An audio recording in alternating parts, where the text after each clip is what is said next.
Yeah, you all have the AC problem. So, okay, we'll start. Today's session will be on the ancient and medieval, mostly focusing on ancient medieval along with art and culture. Okay. So, I think you all finished your basic classes. No one is the first time coming to the class, right? Is there anyone first time coming to the class? No one. You already read the history at least 3-4 times. 3-4 revisions are already done. Yeah. So we'll discuss. We'll try to finish in Monday. Art, so ancient, medieval, and art and culture. So when I observed the themes, like when I see the trend of the last 10 years of PYQs, so most of the preliminary based questions. So most of the questions, especially from the ancient history and art and culture. So you got the most of the questions in religion and philosophy. Okay. So according to you, what is your observations? According to you, what is your observations based for the ancient history and the medieval and art and culture?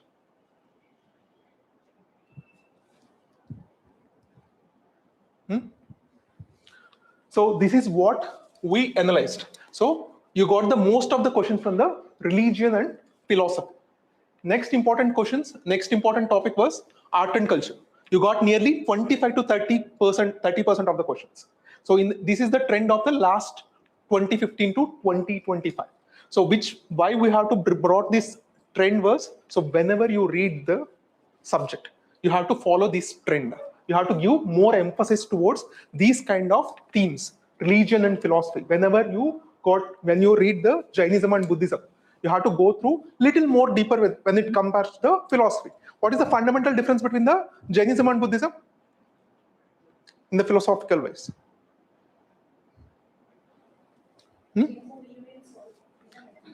Jainism believes in soul. Buddhism doesn't believe in soul. Does any religion believes in gods? That's why those are called heterodox religions, Avaidika religions. Okay. So when it comes to the ancient history, the religion and philosophy, art and culture, terms and administration, archaeological sites, and chronology and timeline. These are the 5 important themes which you get the maximum question in your prelims. Okay. And when it comes to the medieval part, so in the medieval part, you got the most number of the questions in polity and administration, economy related, foreign European travelers. So if you take the Vijayanagara, the most important part of the Vijayanagara was the foreign travelers and their major findings. So when you read the Vijayanagara, you should definitely not miss this part. Okay. So next, the dynasties and the political history. So next, cultural, art, society, the religion and philosophy. So when it comes to the medieval Indian history, what is the important topic? When it comes to the religion and philosophy, medieval Indian history. Bhakti movement and Sufi movement. So very important topics when it comes to the religion and philosophy for the medieval Indian history. And terms like the Fanam, Pardo, these kind of terms also very important. So these are just a brief introduction and we'll start the session.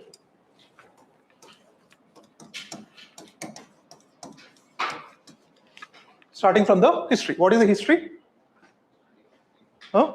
Study of past. Study of past. So why we have to study of the past? Why we have to study the past? To know our past. Yeah, that's true. We have to know our past. So then only we can plan our future. You say, even if you take about the women issue, the recent hot topic, Nari Shakti Vandan Adniyam Bill. So we are fighting with the women issue since the history started. Okay. So study of the past is one of the important component of the history. But we have to study history.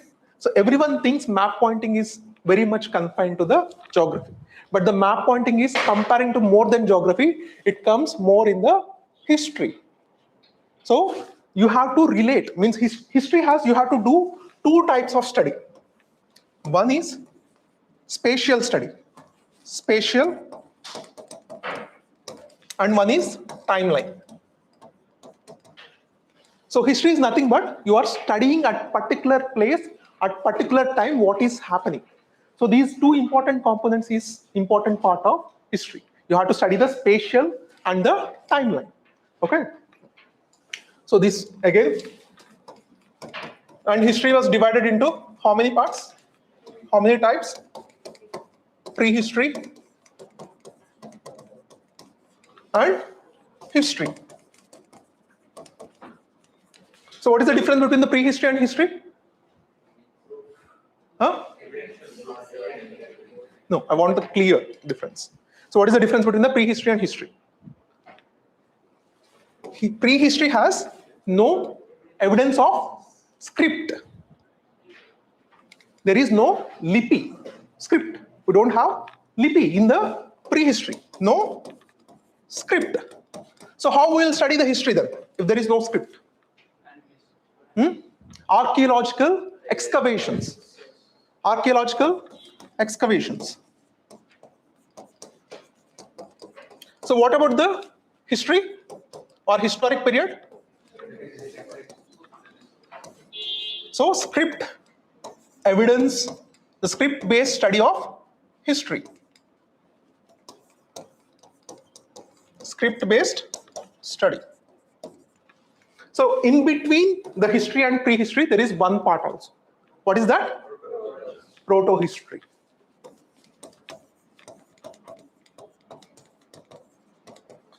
So what is the important feature of the proto-history? Huh? The script was there, but we are unable to read it or undeciphered.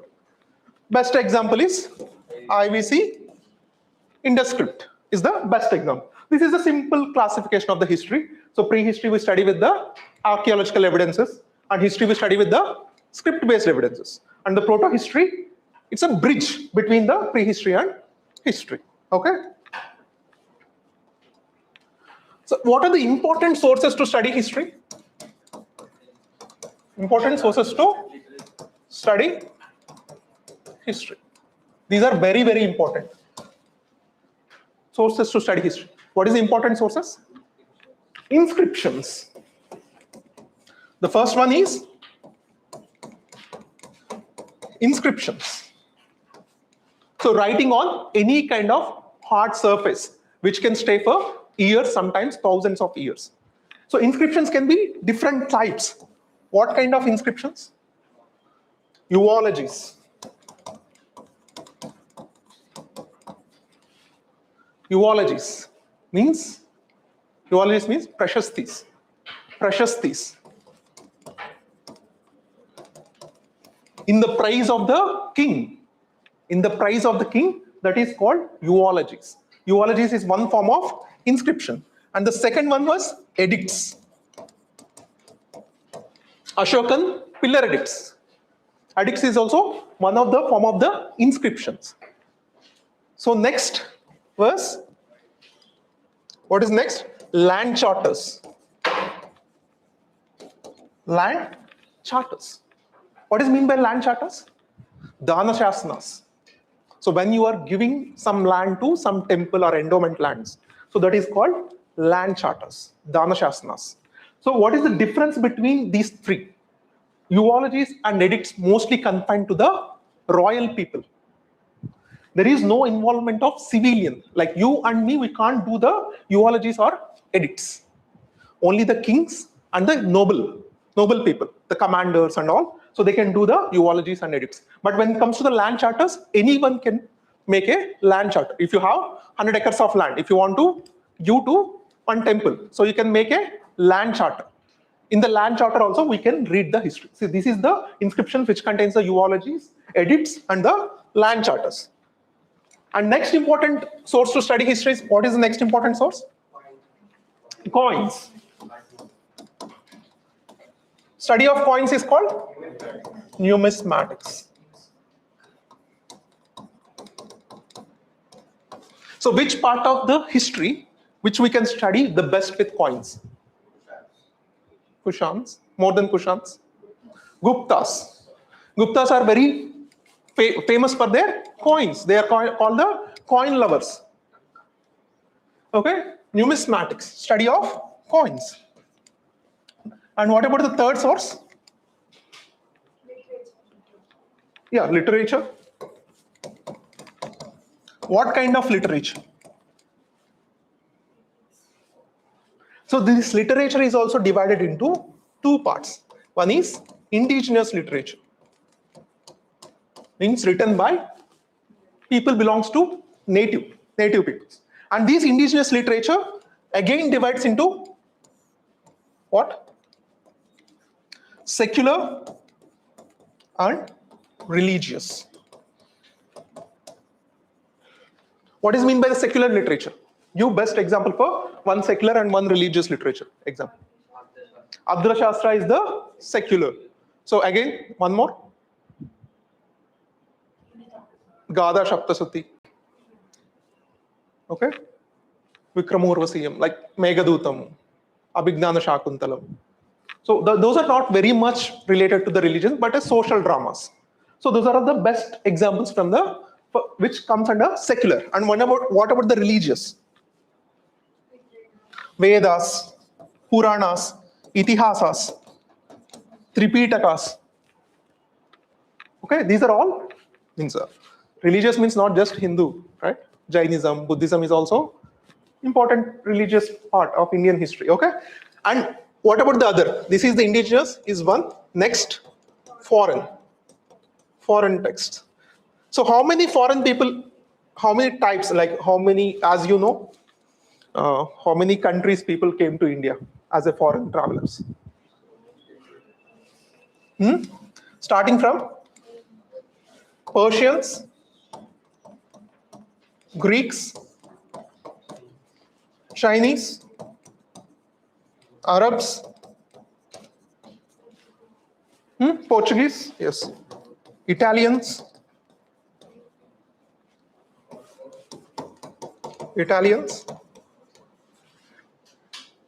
other Europeans, yeah, Africans.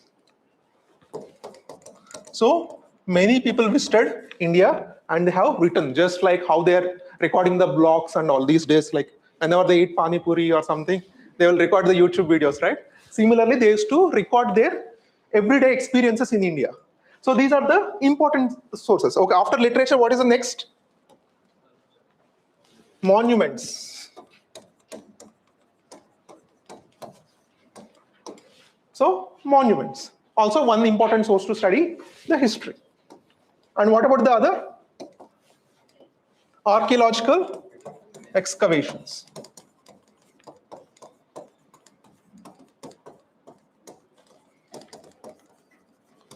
Archaeological excavations. So example, the prehistoric period. The prehistoric period comes, what are the important ages will comes under prehistoric period? Neolithic, Chalcolithic. So whenever the question, you have to come in an order. Paleolithic, Mesolithic, Neolithic, and Chalcolithic. These are the ages we can study with the archaeological excavations. So next.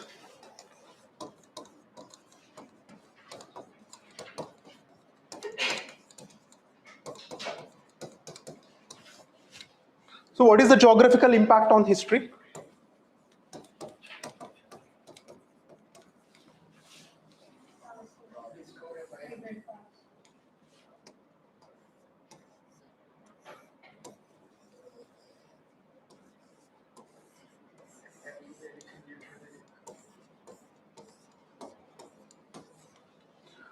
So what is the geographical impact on history?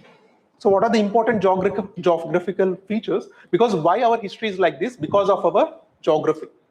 So geography and history are both are like a twins.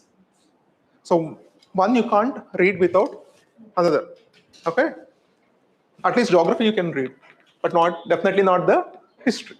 Yeah. So what are the important geographical phenomena or geographical features of India? especially Himalayas. So what it has done when it comes to the history? Yeah, it stopped the invasions from Mongols and Chinese.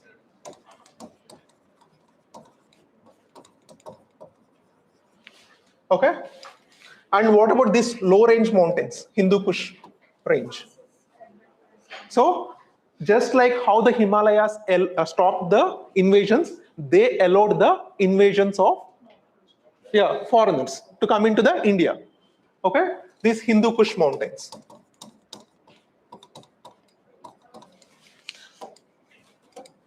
And two important major river systems. Indus. So initially, the first civilization of India was located in Indus Valley civilization. Even the Rig Vedic period, which is located in which part? Sapta Sindhu region. So that is Indus. So IVC and also the Rig Vedic, both are happened in the Indus River system region. So Sapta Sindhu region. And then in the later Vedic, they moved to the Indo-Gangetic plains. Indo-Gangetic plains. So what it gave to India? So exactly what these Indo-Gangetic plains gave to India? Iron, more than iron, agriculture, permanent settlements. First major empire of India, Magadhan Empire. Mahajanapadas Empire, first empire of India. And more than this, it is the place for birth of two important religions, Buddhism and Jainism. Buddhism and Jainism. So these are the important regions. And when it comes to the other places, like the Doabs. Doab means what? In Telugu, it's called Antarvedi, Doab. The fertile land between two rivers. Especially if you take the medieval Indian history, the middle part, the Vijayanagara and the Bahamani Sultanates. They used to continuously fight for what? Raichur, Krishna, Tungabhadra, Doab. Okay, and what about this vast coastal line? Trade. It helps to India, this vast coastal line helps India to expand also sometimes when it comes to the Cholas. And they call this Bay of Bengal as Chola Sarasu. Chola Sarasu, the tank of Cholas. Yeah. So these are the thing. And when it comes to the sea trade,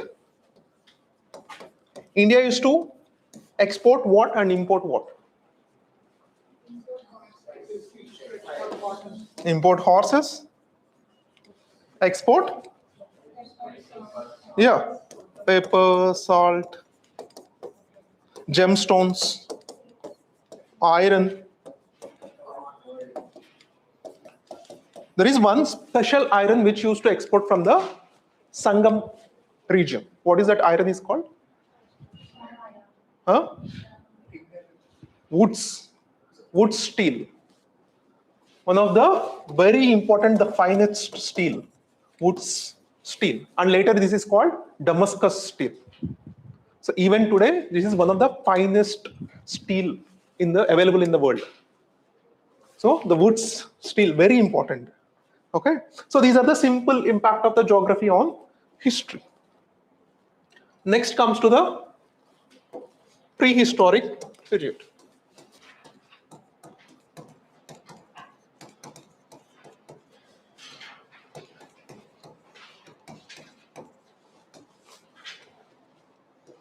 Prehistoric period. So first, Paleolithic age. So what is the timeline for the Paleolithic?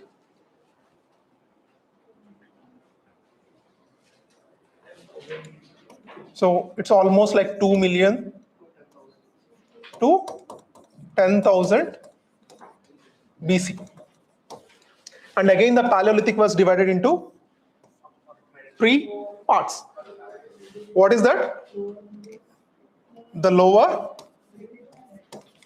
middle, and upper. So what is their timelines? So the lower 2 million to 1 lakh BC. And here 1 lakh BC to 40,000. And upper, it is 40,000 to 10,000 BC. So what is the significance? What are the important features of the Paleolithic? You just have to remember these things. Okay, timeline is good enough to remember, but when it comes to the Paleolithic, what you have to remember is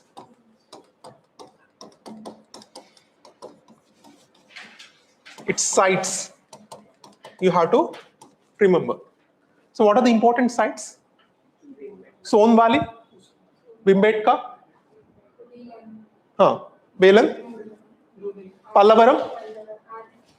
So Pallavaram, what is the importance of Pallavaram? That is the first Paleolithic site discovered in India. Who discovered? Brucewood. Robert Brucewood. Yeah. So when was the Archaeological Survey of India has established?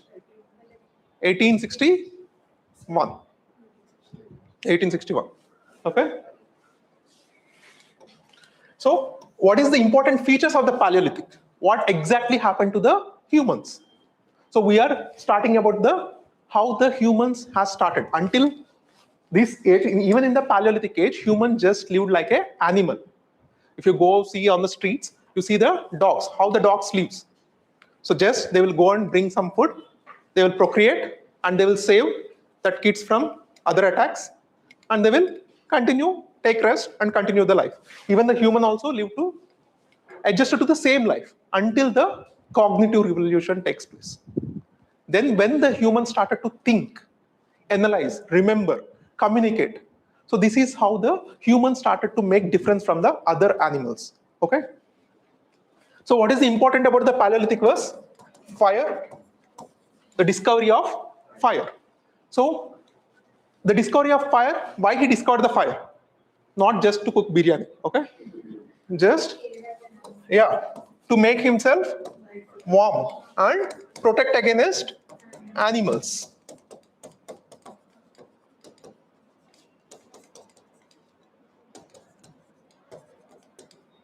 And this is the era of Pleistocene, right? Or Ice Age, or Manchu Yuga, Ice Age. So what does that mean? The Pleistocene means we have the less biodiversity. So we don't have more plants and much more organisms. We have the less biodiversity, and human has to depend on mostly on hunting and also the gathering. What is mean by the gathering? Yeah, I think most of the people are anthropology people, right? So you almost know all these things. Yeah, they used to gather like for example, male, they used to go for hunting, and the female, they used to go and gather the fruits and plants, leaves and all. So these are the important features of the Paleolithic. And when it comes to the Mesolithic, what it exactly changed? When it comes to the Mesolithic, what exactly changed?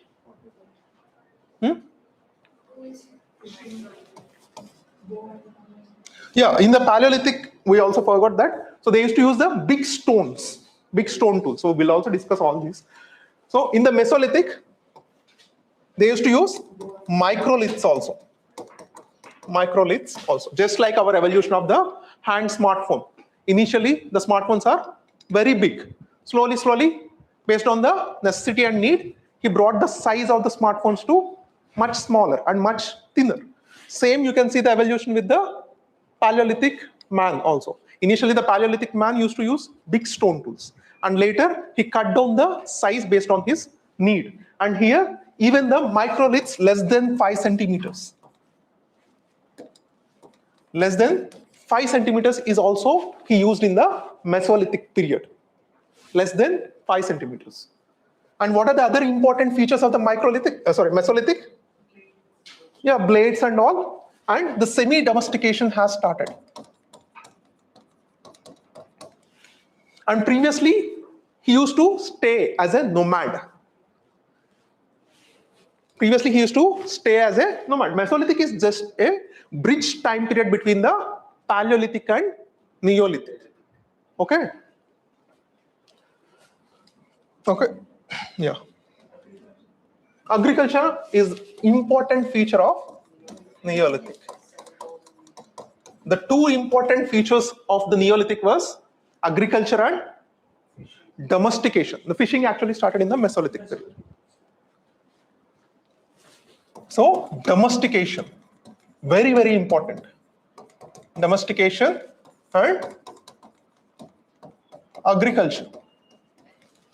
So why these are two important major happenings which change how the human lives, the society, the cultures, the traditions, whatever the art and architectures, everything we see because of these two things, agriculture and domestication. Why? Because previously human used to depend on hunting. Hunting, right? So with the invention of agriculture, now he no need to move. He no need to be a nomad. He can settle at one place. He can clearly settle at one place, and he no need to have, he has very less work. In his free time, what he has done? He used to think about the art, these kind of architecture, leisure time. He has more leisure time. So that's what the agriculture has done. And the real culture of society. Because the agriculture, the important part of the agriculture was, you have to stay there to protect. So after you sow the plants, you no need to run around it. You just have to settle there, you have to construct your home, and you have to stay. Just like how you can imagine the 100 families settled at one place. That's the place becomes the village. And that village becomes slowly into multiple villages, and the society has started to emerge, especially in the Neolithic period, with the agriculture and domestication. To help the agriculture, he domesticated the animals. And what is the first animal to be domesticated? Dog. Dogs are nothing but it evolved from the wolves. And these wolves, they used to come and eat the leftover food when the humans, they eat in the night times, and they used to live in the caves, right, initially. And the caves, they used to throw the leftover bones and all. So they used to come and they used to eat. When they used to come and eat, they observed that we can be tamed. They can be tamed. So they have taken the less aggressive breeds of wolves, not the aggressive ones. If they take the aggressive ones, what will happen? They will hunt or attack them. So they have taken the less aggressive males and the less aggressive females, and they made them together and to bring the offspring which is less aggressive. And they have done thousands of times. And the classical evolution of dogs have came. Okay? So these two things. And when it comes to the cattle also, he done the same. So the cattle, he need to, in the agriculture, he can't do all the work. He need the assistance. So best thing he has seen is cattle. So what the cattle can do to him? Cattle can help him to plow. And also it can give milk. And also it can transport the goods. Yeah, it can plow, milk, and transport the goods. And also in the Neolithic, what happened? So why this society has emerged so fast? Because the whole family members, usually only the male used to go for hunting, and the women and the kids, they used to stay in the home. But when it comes to the Neolithic, with the invention of agriculture, so they can also work in the fields, even the kids also. They can remove some weed. They can అంటే ఈ animals ని కొంచెం తరమటం అలాంటివి చేసేవాళ్ళు. Like they can throw away these things. So now everyone in the family was involved in the employment. So obviously the productivity increases or decreases? Increases. To store that agriculture, so they need some kind of storage containers. So that the storage containers are pots. The storage containers are pots. So like that, the pottery came into existence. And the people who continuously do over the generations of pots. So they became one occupation. Okay? Yeah.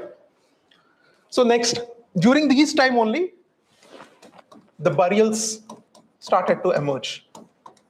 So in the Neolithic period, we have found the burials with head faced in the north. The head faced in the northern side burials was found in the Neolithic time. And also the trade. Because when you have the surplus, what you do? You will trade. Okay? Next. Also the conflicts. Wars also started during this time. Exactly the conflicts. So these are the simple introduction. What about the Neolithic and all? And the next, after this Neolithic. So obviously man. So whenever you go on the road, you will see the first thing on the road was stones. So like that, the Stone Age cultures has started. Next, he find out that one metal. So with that metal, he started the Chalcolithic. So he used both metal and stone. That is the important feature of the Chalcolithic. Are we present in the Chalcolithic or what? So to grind, we are using the stones and also metals. So even the chairs you are sitting is also made up of iron, right?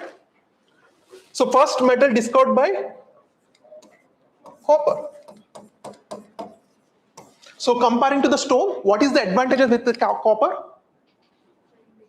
Huh? No, you can shape. Like when you melt the copper, you can shape into the whatever the design you want. But it's not the same easy with the stone. Yeah. So that is the importance with the copper. And at the same time, the religions, the worshipping of ox and nature worship also started.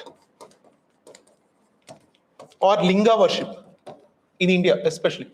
The linga worship, ox worship, nature worship also started in the Chalcolithic period.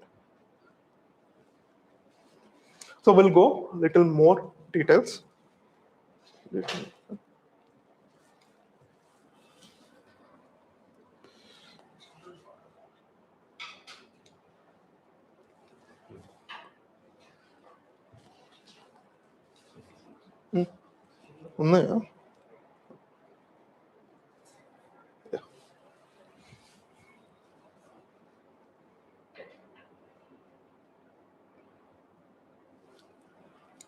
So is it visible? Yeah.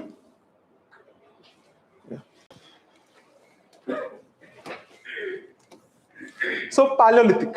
So Paleolithic is famous for hunter-gatherers, and what is the important? Use of stones and stone tools. These are the important specifications or the important features of Paleolithic period. That is what we discussed. But most importantly, we have to discuss about the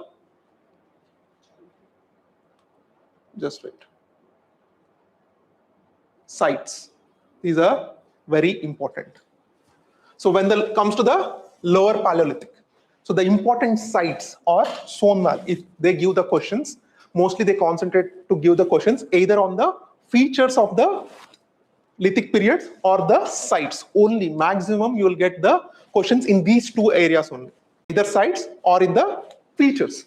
So lower Paleolithic, the Swan Valley, very important, Balen Valley and Bori. These three are very important sites. And when it comes to you can remember all these three together. Paleolithic, so lower, middle and upper. So the Balen Valley, Luni Valley, Bhimbetka and Bhimbetka paintings. So what is the timeline of Bhimbetka paintings? Does the Bhimbetka has the Mesolithic paintings? Yes. It has the Paleolithic paintings. It has the Neolithic paintings. Yes. Yes. So it has all these Chalcolithic paintings also. It has. So most of the paintings in the Bhimbetka belongs to which period? Mesolithic period. Okay, very important. These are the important sites: the Son Valley, Balen Valley, and Bori, Luni, and the Bhimbetka. These are the important sites belongs to the Paleolithic. And the Mesolithic, Narmada Valley, Vindhya, Bhimbetka, Godavari Basin. These are the important sites of the Mesolithic. And the Neolithic is Brahmagiri, Burzham, Gufkral. What is the importance with the Gufkral? First evidence of burnt bricks home. Before the Indus Valley civilization, first evidence of burnt brick home was found in the Gufkral. So Mehergarh, Chirand, Garo Hills, these are important sites. Just go and check the important sites of this period. Very, very important. So here we have the map of Paleolithic sites. So in this one, the Pahalgam, the recent attack, that place is also very important for the Paleolithic site. And the Son Valley, the present day Pakistan, Punjab region of Pakistan. And next important thing, this Pallavaram, because the Pallavaram is the first site discovered, first Paleolithic site discovered in India. Next, Karnool Caves, Hunsigi of Karnataka. So these are the Bhimbetka, Bagor. Important sites, just remember, these are the important sites.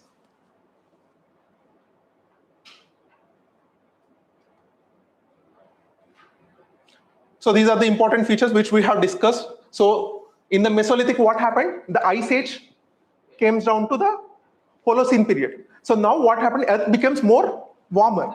When Earth becomes more warmer, what is the impact? Vegetation increases. Okay. The transitional phase between the Paleolithic and the Neolithic, beginning of animal domestication, horticulture, so fishing, microliths, these are the important features. The important sites, Brahmagiri, Narmada, yeah, just these are important sites. So Neolithic, very, very important. The practice of agriculture and the practice of domestication. Two important major features of the Neolithic. Polished stone tools, manufacture of pottery, sedentary village life, mud brick houses, and the wheel-made pottery. Initially, the pottery is made with hands. Slowly, the wheel was invented and the pottery was made with the wheels. So this is also very important, and the places. Just these two. This is more than enough for your Neolithic or preparation. You don't need more than this.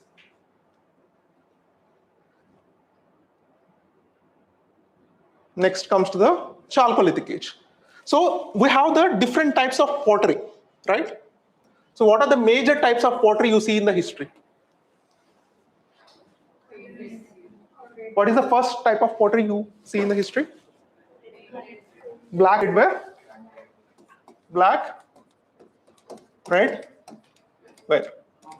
Mostly you see there are different types of potteries, but there are 4 major potteries. First one is black redware. So in which era this black redware is popular? In the IVC and Chalcolithic. In the Chalcolithic, there are another pottery is also very popular. What is that? OCP, ochre colored pottery. Very important. So what is the black redware exactly? Why it has 2 different colors? On the top, like if you see the IVC pots, you see on the top of the, like, so here you see in the black color. And here you see in the red color. So that's why it is called black redware. Usually when you are, going keep the pot for burn. So in the heating process, if you expose it to the more oxygen, so it automatically turns into red. But if you discriminate or use the very less oxygen, so then the iron particles turns into black. So that's why it is called black redware pottery. So next important pottery, painted greyware.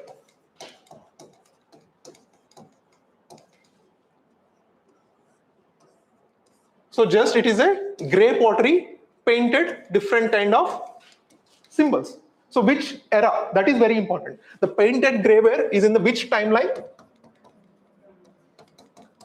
Especially in the early Vedic. Right? In the early Vedic, painted graveware is very much important. Even the Mahabharata, this Kurukshetra, these are all associated with this painted graveware. So next important pottery.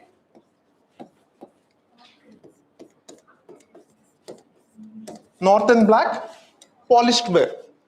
So this is highly luxurious pottery. So which is in the timeline of later Vedic phase to Mauryans. The Mauryans phase also. Highly luxurious. Highly luxurious. So tell me one thing, apart from all this thing, why we have to study the pottery? What is the basic essence of the history to study the pottery? Huh? Just art? Huh? Society? Economic conditions like what?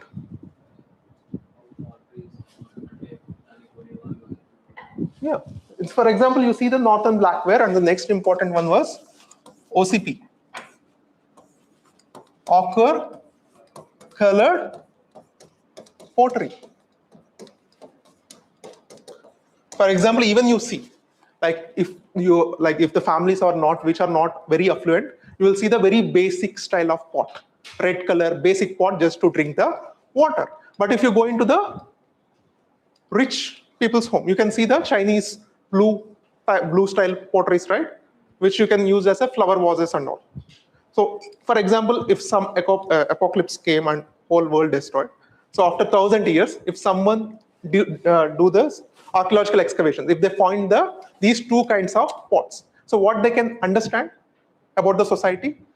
So the differences between the rich and poor is very much there, right? So that is the importance of studying the pottery, not just the art, but also the societal divisions.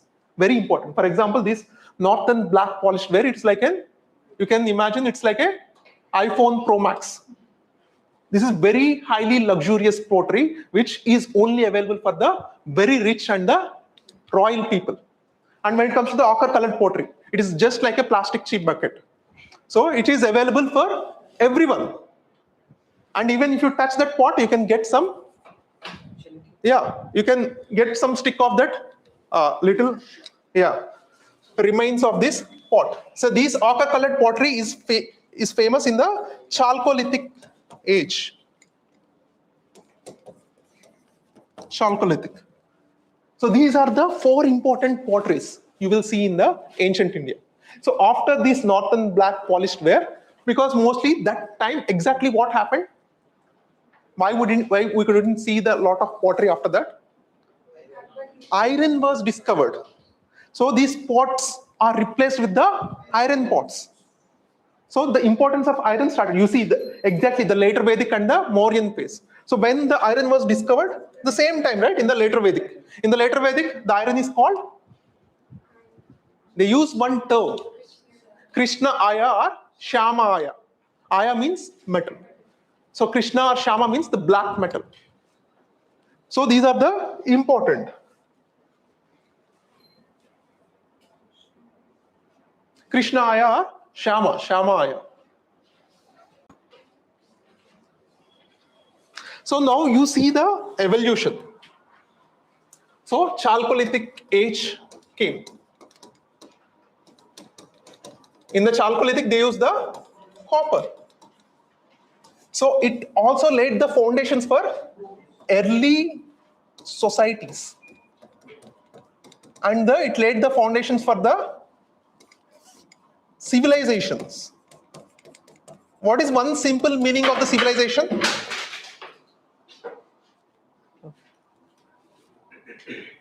What is one simple meaning of the civilization? What does it mean by civilized? Huh? When that society has gone through the highest form of urban living. Highest form of urban living, then that society is called civilized society. So the Chalcolithic homes, metal, agriculture. So in the Neolithic, the Mehergar, so where this Mehergar was located? Pakistan, present day Pakistan, Balochistan province. The Mehergar, they found the remains of barley and wheat, and also the cotton. So in the world, so the Indian people are the first people to produce cotton. So in the later stages, in the IVC, that's why we call it as the cotton growers also called Sindhan, the region which grows the cotton. So like the Meluha, just they also another name called Sindhan. Okay. So these Chalcolithic, the emergence, the advancement in the society, the early society, the early leadership.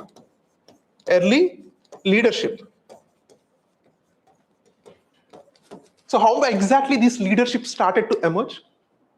So is there clans? Before clans, like especially the anthropology students are there, right? So how the leadership started to emerge in the first place, before clans? So what is the primary occupation of humans in the early? Hunting. Especially while hunting, usually in the Ice Age, they used to hunt big mammoths. So compared to that, the human size is very small. If they don't coordinate, if everyone goes on their own direction, what will happen? No one will get anything. So they will be hunted. So that's why they elected one person to coordinate the hunt. That's how the initial phase of the leadership started to emerge. Later, it has, like that leader became the permanent, he became the head of the society, head of the villages, and slowly the community started to emerge through the form of leadership. And this Chalcolithic is the time also the Purohits. So religious form of heads, the religious who will see which day is good, which day is bad, which day you have to start your new business. The Purohits, these are all, you see, these are the fundamental things which we study in the IVC. But these initial foundations are already there in the Chalcolithic period. So like the elements which gave the foundation for the India's first urbanization or the civilization 1.0, that is IVC.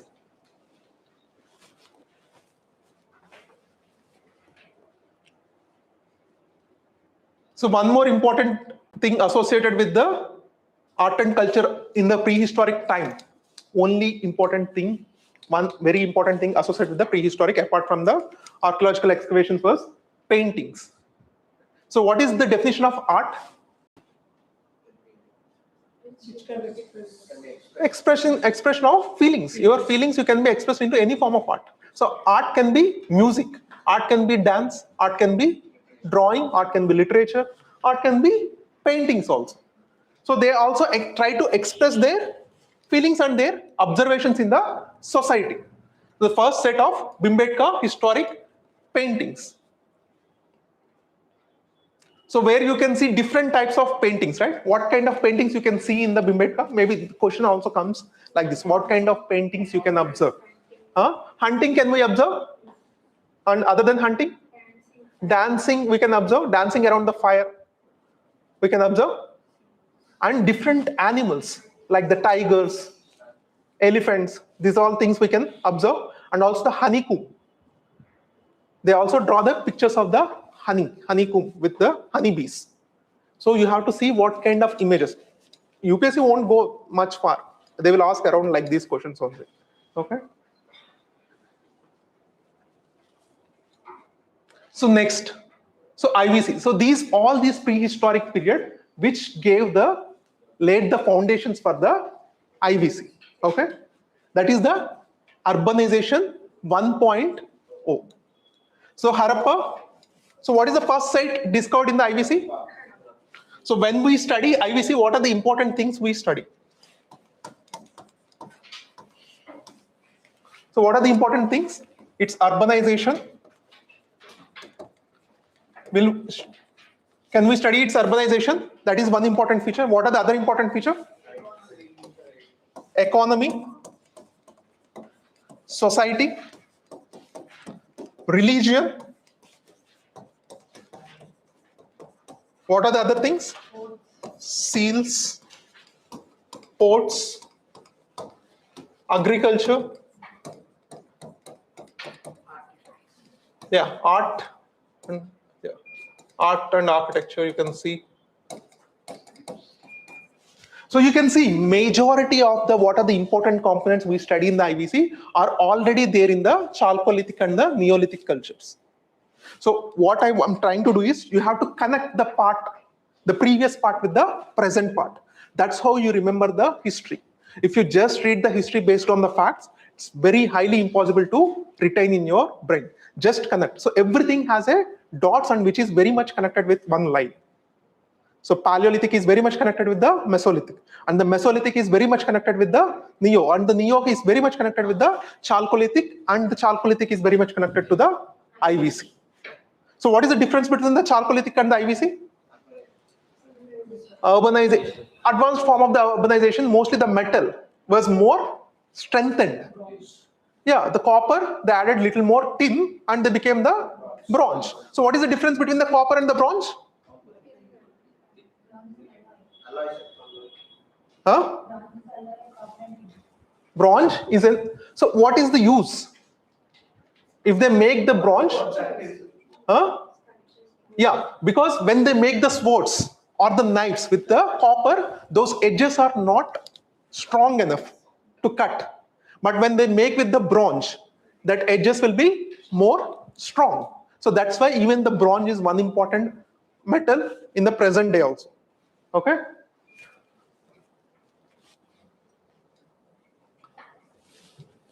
So we'll see the important phases. So there are three important phases of the Harappans. So what are the three important phases? Early Harappan.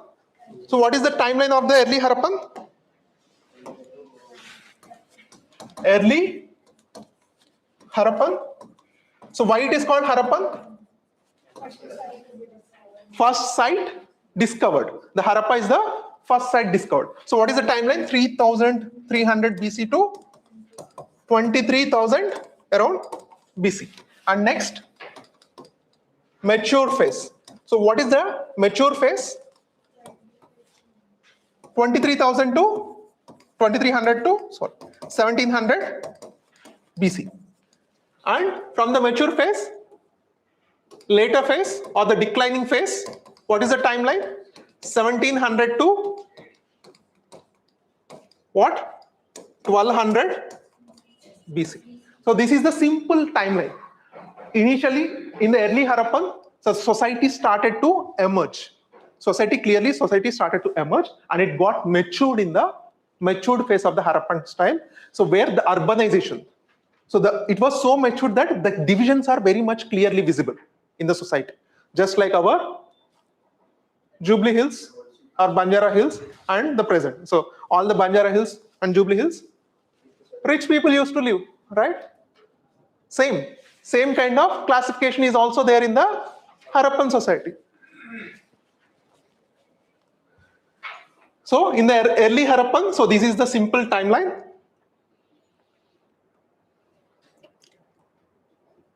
So what is the urban? When it comes to the urban features, what are the important urban features of the Harappan?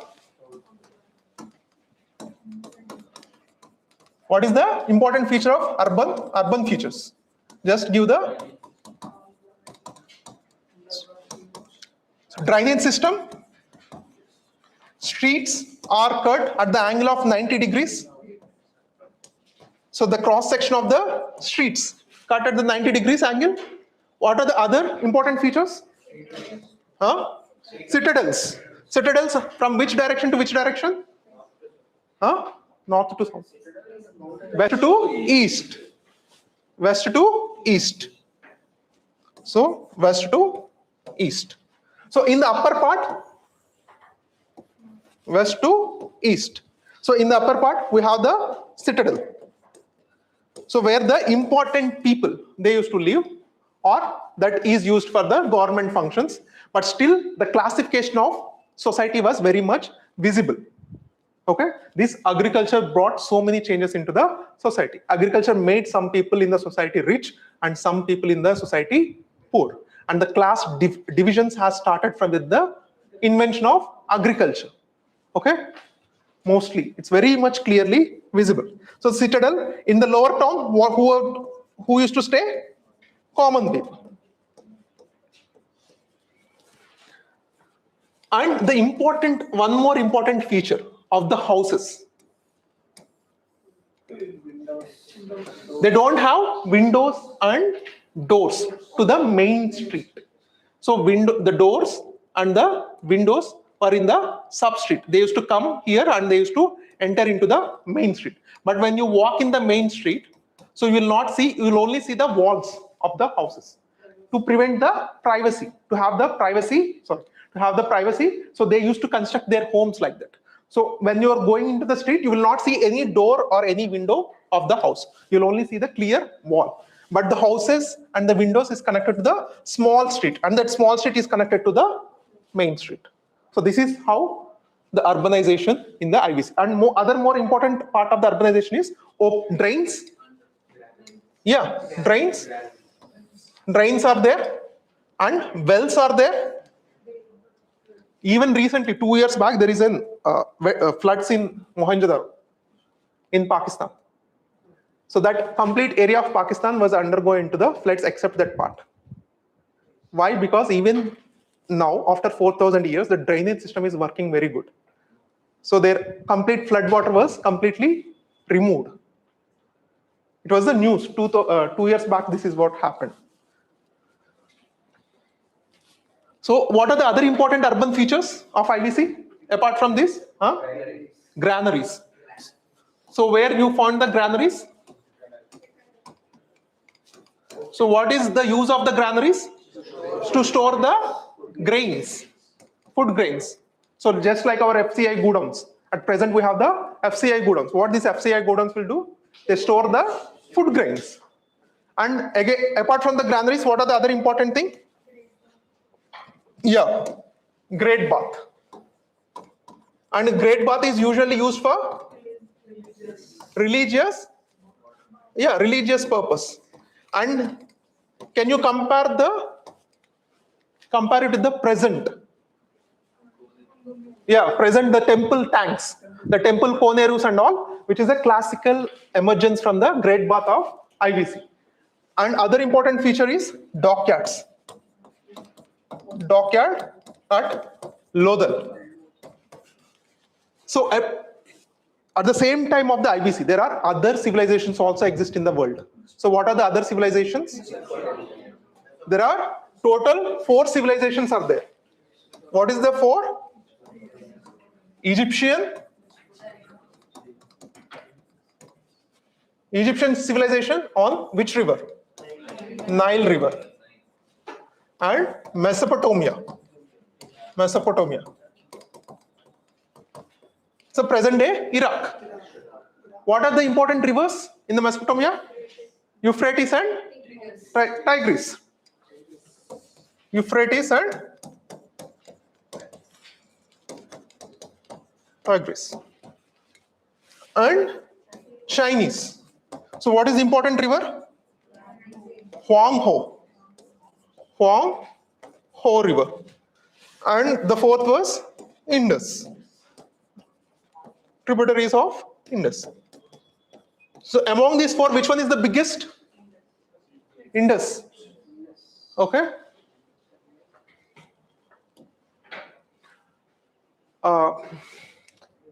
So when you take the borders among these 4, Indus civilization is the biggest civilization, which is spanning around the 1.3 million square kilometers. Okay. So what is the north, west, south, east borders of IVC?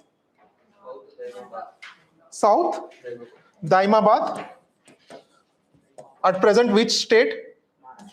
Maharashtra. And in the north, Manda, Jammu and Kashmir. And in the east, Alamgirpur. So in the west, Sukta gender. Sukta gender. Very, very important. These are the north, east, south, and west boundaries, and which spanning 1.3 million square kilometers, the largest civilization where the initial humans ever seen. That is the IVC, Indus Valley Civilization. Okay.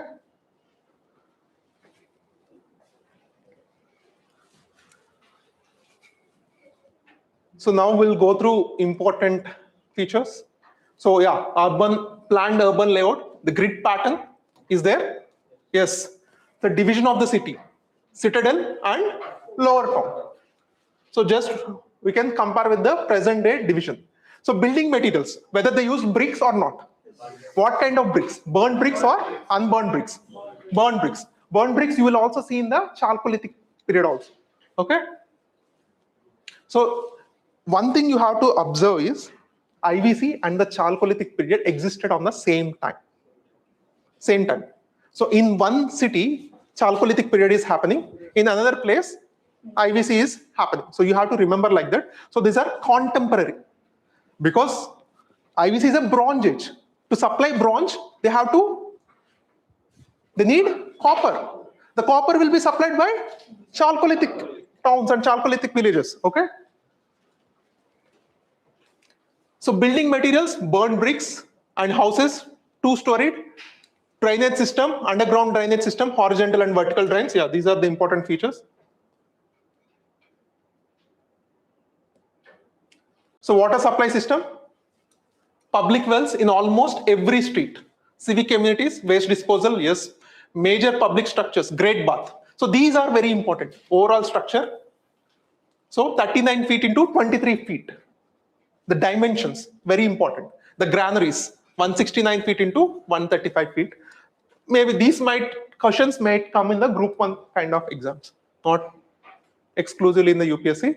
So dockyard, we have Lodhal. So what is the important current affairs news associated with the Lodhal?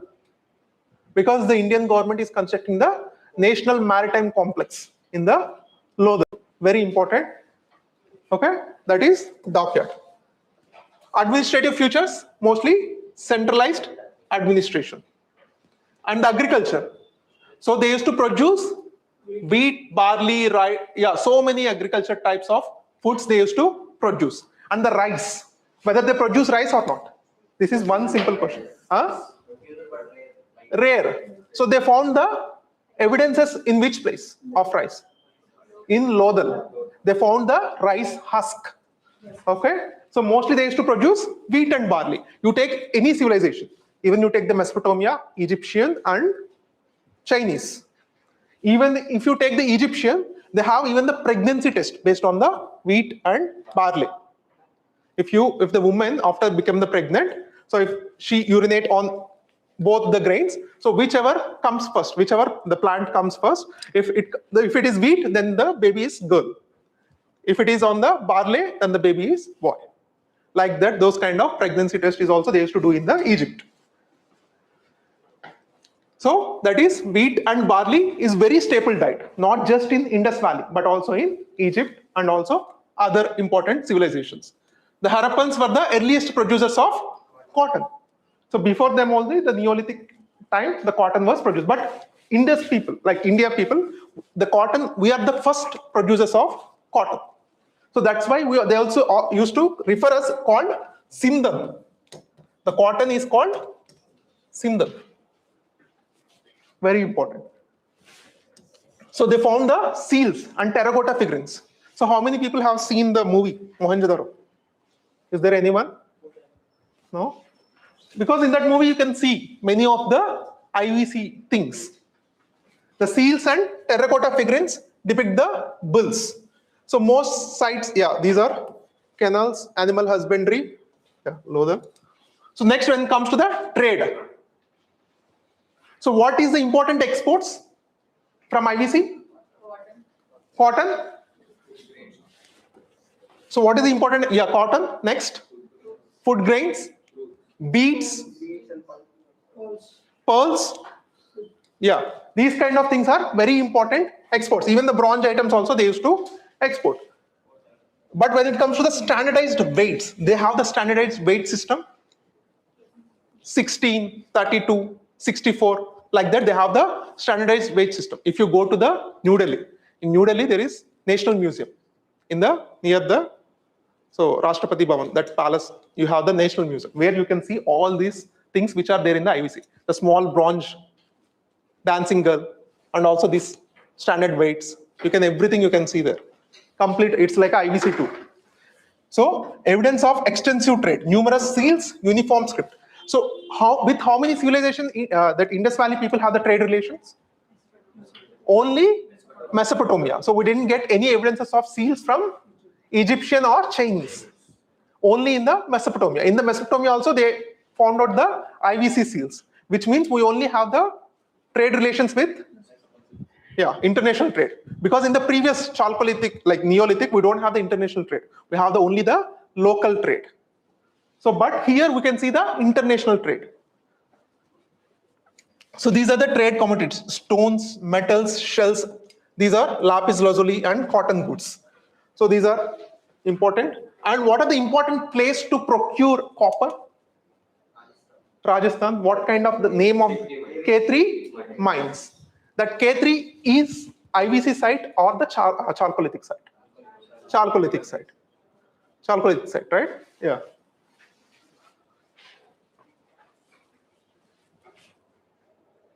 Next, very important, social life.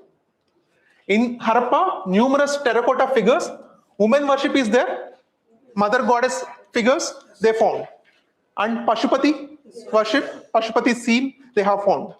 Linga worship, yes. So according to some historians, the IVC civilization is a matriarchal society. The Harappans therefore looked, these are all. What about the political life? What is about the political life of IVC?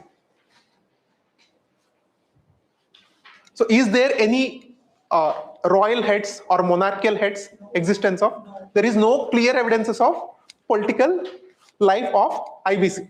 But definitely they was ruled by some hierarchy. Hierarchy is visible, but what kind of clear hierarchy was not visible. Okay.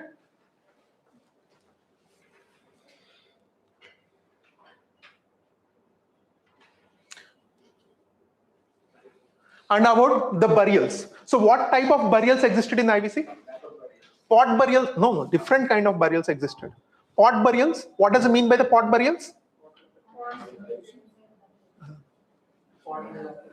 After, the ashes will be kept in the pot or the remains will be kept in the pot, because in pot, people will not fit, right?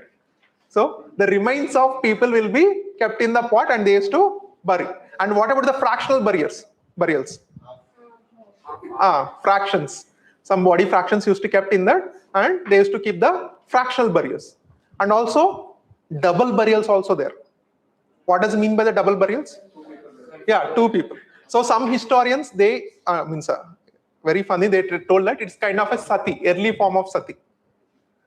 Because when a husband died, they may also bury the wife. So, but there is no clear evidences. So different types of burial systems are evident in the Harappa. Another important thing was sculptures, pottery, seals. So very important. And also the women of Harappa was very much the love for the cosmetics. Yeah, bangles, beads, even the lipstick they used to use. And this bronze girl. So bronze girl was in one special pose. That is the question asked by the UPSC. What? Tribhanga posture.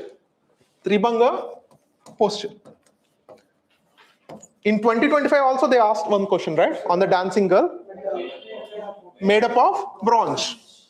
And which technique they used to make? Lost wax technique. Okay? Yeah. So these are the important, and there are almost 4,000 seals they found in the IVC. 4,000 seals. and this stone culture. So who is he? Bearded man. So he can be a priest, and some say he's a royal king, but mostly they believe he's a priest. And also we also found a male torso, right? Red color, male torso. But the figure here they didn't give. But these kind of terracotta figures, so many terracotta figures. So this is a mother goddess, right? And the same kind of mother goddess image also found in the Mesopotamia. So some historians, that's why believe Indus Valley people are Mesopotamian people. They came from the Mesopotamia and they settled in the IVC because they found the similar kind of religious things. So mother goddess, same image, similar kind of image also found in the Mesopotamia also.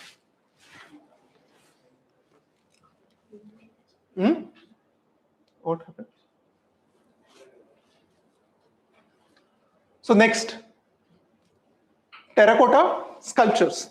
So a lot of terracotta sculptures, especially the children playing things like the bullock carts and all. So now that all the toys are made with plastic, but in the previous times they used to make with the clay, and they found a lot of children playing toys.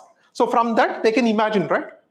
So from the plastic toys we can imagine that availability of cars, trucks in the society. Similarly, from those kind of toys, now they can imagine what kind of things, tools people used to use in those days. So the pottery, we also discussed. What is the important pottery? Belongs to the IVC? Black, red ware. So the black and red ware. This is the very important pottery which is very much associated with the IVC. Seals. And the Indus script. Why the Indus script was unable to read? And why the Stalin announced 10 crore prize money that whoever deciphered the Indus script? Because the Indus people are mostly means they referred as Dravidian people. So that's why he want to establish a link with the Indus Valley so that he can prove that the Tamilians are the first people in the whole India. So that is why what his intention is. So that's why he gave he announced the 10 crore prize money, whoever deciphered the Indus script. Okay. So various animals was located in the seals. So why mostly they used to use these kind of seals? Trade or trade passes. Okay. And this is the Indus script, right? Still now it is not deciphered, but the Egyptian civilization script and also the Mesopotamian script. So both are deciphered. Why? What can be the reasons? Yeah, size. The number of means the number of words availability was more in the in the Egyptian and the Mesopotamia. So there is one stone called Rosetta Stone. You know, right?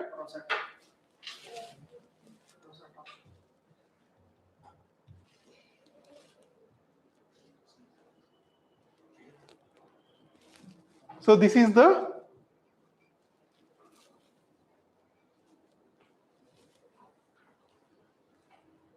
you see, this is the initial similar kind of early Egyptian script.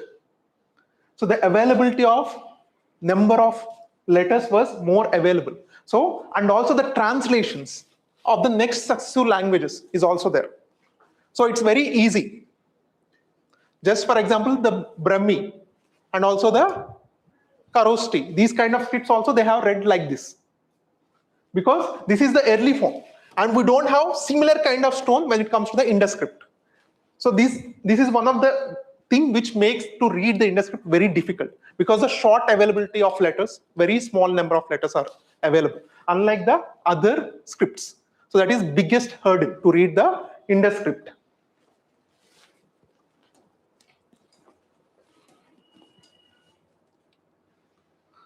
So next, the jewelry. So the beads. Did the IVC people know about the gold? Gold? They know about the gold. Huh? Yeah, they imported gold. But they know the knowledge of gold? What about silver? What about iron? No iron. Yeah, don't get confused because UPSC will give these kind of questions only. What about the knowledge of IBC? So gold, silver, semi-precious stones, copper, shell, bone, these are all they know. Okay?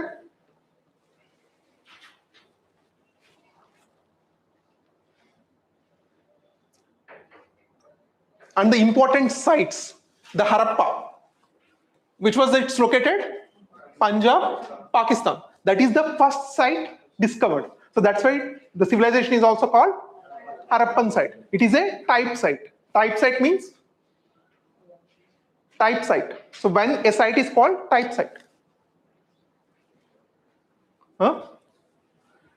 When any site was first located and based on that site's name, we will call the entire civilization on that. So Chalcolithic culture is also called Ahar culture. Similarly, how the Harappa, the Chalcolithic culture is also called Ahar culture. Ahar means that is the first Chalcolithic site discovered. So that's why the Chalcolithic culture is also called Ahar culture. So similarly, Harappan civilization, Indus Valley civilization is also called Harappan civilization because that is the first site discovered. So what are the important findings? This is very important from the Harappa. Granaries, virgin goddess, seal, lingam and yoni. The sexual organ worship is also there. And mother goddess. And they used to have the amulets. IVC people, they believe in amulets or not? What is mean by amulets? Taitru. Yes? Yes. And they also found the copper scales, copper mirrors, and these all things. Okay. Next, Mohenjo-daro. Mohenjo-daro is like a treasure for IVC because most of the findings are found in Mohenjo-daro. This bronze girl and the priest statue. Major things they found in the Mohenjo-daro. If this was discovered after the independence, what would have happened? All these tools they will use to go, all these artifacts, all these findings, it will be in the Pakistan's museum instead of Indian museum. Okay, so it's good that it happened in before the partition. So citadel, lower town, the great bath, great granary, proto Shiva shield, very important. This proto Shiva shield was also discovered in the Mohenjo-daro, and the bronze dancing girl, priest king statue, human skeletons, and 2 Mesopotamian seals. This is how they established that Indus Valley people has the trade relations with the Mesopotamia. Okay, sanitation, drainage, trade with Mesopotamia. Yes, these are all okay. So Mohenjo-daro, great bath, great granary, these all fine. And Chanhu-daro. The favorite feature of the Chanhu-daro is all the major Harappan sites has the citadel, and only the Chanhu-daro has no citadel. Okay. And Lodal. What is the favorite important feature of the Lodal? Dockyard. And not just the dockyard, even the double burial. Double burial is also in the dockyard. So next, Lodal contemporary relevance, yeah, National Maritime Heritage Complex, Sagarmala program, these are all constructing there. Kalibangan. What is the important finding of the Kalibangan? Fire altars, the worshipping of fire. What is the meaning of Mohenjo-daro? Mound of dead. And Kalibangan?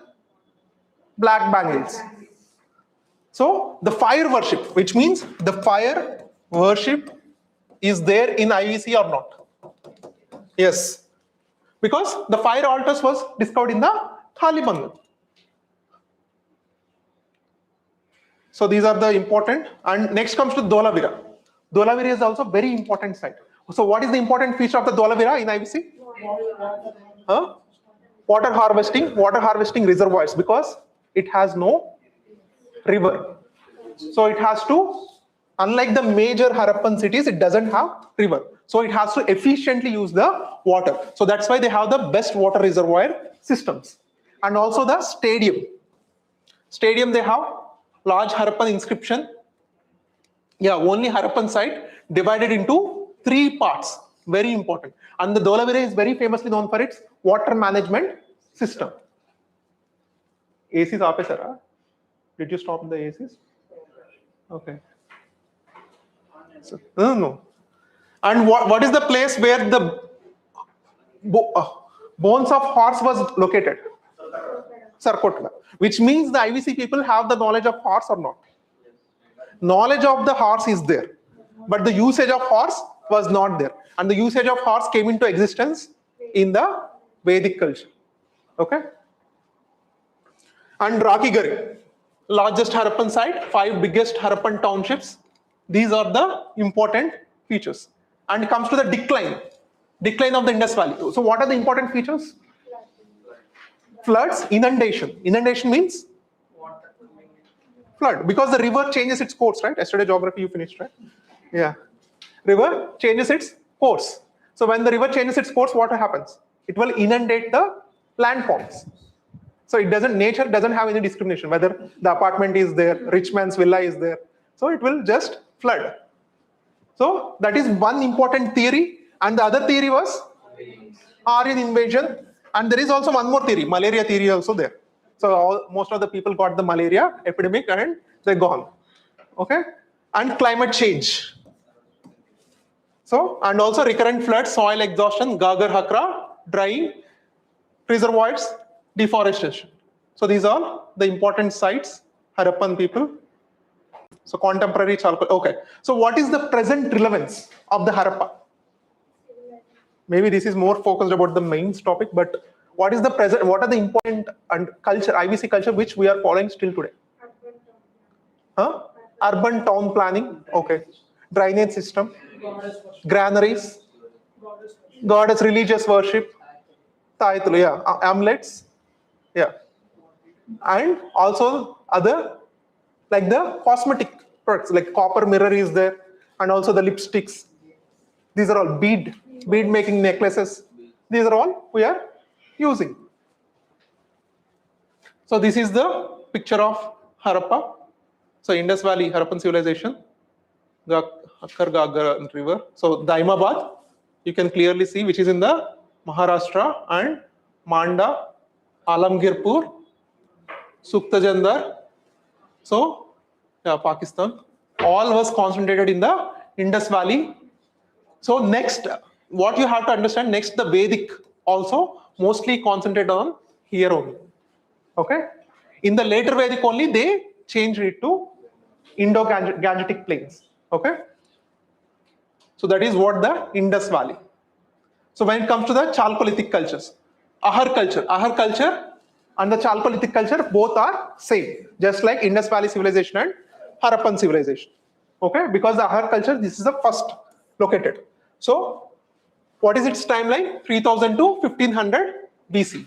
So Malwa culture, Jorwe, and these are important.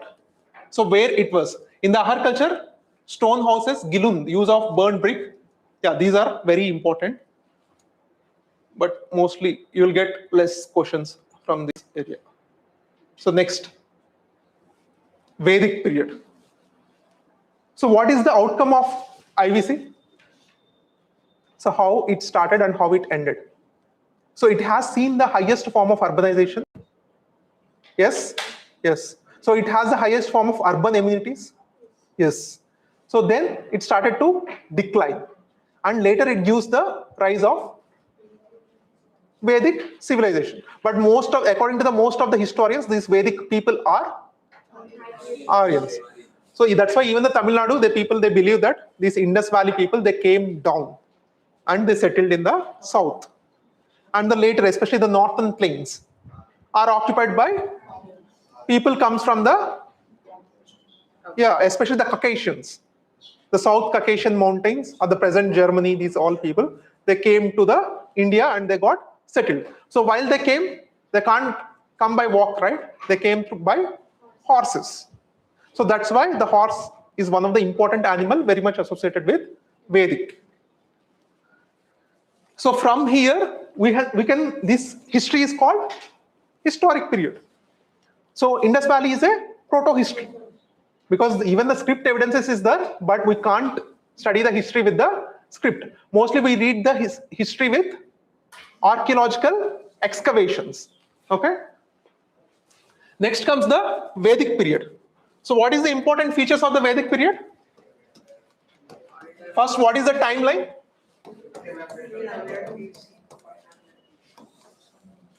So 1500 BC to 500 BC. So it was divided into two parts. So what is that? Early Vedic. So early Vedic is also called Rig Vedic. Why it is called Rig Vedic?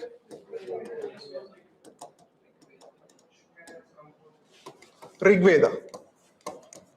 And what about this second phase? Later Vedic. So later Vedic. What are the classical differences between the early Vedic and later Vedic? Just so when I asked, so you should get at least 4 or 5 differences in your mind. Iron, the usage of iron, settlements. So when it comes to the society, what is the major difference? Huh? Matrilineal. There is no evidence that there is no matrilineal. IVC might be there, but usually here also it was a patriarchal society only. But the freedom for women. So why you think this freedom for women was curtailed in the ancient period? Because that is where the root cause is there, right? So history, why one of the important reasons why we study the history was to understand the root causes of present societal problems. So what are the major societal problems? Untouchability, discrimination, women's situation, everything has its roots in the history, right? So that's why when you study the history, you will understand why the present society is existed in the present form. Okay. So first we'll see the early Vedic. So what are the important features of the early Vedic or the Rig Vedic civilization, also called Rig Veda?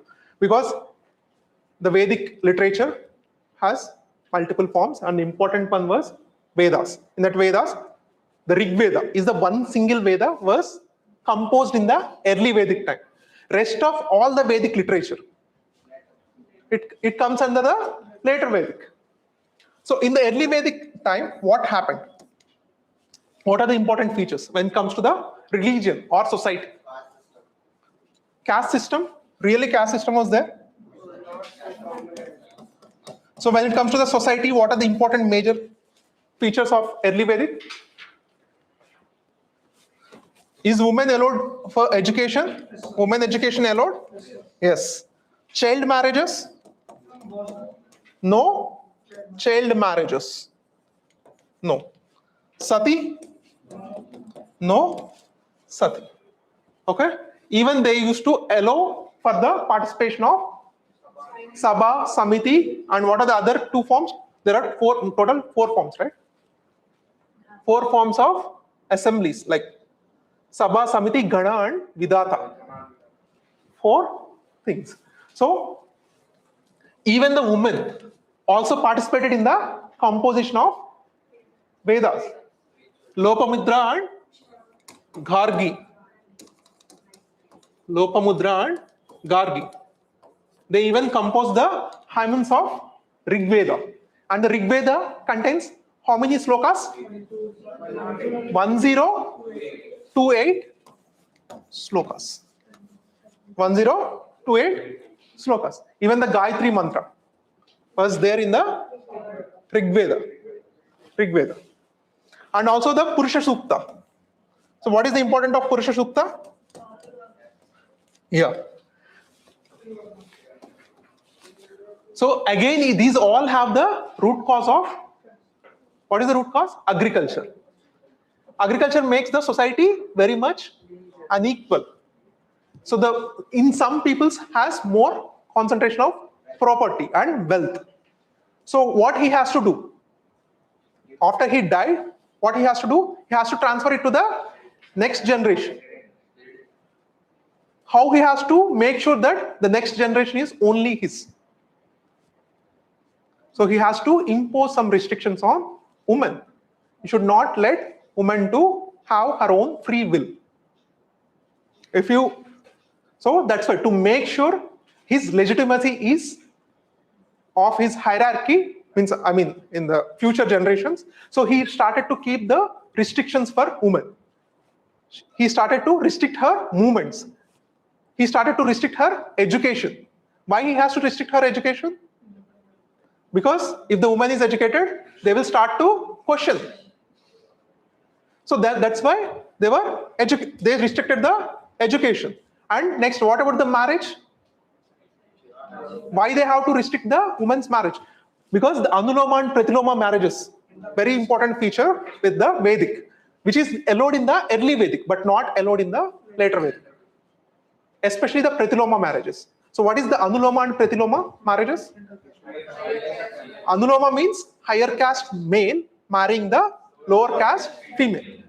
Pratiloma means lower caste male marrying the higher caste female.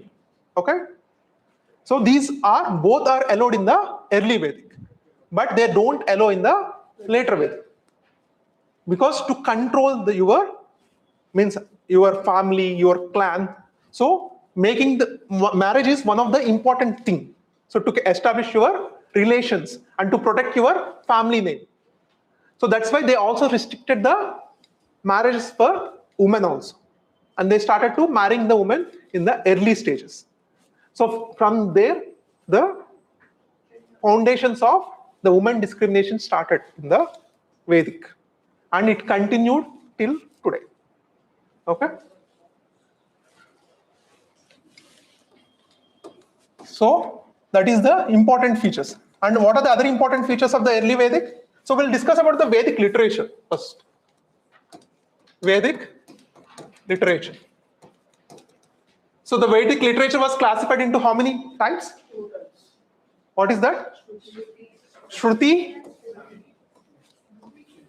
literature, Smruti literature, Smruti. So in the Shruti, what kind of text will come? Vedas, Aranyakas,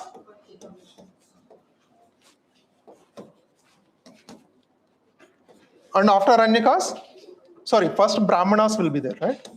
Brahmanas and Upanishads. So Upanishads is one of the very favorite topic for UPSC. Why? No. All the three they discuss about the religion, but the Upanishads they discuss about philosophy. The existence of life, afterlife, karma, punarjanma.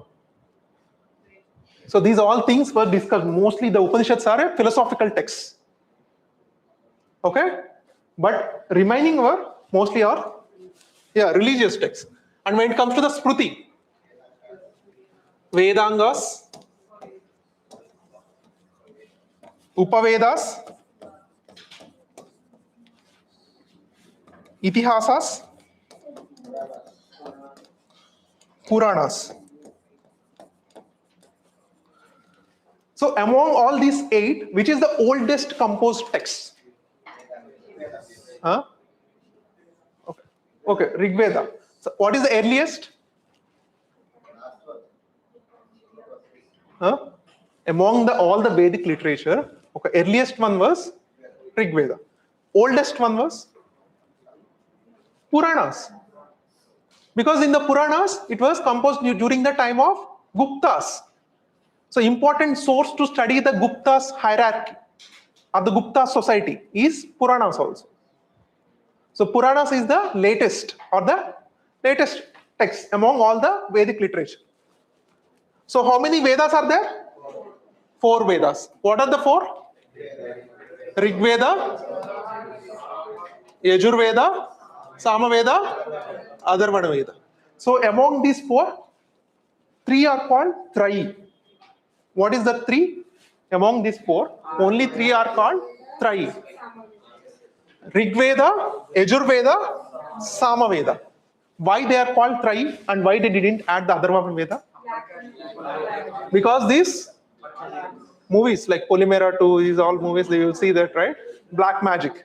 Those are all Atharvana Veda. The black magic spells are there. And mostly they consider this Veda was composed by non-Aryans. Non-Aryans. So that's why these three Vedas are called Trayi. Trayi. And the Rig Veda, what are the main composition of Rig Veda? So what it will tell?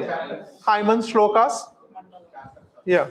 And what about the Yajur Veda? Yajnas, rituals. Yes. Sama Veda, music. And other one Veda? Black magic. Yeah. So Aranyakas, total 7.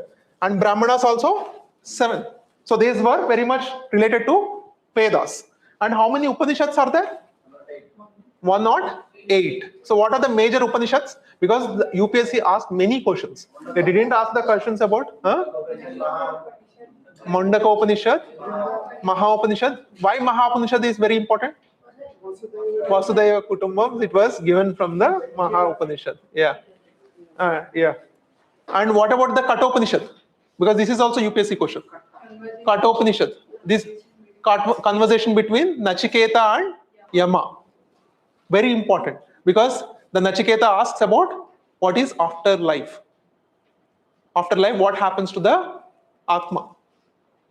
So the Yama explains afterlife, what is the thing. So that's why the Upanishads are mostly about the philosophical discussions, not about much about the religious things. So why it is classified as a Shruti and Smruti? Shruti was directly coming from gods. Apaurashayas. Apaurashayas means there is no involvement of humans. Apaurashayas. And these are Paurashayas. Involvement of humans. Shruti, directly coming from God. And Smruti, remembered. And it was made by humans. Okay? So what are the famous Itihasas?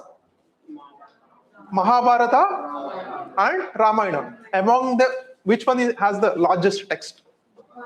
Mahabharata. What is the other name of Mahabharata? Jaya Samhita. Jaya Samhita. Okay?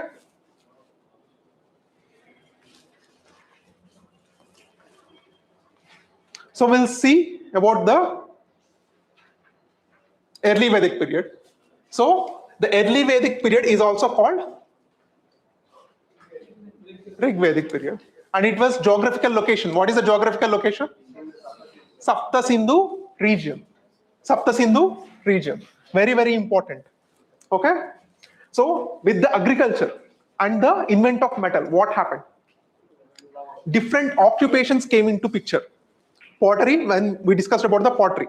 So the pottery as an occupation came. And when with the usage of copper and bronze, the smiths, blacksmiths, they came into picture. So what they have done, they trained their own generation to do the same work. So over the time, these became professionals, and later it turned into castes also. Okay?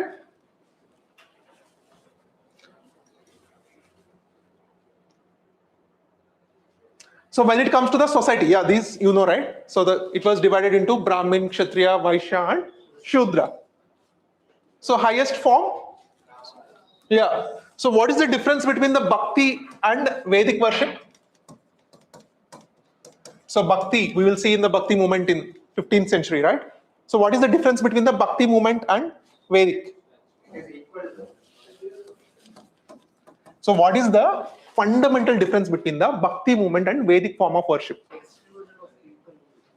So, no. To reach God, you need an intermediary. That is the priest.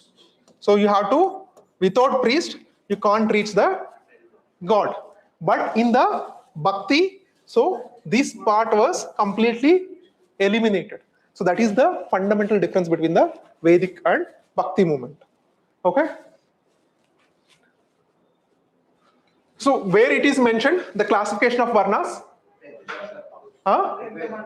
Rig Veda's 10th Mandala, Purusha Sukta. Okay.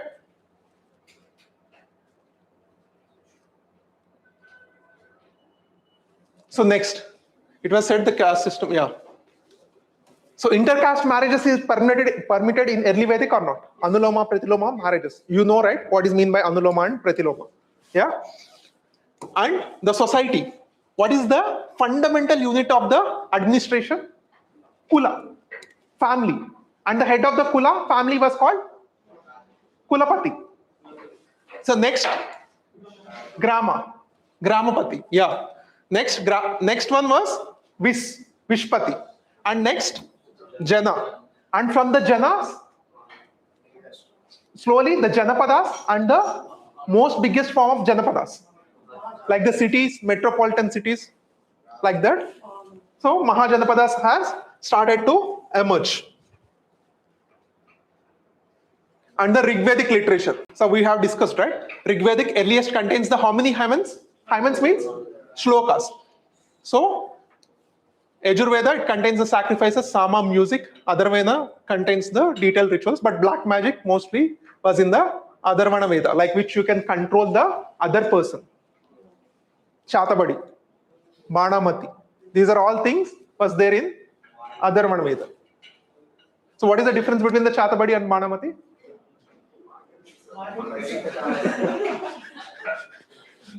Because Chatabadi was like more individual. If you want to control a person, that they used to do Chatabadi. And the Banamati was like to whole village. If you want to do something for whole village, then the Banamati they used to use. Okay? Yeah. So these are some important terminologies. So Gauduli, Samgava, measure of time in the Vedic time. So Gavyuti, measure of distance, do 3 daughter, Gotra. What is mean by the Gotra? Gotra, it's a clan. Clan name is Gotra. So Srini, Urvara, this is very important. This word is very important. What does Urvara means? Fertile land. Soma means some intoxicating drink in the Vedic time. So Vedic gods, very, very important. One important difference between the early Vedic and the later Vedic is worshipping of gods. So in the early Vedic, they used to worship the gods for material benefits. What does mean by the material benefits? To have the children, to win the wars, and to get the more grass for their cattle. But once they became the self-sufficient, once they were acquiring the property and they became more wealthy, they used to think about afterlife. So initially the 33 gods, so some important of the 33 was Surya, Indra, Varuna, Agni. These are the main gods. At present, who are the main gods? Trimurtis are main gods. So in the early Vedic, the Trimurtis have no role, very limited role. Because people, at the time, people needs the material things which exist in the world. So these material things, the nature power, were controlled by these gods. Surya, Indra, these are the gods which control the natural powers. Like the rain, water, these are the natural gods. So they used to worship them for their kids, more grass to their cattle, to win the wars. After that, they became the self-sufficient. So now they used to start thinking about the afterlife. So now they started to worship the Trimurtis. So when they found the answer, who will help us to have a happy afterlife, they found the Trimurtis are the answer. So now the worship, the trend changes from to natural gods to afterlife gods, that is Trimurtis. So Trimurtis got their prominence in the later Vedic, not in the early Vedic. So that is one fundamental, the religious difference between the early Vedic and the later Vedic. So what is the salient features? The periods saw the movement of Aryans further east. So further east. What does it mean the further east? Yeah, from the Indus Valley, the Sapta Sindhu region they reach to the Indo-Gangetic plains. So that is one difference between the early Vedic and the later Vedic. Okay, very important. The geographical difference. So initially they stayed in the same IVC people, IVC geographical area, Sapta Sindhu region, and they changed to the Gangetic plains. Yeah. Okay. So that's how the Mahajanapadas started to develop in these 4 regions. Okay. So the later Vedic literature. So we also discussed the Upavedas, Sutras, Samhitas, Brahmanas. So yeah, these are that important. But one important thing, the Shodasa Karmas. The Shodasa Karmas were present in which Vedic literature? Huh? So which form? Like in the Brahmanas, Upavedas, Vedangas.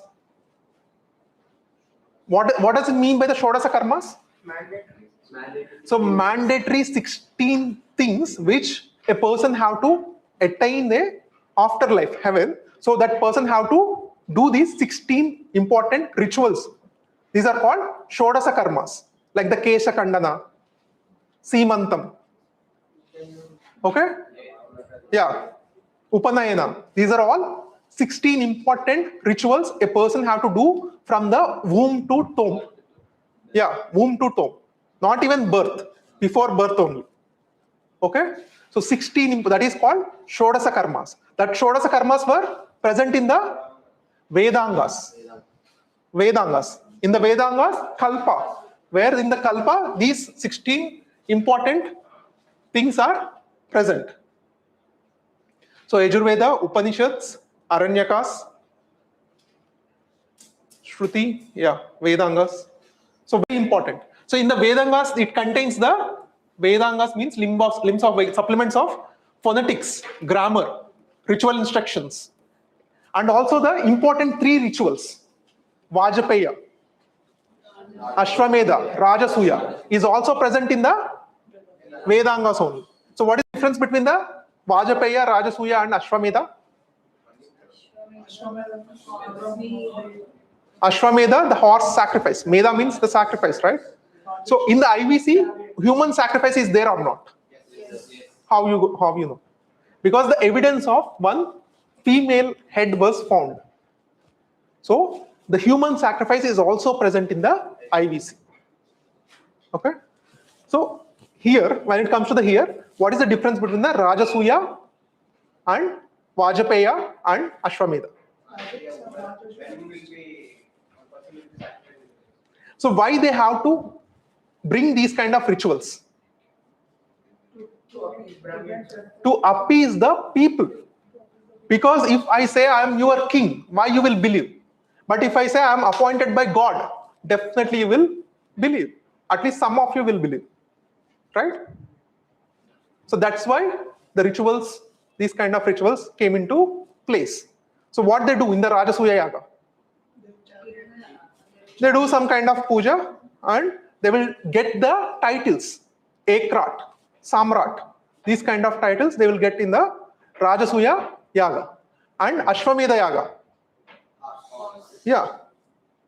So he will release the horse, and wherever it goes, all those territory, it belongs to that king. That is Ashwamedha Yaga. And Vajapeya, it's a chariot race. Chariot race. The Vajapeya is more about the chariot race. The old king, when he's at the stage of losing his youth, he will do the chariot race with the more young princes and kings. And he has to win that thing. Okay? So he will win because other people will slow down intentionally. Okay? That's what the Vajapeya.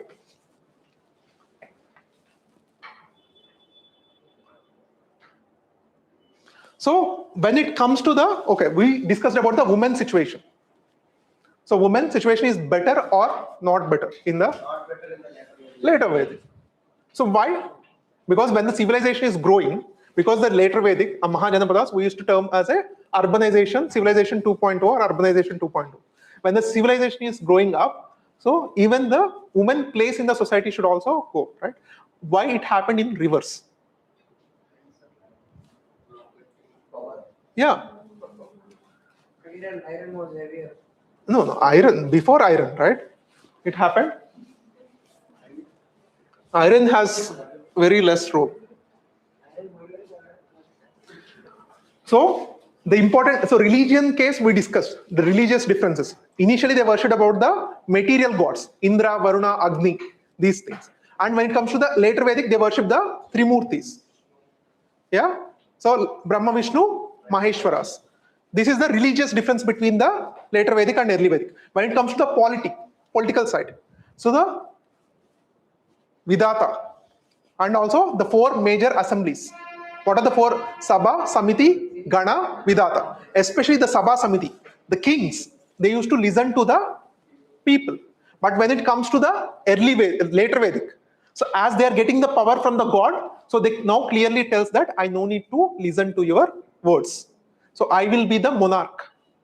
So the clear monarchical system has started in the later Vedic period. And also the implementation of Varnashrama Dharma. Varnashrama Dharmas, like clear 4 Varnas. It is also started in the later Vedic period. And the marginalization of women also started in the later Vedic period. And controlling of their marriages, education, movement, everything started in the later Vedic period. Okay, this is the important society.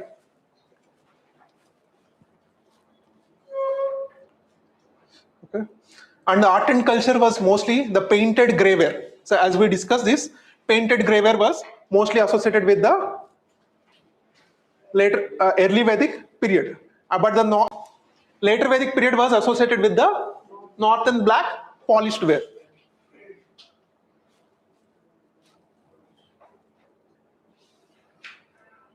So here we can see the society stratified, but mobility, women get equal status. Polity, semi-nomadic. What is polity means here they used to have more open polity. So they used to have multiple assemblies and they used to respect the assembly's decisions. That is our early form of democracies. But in the later stages, they are more like monarchs because they showed that their power is getting directly from the god. So in Balban, I think, right? In the medieval Indian history, Zililahi. Zililahi means the shadow of God. Just like that, these monarchs, they used to, because you can't question them. So that's why they used to tell that their power is coming from gods. So that's why they started to having these rituals. These Vajapaya, Rajasuya, Ashwamedha. These are the rituals. So what kind of economy that early Vedic people have? Pastoral economy. Cattle is the main wealth. Land is not the main wealth. Even if you observe the Mahabharata serials and all, they used to occupy the cattle also. Right? The cattle is one of the main wealth. For Aryans, early Aryans, the cattle is important wealth. Okay? And the religion was more materialistic. And next, the later Vedic. Rigid, very hereditary, and women case, child marriages are there, and sati came into existence, Varnashrama Dharma was there, and women were denied of, women and the Shudras are denied heaven, means moksha. They denied the heaven. Why? Because they are not dvijas. Dvijas. So that is what the history tells. So if you are an ekaja, so you are not permitted to enter into, get the moksha. So what is the difference between the ekaja and the dvija? Yeah, dvija is having the 2 life. First life, everyone has first life, like from the birth or from the mother. And the second life, again you will be born after the Upanayana. So these Brahmins, Kshatriyas and Vaishyas, they have the Upanayana ceremony, not the Shudras, and also the women. So they are denied the moksha. Okay? Slowly the society started to having the discrimination. When the society is getting more sophisticated, and the stratification and division of society was also very much evident. Okay? So these are the major differences between the Rig Vedic and the later Vedic.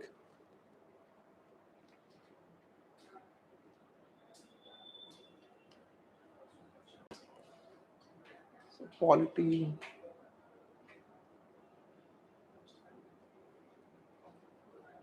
Yeah, this we can see.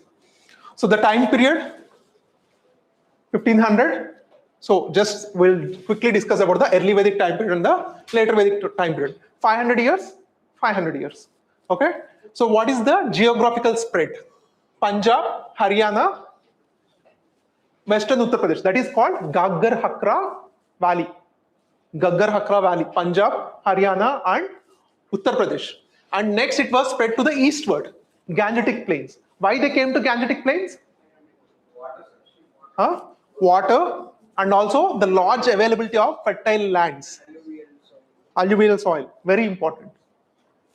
So the basis of division, nomadic semi-settled life, composition of early Vedic, rise of kingdom, social stratification and decline of tribal polity. Literary sources, Rig Veda, and all the later Vedic text. So that is the important. So Vedas, hymens, Yajurveda, this we'll discuss. So what is the difference between the political life differences? Sabha Samiti in the early Vedic means kings used to listen more towards the tribal assemblies, but in the later Vedics they used to not listen. So Janapadas emerged, kings became more powerful, and initially it was the economic life is a pastoral economy, and when it comes to the later Vedic, agriculture was the main important thing. Iron came into existence. So what is the benefit of iron when it compares to the bronze? More durability. It can cut more trees. Okay, it can dig more deeper into the ground. When you get more deeper into the ground and when you sow the seed, what will happen? The seed growth will be more strong. Okay. So trade, they have the barter system, and here the trade was more expanded, and the coin, not exactly the currency. Nishka sometimes in some books they was referred as a necklace, ornament. Also they are also referred as a necklace, but that is one kind of a prominent standard. Nishka is a one standard. It is not a currency. It's a form of a currency, but not a exact currency. So Varnashrama Dharma, you can more visible in the later Vedic. Status of women? High status. High status compared to later Vedic. So decline of status in later Vedic, child marriages. Here the minimum age is 14 years in the early Vedic. But in the later Vedic, it was much less. Dowry. Yeah? 14 years means it was there in some texts.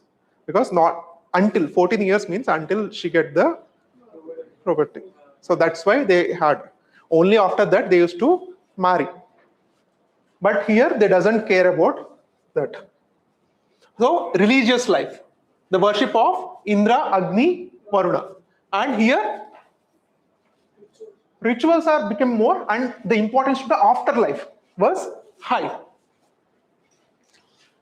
So here, yeah, these are simple differences. Philosophical ideas, here there is less discussion about the philosophical, because the more tended, the trend was about the material benefits. So once they were settled and once they were affluent, they used to think about the Upanishad. What happens after death? I will be alive or not?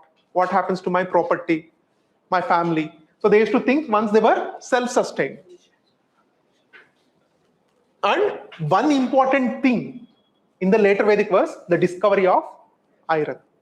So why this discovery of iron impacted the whole Indian civilization? Why? Wheel. So iron gave many important things. First thing, it has given the large, strong axe, iron axes. So with the iron axe, what it can do? It can cut more trees. If you can cut more trees, what will happen? More land comes under agriculture. If more land comes under agriculture, what is the outcome? More productivity. If you have more surplus, what happens? More trade. Means more wealth. More wealth means you can enlarge your territory and you can maintain large armies. So like that, from the Janapadas. So the Janapadas, the smaller kingdoms, the Mahajanapadas. The Mahajanapadas came into existence. And these Mahajanapadas are also called Shodasa Mahajanapadas. So why these Shodasa Mahajanapadas? The major 16 Mahajanapadas. Okay, the Shodasa Mahajanapadas.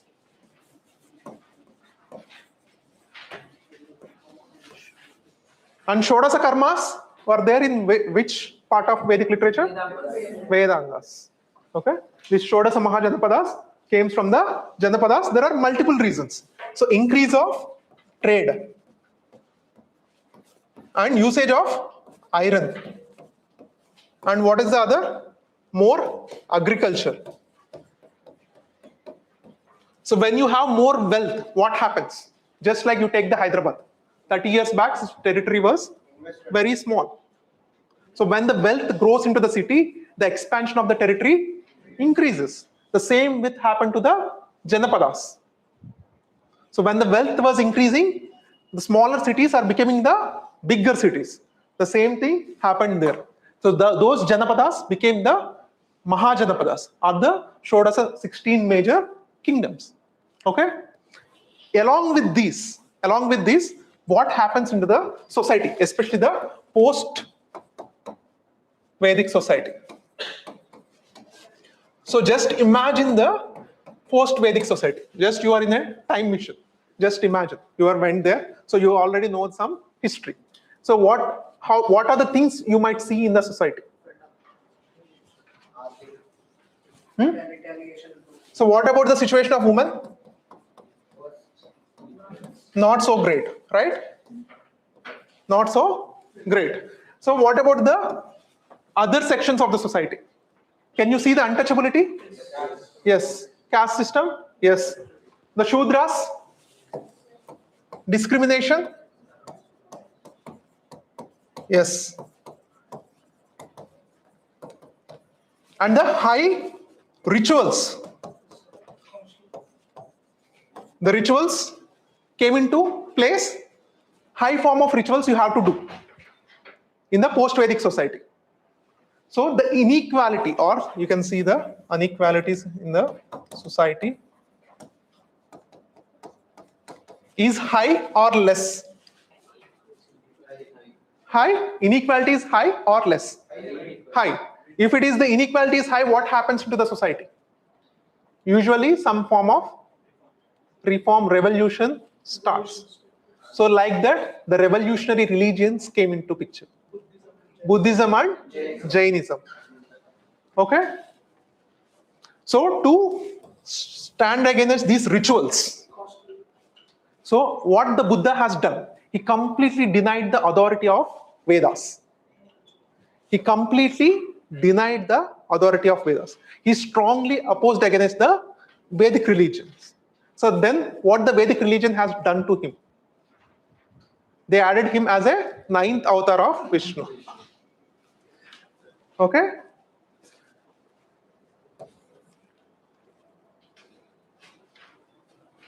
So this is the conditions of the post-Vedic society. Okay, not so great, highly discriminative. Rituals are so high, sacrifices are so high, because the agriculture is mainly dependent on cattle. Because we don't have the Mahindra tractors, right, of those days. So we need cattle, ox and all. So in the name of rituals and sacrifices, you are killing those cattle. What happens to your agriculture? It impacts the agriculture. And also, just like cattle, we have like so many families, the farmer families, they have some emotional bonding, right? How you have emotional bond with our pet dogs and all. So cattle, they used to make their emotional bonds. In the name of rituals, if they want to kill the cattle. So just imagine their emotional trauma. So they were not happy with the Vedic religion. So everyone is waiting for the time for the alternative. Any religion, for example, any religion, especially if you take in the ancient time, to succeed in any religion, it should have some kind of mass appeal. and flexibility.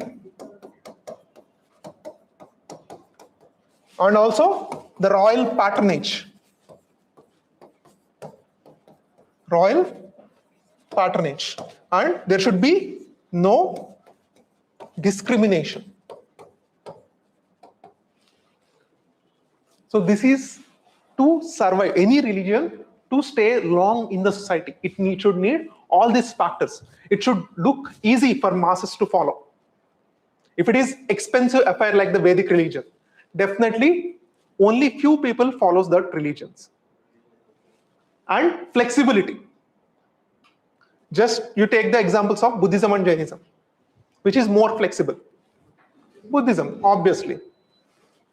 Royal patronage. And the Buddhism got the perfect royal patronage in the form of Mauryans. So that's why the Buddhism has thrived a lot in the later stages. And there is no discrimination towards that religion.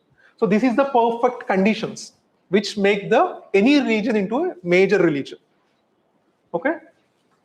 And also when it comes to the Varnashramas, the root cause of these religions, these new heterodox religions. So, what are the 4 important parts of Varnashramas? Brahmins, Kshatriyas, Vaishyas, Shudras. So Brahmins, they are getting all the major benefits according to the history. Okay, they are getting most of the major benefits. So because they are the ones, are the mediators and messengers to the God. So to reach any prayer, so their presence is very much important. So that the next Kshatriyas. Kshatriyas were not happy with the Brahmins. Why? Why the Kshatriyas were not happy with the Brahmins of the time?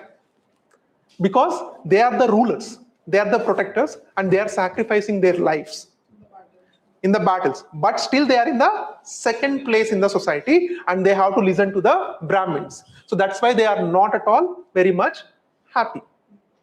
So they want to upgrade their status. And next comes to the Vaishyas. Why? They have more reasons than comparing to other two. Why? Because they are the ones who are doing trade. So when these Janapadas becoming the Mahajanapadas, major cities, what will happen? The prosperity in the wealth in the society increases or decreases? Increases. So if the wealth increases, who will get more benefit? Traders. So if they need money, Brahmins or Kshatriyas, they need money, they will come to Vaishyas. And the Vaishyas are highest taxpayers. So like our IT friends, they always complain, right? We are paying so much tax, but government is not doing enough, right? Similarly, that Vaishyas are also feeling the same. So we are paying lot of tax, and whoever wants money, everyone is coming. Shudras are coming to us, Brahmins are coming to us, Kshatriyas are coming to us. So why we are not in the first position if we are controlling the money? That is their complaint. And also the Vedic religion bans the usury business. Vedic religion bans the usury business. What does it mean by usury? Baddi vyapar. Usury business. They ban the usury business. So, and the traders, the Vaishyas, they mainly thrive on the usury business. And also, Vedic religion in the form of Ashwamedha or something, it promotes war. It promotes violence. If violence happens, what will happen? Just take the India-Pakistan border as an example.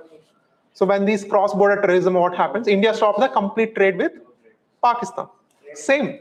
When there is wars, what happens? The trade automatically declines. If the trade declines, who will suffer more? Vaishyas. As you take the Jainism and Buddhism, both promote the non-violence. So they don't promote wars.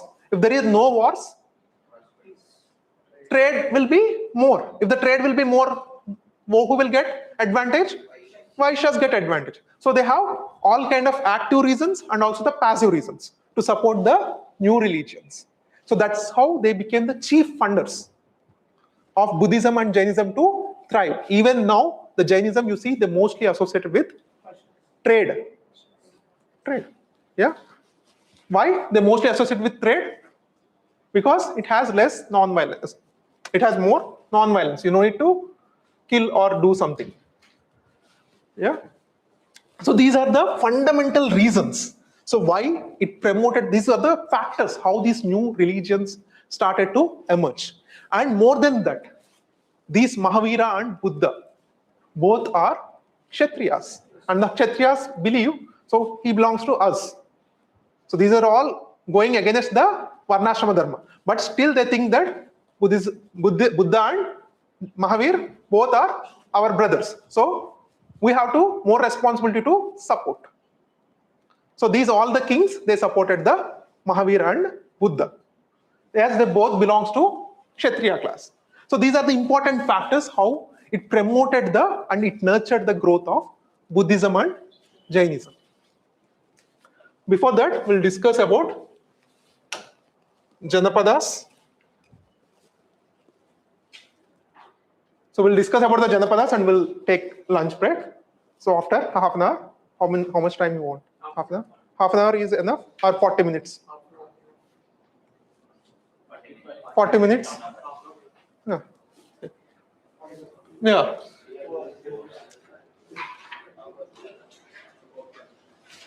So these Mahajanapadas are called second urbanization in the Indian subcontinent. Why it is called second urbanization? After IBC, it is the second time we can see the growth of urbanization in India, because the initial Vedic people are very much like a nomads.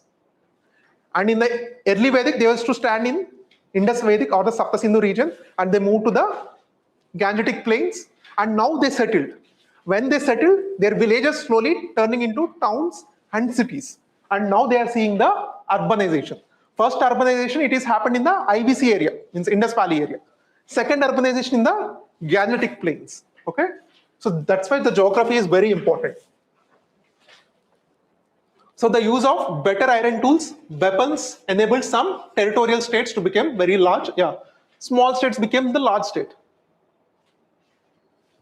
So this is the Mahajanapadas, Ali plus army plus treasury, fortified city, country plus minister plus king. This is like Saptangas. So we'll discuss in the Mauryan time. Okay, these are the Mahajanapadas. You just have to know the important Mahajanapadas and the capitals. Okay, for example, among the 16 Mahajanapadas, what are the biggest Mahajanapadas? Magadha. And who is the competitor to Magadha? Avanti. Avanti is the major competitor to Magadha because they both have the iron ore reserves. So both prospered by selling the iron to their neighbors, just like how these Gulf countries prospered by selling the oil to the neighbors. So they prospered very high because they get the more number of profits by selling these iron tools, iron made weapons, iron made plows, other iron tools, and they sold to other Mahajanapadas and they prospered very much. The Avanti and Magadha. Okay, so Avanti also has two capitals. What are the two capitals? Ujjain and Mahishmati. Okay, and Magadha. What is the first capital of Magadha? Rajagriha or Girivraja. Rajagriha or Girivraja. And the second capital it was changed to the Pataliputra. So among these 16, only one survived. And one became the India's major first empire, Magadha, because it absorbed all the other 15 Mahajanapadas into it, and it became the first major empire of India. So that is the history of these Mahajanapadas. How this one Mahajanapada occupied remaining 15. But why this is important? Because before the Magadha formation, so the Buddhism and Jainism came into the picture.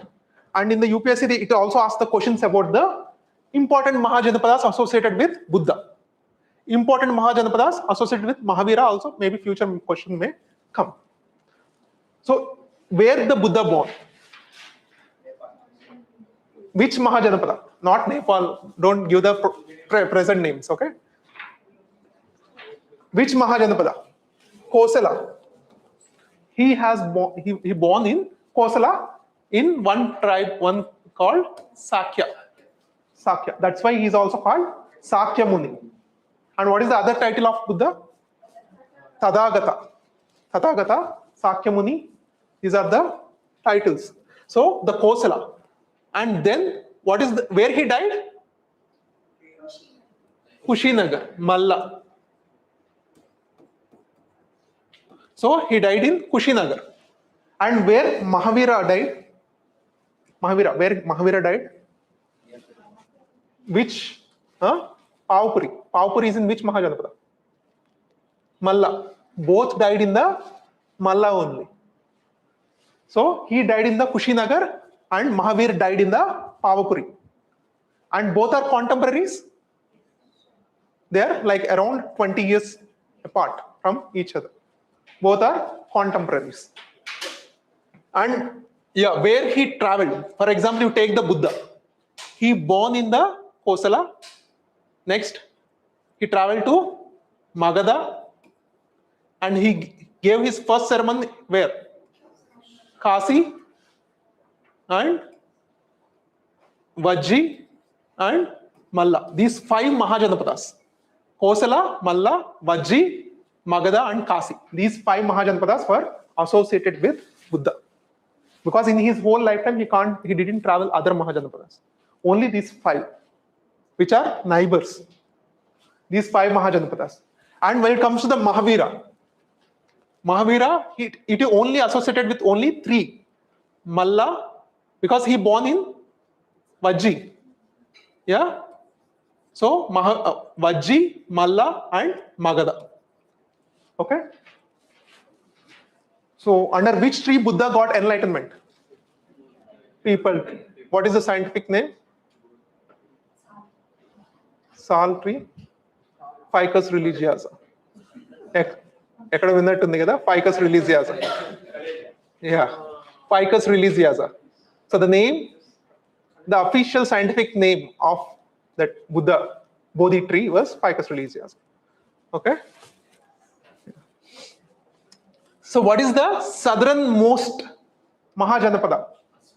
Asmaka. So what is the capital? Kaudinyapura. And what is the westernmost and northwestern, you can say? Kamboja. Kamboja and Gandhara. And these are the first Indian territories occupied by the foreigners after the Aryan invasions. So who are the first foreigners came to India? Persians. First Persians. Cyrus, Darius I. You watched the movie 300 Warrior, 300? Anyone watched 300, 302? So they were the first they came to India and they occupied. They have brought, they take some soldiers and they went to the Greek. In that movie, their fightings are between the Greeks and Persians. Before they going to war with the Greeks, they came to India, they occupied this part, this Gandhara and Kamboja, and they have taken some Indian men as a soldiers and they went to occupy Greek. Okay, but what happened? The Greeks, they overturned. So they came and attacked the Persians, and after the occupying the Persians, and they came and occupied some part of India also. That's how these Greeks came into India. So when you see the movies, you have to make the bridge with the history. So these capitals, very important. Asmaka, Kaudinyapura. Magadha, what are the important capitals of Magadha? Pataliputra and? First, what is the first capital? Rajagriha. The other name of Rajagriha was Girivraja. Why the name? Because it is surrounded by 5 hills. When it is surrounded by 5 hills, so what will happen? So it is very hard for enemy to enter if you close these doors. If you close these doors, what will happen? It is very hard enemy to enter. So when your capital is strong, then you can concentrate for expansion. So in the Bahubali, the climax was the same thing, right? What Rajamata tells, you have to protect the city and also you have to occupy. So when your city is protected, so you have one single agenda was expansion. So that is what this Magadha people has done. Slowly, because when their capital was strong, they started to expand and they absorbed all the Mahajanapadas into them. Okay. So next capital after this Girivraja, what is the next capital? Pataliputra. Even the Pataliputra was also surrounded by rivers, Ganga, Son. So that's why the Pataliputra also called Jaladurga. Jaladurga means the water fort. The Pataliputra is called water fort. Jaladurga. So it is both capitals are very hard for the enemies to reach. Both capitals, enemies to reach very hard. So that's why they used to have continuous expansion. These are all the Magadhan early emperors. The Bimbisara, Ajatashatru, Nandas. So they only fully concentrated on expansion.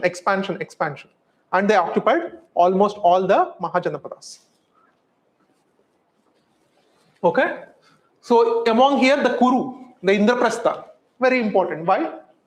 The present day Delhi. That is Indraprastha. So in the Mahabharata, why Magadha was portrayed as negative or the villain side? Usually Magadha is the major empire of India. But if you see the Mahabharata, who are the heroes? Kuru. Which they have the very limited role in the real history. Because the Magadha, they used to not follow the dharmic traditions. One of the reasons why the Magadha became the first major empire was because they are not the strict followers of the Vedic dharmas. Means, if they follow the Vedic dharmas, what happens? Only the Kshatriyas have to fight. But there is no perfect order like this in the Magadha. That is one of the reasons why the Magadha became the first empire of India. There are some important reasons why Magadha became the first major empire. This is also one of the reasons. Because they are not the strict dharmic traditions. That's why they are easily prone to attracted by Buddhism later also. Initial kings also, the Chandragupta Maurya, he was Jain. Later kings, they were turned to Buddhism. And the Mauryan age was a golden period for Buddhism to prosper. Okay? So this is about the Mahajanapadas, and just go with that names of the rivers, some important names. For example, Kosala. Kosala is on the Sarayu, river Sarayu. What is the capital city of the Kosala? Shravasti. Kosala is the kingdom associated in Ramayana with whom? Rama. That's why he is called Kosala Rama. Okay? So Ayodhya, the capital. So you should align whenever you see some movies, text, religion, UPSC history should come into the mind. Okay? So, yeah, Anga, Champa, Magadha, Girivraja and Rajagruha. Okay? So Magadha, first Buddhist council, yeah, Girivraja. Okay, we'll study that later. But yeah, Kasi. What is the capital of Kasi? Varanasi. Vatsa, Kausambi. Kosala, Shravasti, Kushavati. Yeah, these two. Shaurasena, Madura, Panchala. Panchala is associated with whom? Draupadi. Yeah? Drupada, King Drupada. Ahichitra and Kampilya. And Kuru, Indraprastha. And what is the other capital? Hastinapura. Matsya, Viratanagara. Chedi, Shuktamati. Avanti, Ujjaini and Mahishmati. And only competitor to the Magadha in the Mahajanapadas was Avanti. And the major king was Prasnajit. major king, and he is the contemporary of Buddha and Mahavira. Okay? Yeah. So Gandhara. What is the capital of Gandhara? Takshila. Kamboja, Poonch. Okay? So these are the important of Magadhas. So after the lunch, we'll see the Magadha. Okay? So we have to run faster. Huh? We only in the very early stage.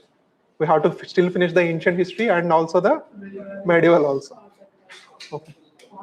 We'll go a little faster. Okay. Yeah. Huh. So now, right? So we'll meet at 1:35. Okay. 1:35.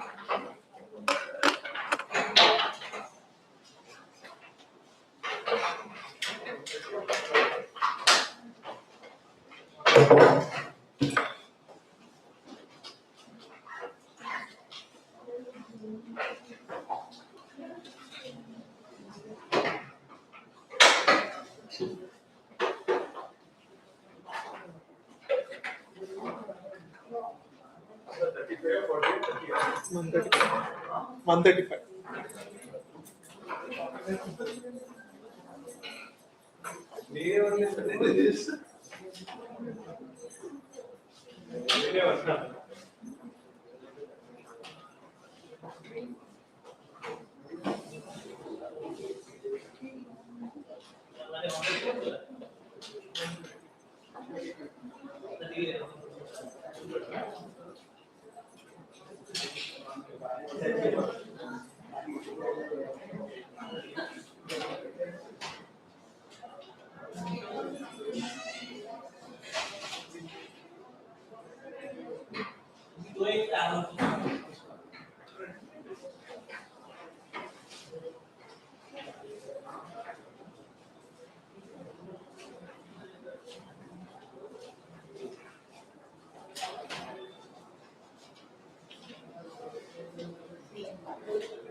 నేను English చెప్తాను ఇంకా చేస్తాను ఎట్లా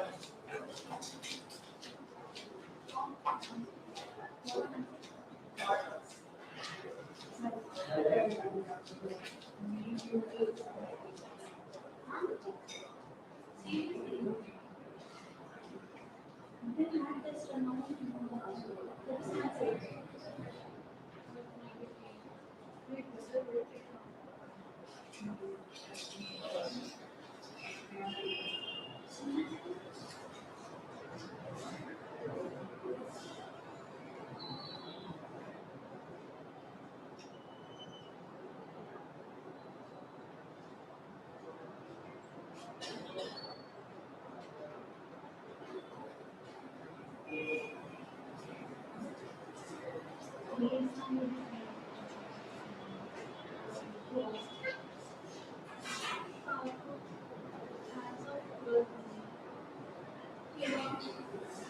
brother.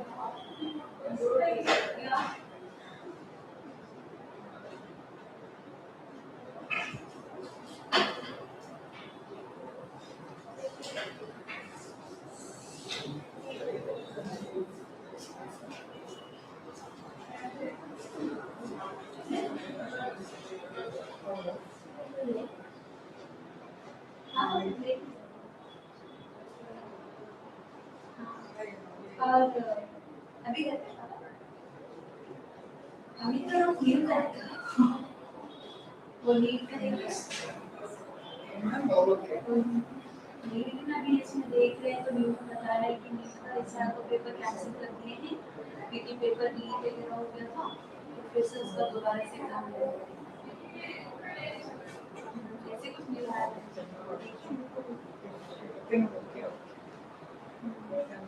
ठीक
exam cancelled. My brother.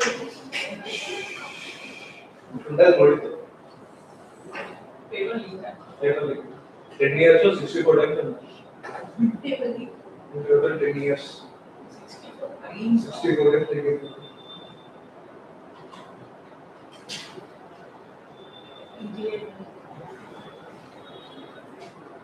UPSC question. Ten years to UPSC. This diesel, petrol, writing ఇప్పుడు post phone result exam date 24 కానీ అందరూ diesel petrol వాడతారు కదా అనవసరం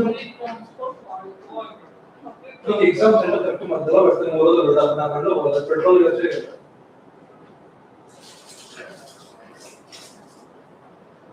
ఇట్స్ నాట్ కరెక్ట్ అంటే క్యాన్సిల్ చేయాలి ఎగ్జామ్ ఆన్లైన్ లో పెట్టాలి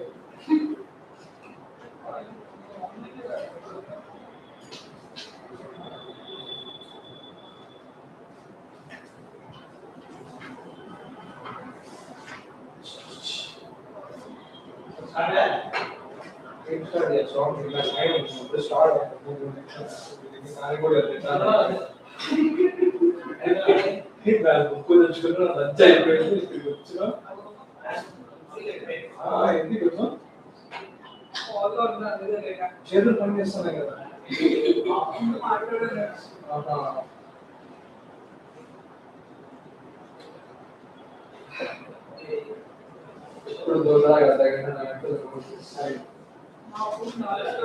ఇప్పుడు ఇప్పుడు సార్ ఎక్కడ గుర్తుంటున్నాడు అయిపోయింది 2-3 minutes అన్నా సార్ అవునా షూరా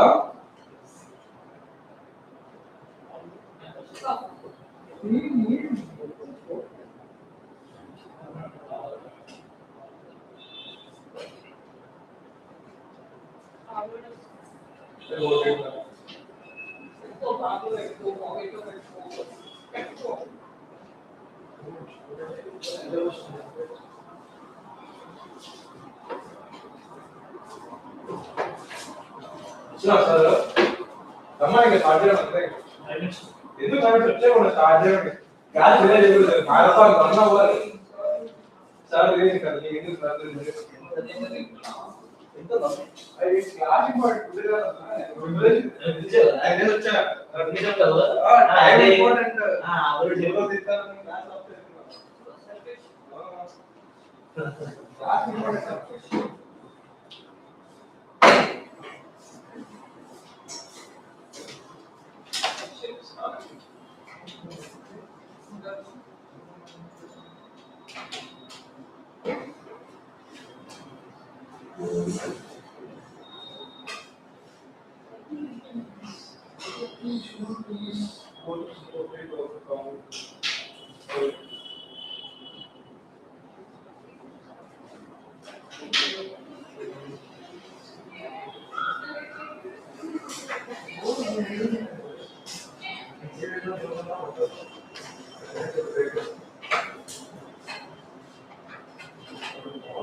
Direct after class.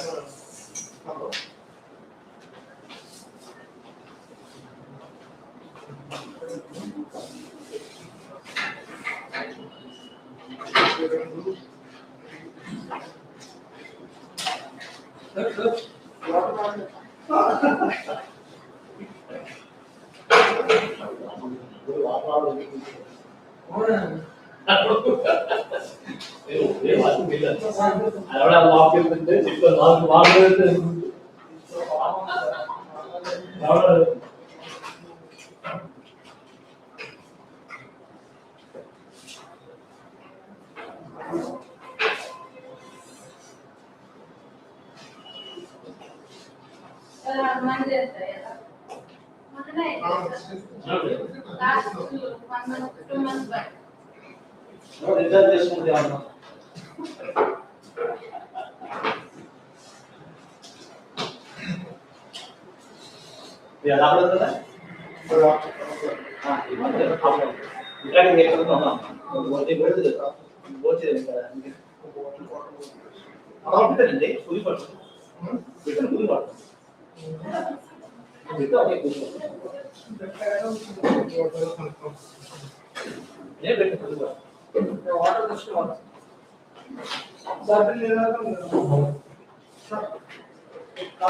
Sir handout కాకుండా మీరు అనాల్సింది మీరు చెప్పుకుంటే వెళ్ళిపోండి సార్. చెప్పలేదు అంటే ఇప్పుడు ఏంటంటే ఫ్యాక్ట్స్ హ్యాండ్అవుట్ ఆల్రెడీ చెప్పేసారు మాకు. చెప్తే మాకు ఏదైనా వెళ్ళిపోయింది.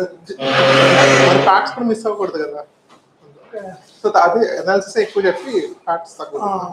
ఓకే, ఫిలిమ్స్ కి ఫ్యాక్ట్స్ ఇంపార్టెంట్ కదా ఇప్పుడు.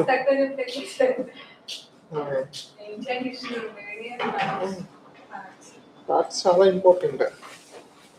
మీకు అనాలిసిస్ ఏంటి అంటే టు కనెక్ట్ ద డాట్స్ మీకు యూజ్ అవుతుంది. అవన్నీ ఏంటి అంటే ఎలిమినేషన్ కి హెల్ప్ అవుతుంది. ఫ్యాక్ట్స్ లేకుండా కష్టం కదా, ఫ్యాక్ట్స్ ఉండాలి, అనాలిసిస్ ఉండాలి.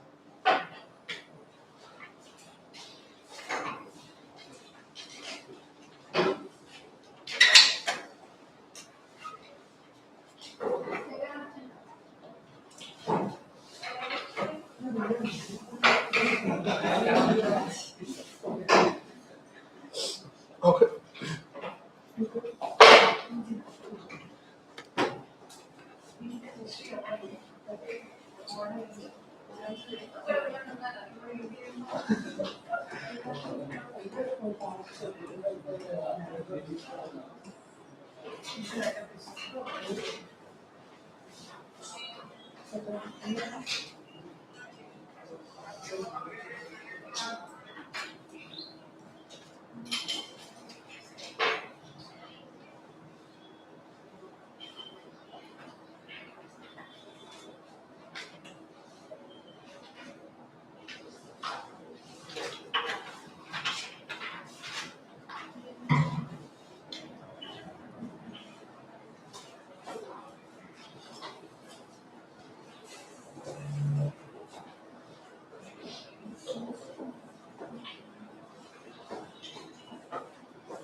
So we'll start.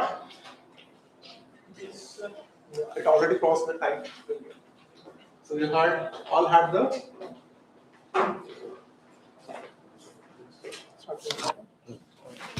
అది కూడా పెట్టుకోవాలా అవసరం లేదు.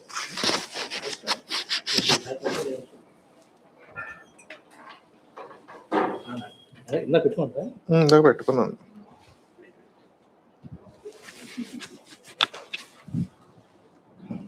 బ్యాటరీస్ మార్చాలి.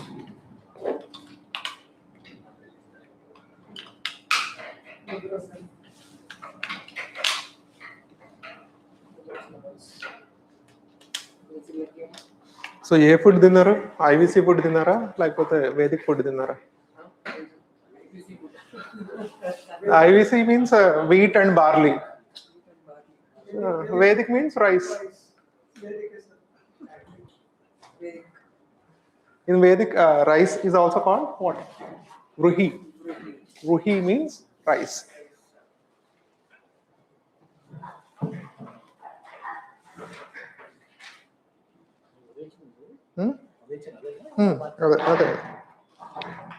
అదే ఎక్కువ సౌండ్ వస్తుంది కదా.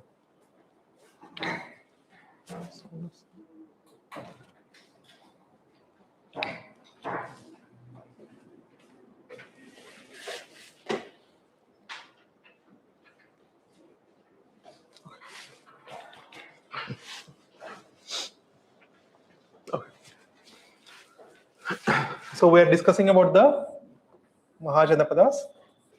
So in the Mahajanapadas, so Magadha became the first empire of India. First empire of India. So how it became the first empire of India? What are the important reasons? First is its capitals. So two important capitals, Girivraja and also the Pataliputra. So Pataliputra is also called Jaladurga. And next, availability of iron resource. Even the present Chautanagpur Plateau. So at present, even today, it is the most of the steel plants. Bilai, these important steel plants are all located there only, right? So next, other important So trade, huge trade.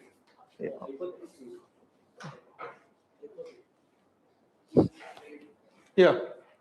So huge trade surplus is there with other kingdoms, means other kingdoms, because of selling the iron. Okay.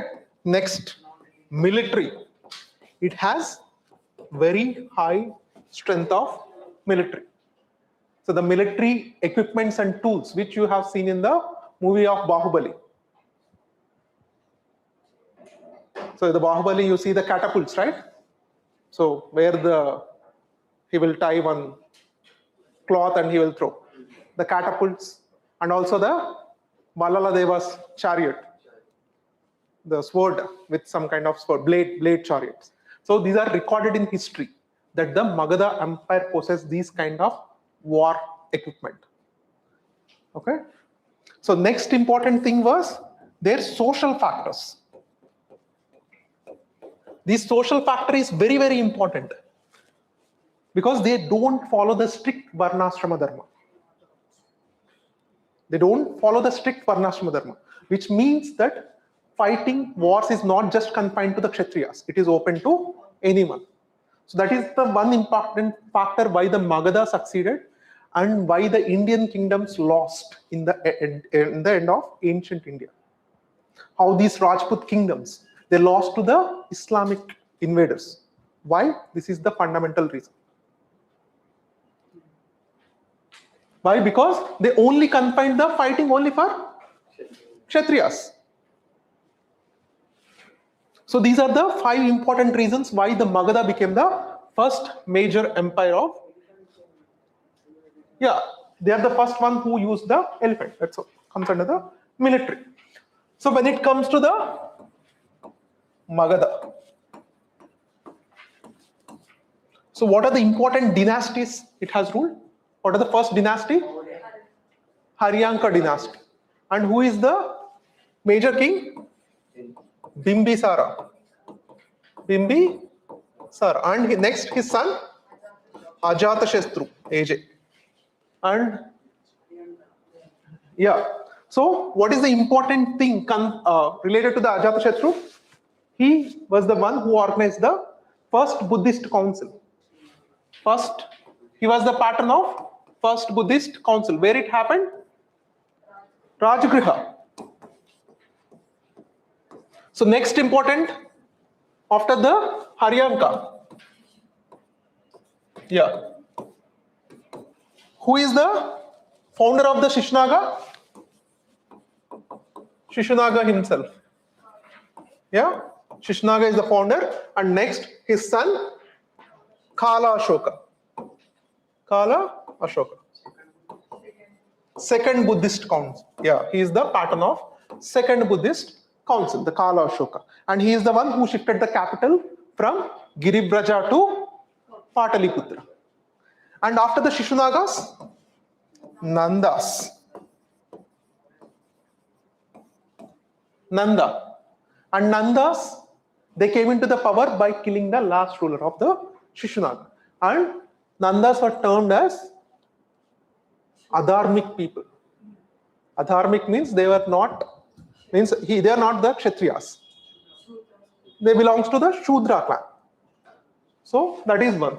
And Nandas, who are the important kings? Mahapadmananda and Dhanananda.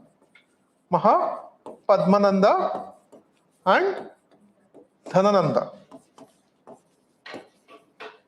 During their time, yeah, in the northwestern part, so Alexander is waiting to enter India. So did he enter? He only won one battle with King Porus. That battle is called Battle of Hydaspes on the banks of river Jhelum. Okay, very important. So what the Alexander, first the initial invaders, the first invaders were Persians.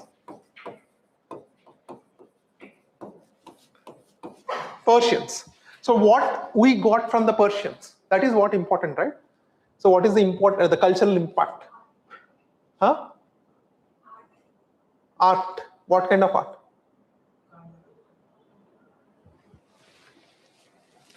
You see the Kharoshthi script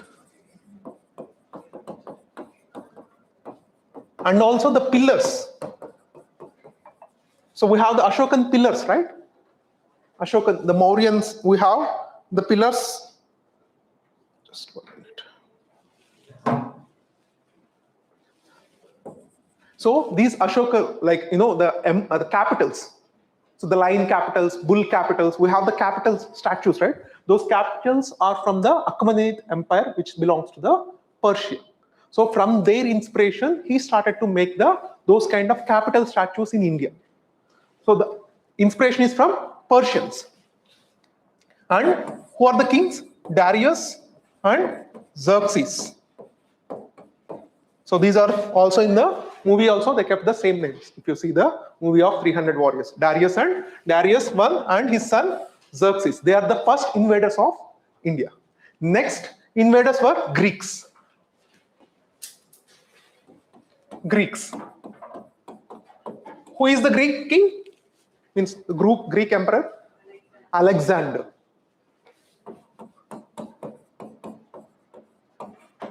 So what is the battle he fought in India? Battle of Hydaspes. On the river Jhelum with King Porus. Purushottama or Porus. And then he wanted to move to the northwestern part of India, like the Gangetic Plains. The Magadha Empire is already there. So what his army, they were very much unhappy to move forward because they were very much like last 15 years, they're in the war. So they don't want to move ahead. And more than that, the next important factor is not like, Porus or Ambi, they don't have smaller armies. So Magadha has very big army, nearly 2 lakh infantry. And even they didn't get the relief from the first instance of fighting with elephants. So in the Battle of Hydaspes, the first time they fought with elephants. So even to fight, to win in that battle itself, it take like very hardly they won. So just imagine now they have to fight with almost 6,000 elephants. So the Magadha has 6,000 elephant army, 2 lakhs of infantry. So, and 15 years they were away from the home and they don't have the hope to win in this battle. So which all these things made to tell Alexander that we will not fight this battle. Even Alexander so much want to conquer the India, but his army was not supporting. That is a classical management lesson.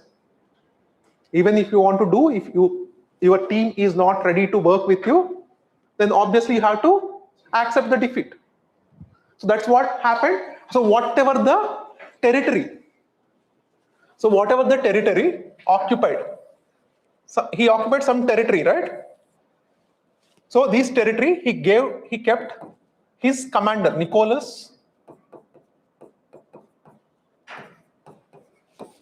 Seleucus Nicator, right? Seleucus Nicator. So he kept his commander Seleucus Nicator and he went back to Greek, Alexander. While going to the Greek, he was murdered. Same situation, same incidents will happen after the Mauryas also.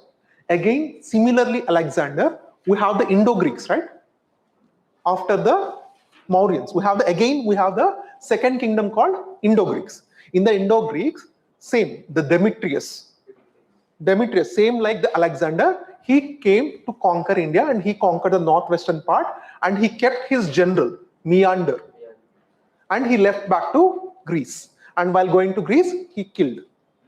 And the Meander announced the independence. Same like here also, when Alexander was killed, Seleucus Nicator announced the independence. You can see the parallels. Okay, very important. So next, after the Nandas, who came to the power? Mauryans. So we'll hold until here. So we'll discuss about the Buddhism and Jainism. Then we'll continue this part. Okay? Okay. So what is the classical difference? So I will not go very much deep, but I want you to know what are the philosophical differences between the Buddhism and Jainism. What are the basic tenets? First, yeah. Buddhism follows middle path or Madhya Marga. And what is the philosophy of Jainism? Huh? Extreme? No. You can see the philosophy, Anekantavada. What is meant by the Anekantavada? Because truth has multi-directions. So same, I use in the same, like you see, for me, here the camera is switched on and I can see the camera is switched on. But from the back side, you are unable to see whether it is switched on or off. How you got to know it is switched on? You have to come this side and you have to check. So when you want to know the truth in your life, you have to see in the 360-degree view. That is called Anekantavada. Means multiple directions to the one truth. Otherwise, the truth will become relative. If you don't check, the truth will become relative. What does it mean by the truth will become relative? From this side, the camera is on for me. From that side, the camera is off for you. That is also truth. This is also truth. Relative to the direction which you are watching. But Anekantavada means you have to see the all directions and you have to confirm that is true. That is the philosophy of Jainism. So what about God? When it comes to the God. So Buddhism believes a bit what Buddha tells about God. He doesn't take any stand. He asks to concentrate more on your issues. Why you have to think about things. So first concentrate and try to control your desires. Okay, that's what the Buddha tells. So next, when it comes to the Jainism, so whether it believes in God? No. So that's why these both religions are called Avaidika Matas. Avaidika Matas or unorthodox religions or heterodox religions. So which they don't support the existence of God, both Buddhism and Jainism. What about karma? Buddhism believes in karma? Yes. What about Jainism? Yes. Jainism also believes in karma. What about soul? Atma. Buddhism doesn't believe in soul. Anatta means no soul. That is what the philosophy of Buddhism. And Jainism, it believes in, soul. Rebirth and transmigration of soul. So this is one of the fundamental questions which Buddhism unable to explain in the later ancient history and which caused the downfall of Buddhism. So when the Adi Shankaracharya, he came and he questioned this philosophy. So you are telling that the rebirth is there, but you are telling there is no soul. But you are telling again the karma is there. So that's what he questioned. He completely collapsed the philosophy of Buddhism. You are telling that karma is there, you are telling that rebirth is there, but you are telling there is no soul. If there is no soul, who is having this karma and rebirth? You understand? So this is the question asked by Adi Shankaracharya, which collapsed the Buddhist philosophy to looks like very void. And again the people has turned to Vedic religion because of this vacuum in the basic philosophies of both Buddhism and Jainism. Okay? So these are some important things. Okay, middle path. And when it comes to the violence,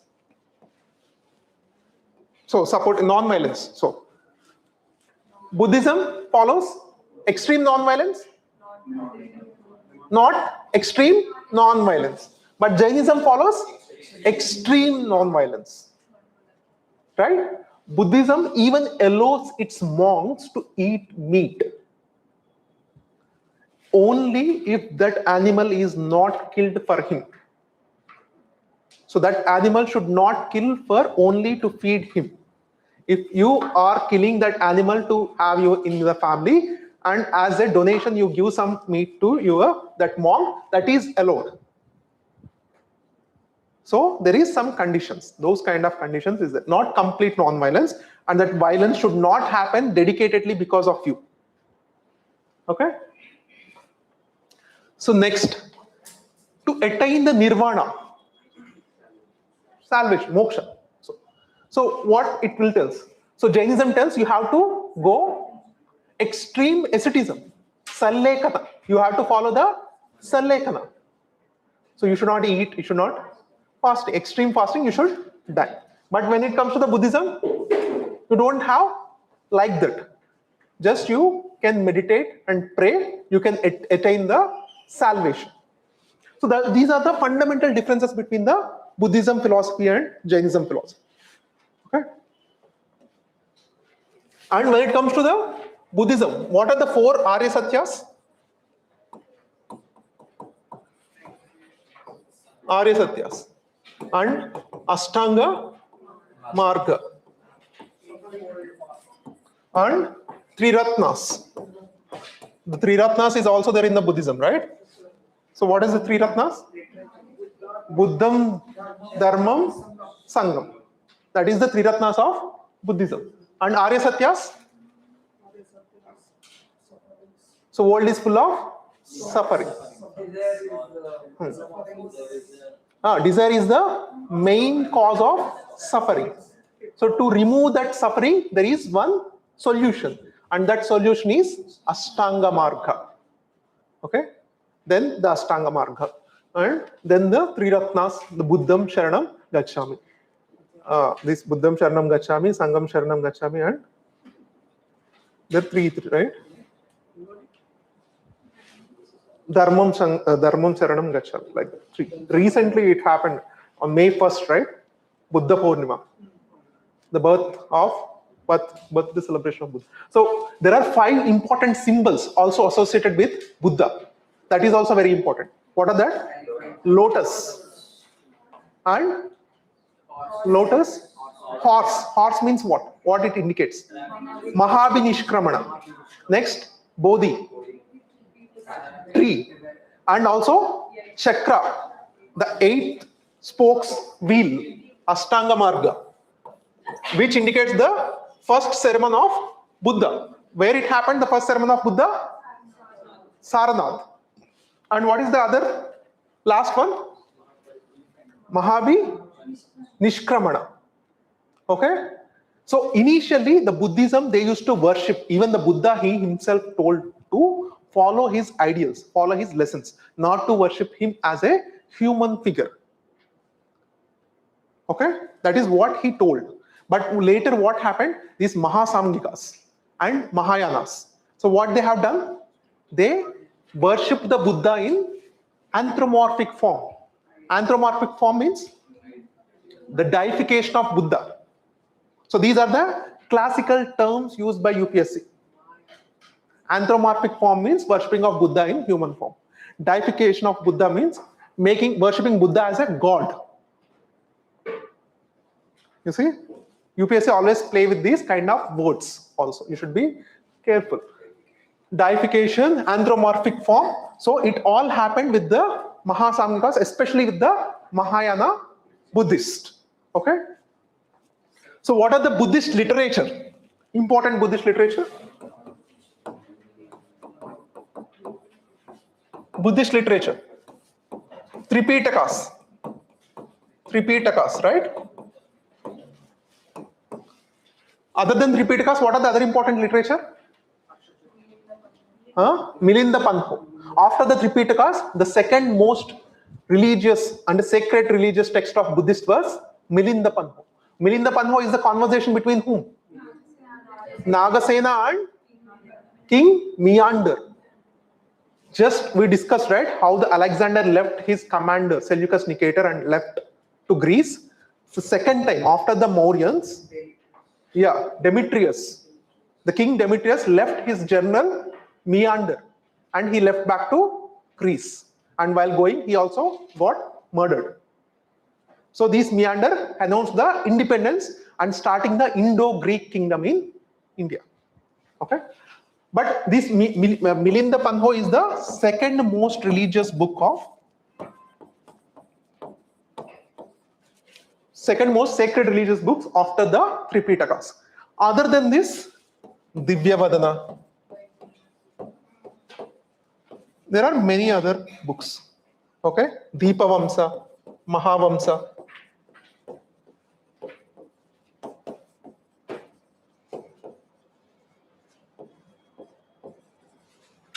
Okay, these are some important books of Buddhist literature. Tripitakas, how many Tripitakas are there? Sutta Pitaka, Sutta Pitaka, Vinaya Pitaka, Abhidhamma Pitaka. So what Sutta Pitaka tells? Sutta Pitaka is the teachings of Buddha. All the teachings of Buddha is there in the Sutta Pitaka. Sutta means, Sutta is a what? Pali word. Sutta is a Pali word. Sutra is a Sanskrit word. The sutras of Buddha was there in the Sutta Pitaka. Even the famous Jataka tales. Jataka tales. What is this Jataka tales? Jataka tales. Jataka tales is there in Sutta Pitaka. Very important. Because many times the question is asked on Jataka tales. How the Upanishads are very important in the Vedic literature, Jataka tales is very much important in the Buddhism, as both teaches the philosophical and moral discussions, not on the religious. So they discuss on the philosophical and moral discussions. All the stories about the Jataka tales is about the compassion, how to help the people. These kind of stories are there in the like Panchatantra stories like that. Jataka tales is also same. And especially the Bodhisattva. They highlight the Bodhisattva character in the Jataka tales. Who is this Bodhisattva? Avatars of Buddha. So what is mean by Bodhisattva?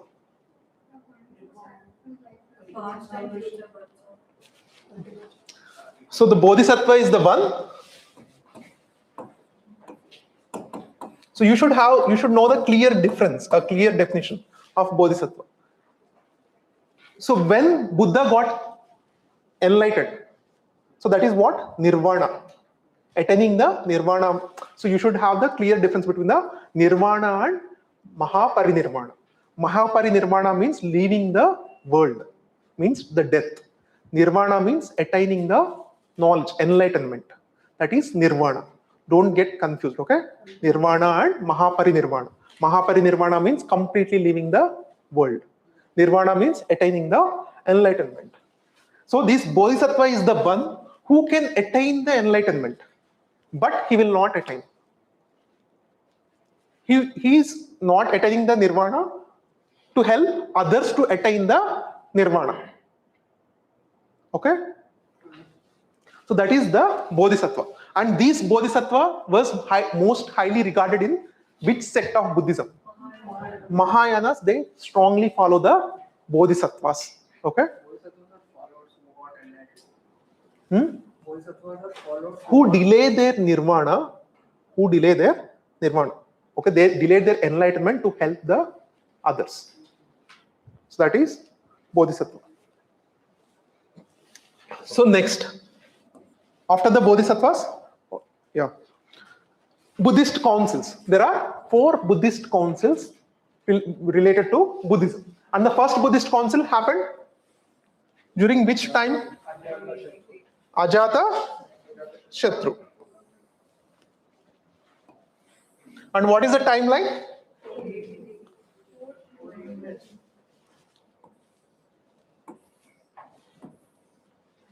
So 483 BC. And who is the pattern king? Ajata Shatru. He belongs to which dynasty? Haryanka dynasty. And It happened, who presided this first Buddhist council? Mahakashyapa. Okay. And this is what is the outcome of the first Buddhist council? This is very important.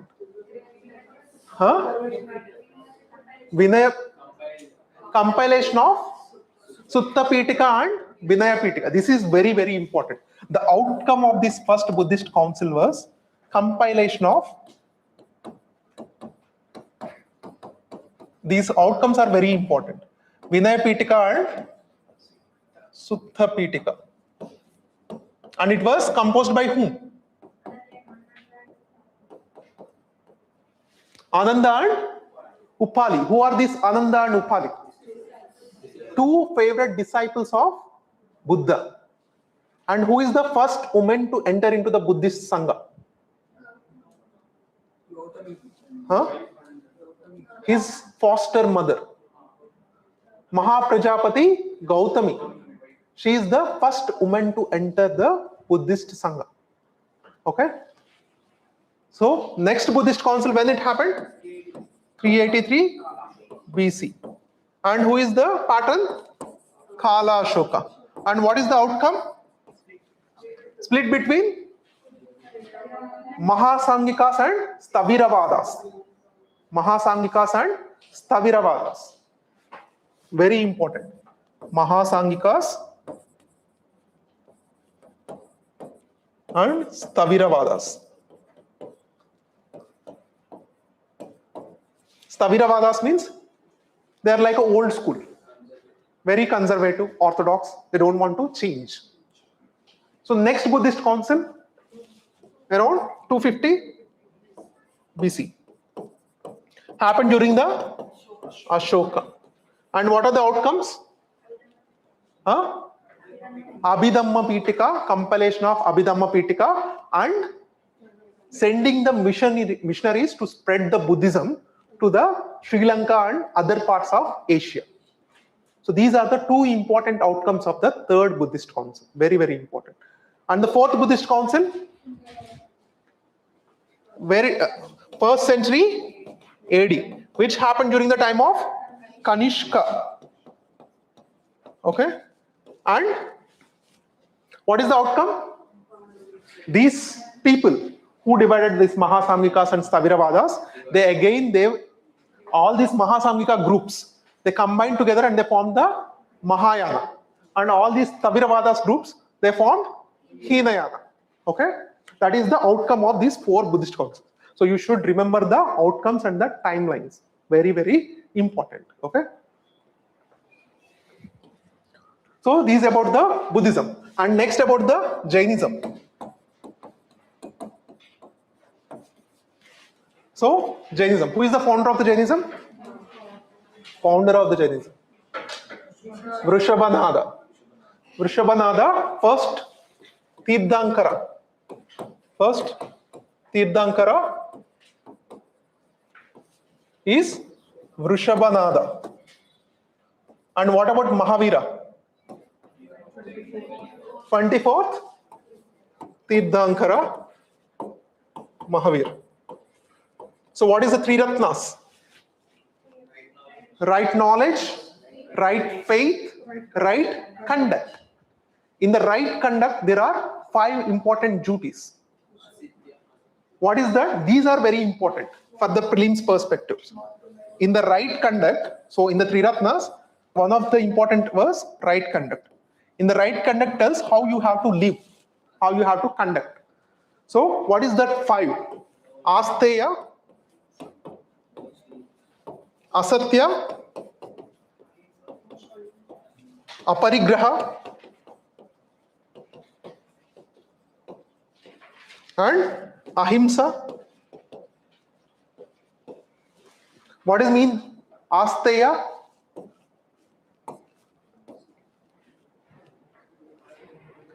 So you should not have properties. Asatya means you should not tell lies. Aparigraha means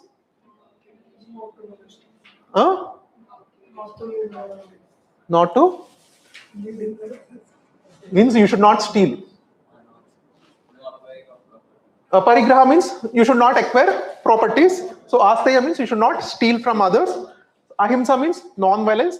These are the 4 was there before Mahavira becomes the next Tirthankara. When he became the next Tirthankara, what he added? Brahmacharya.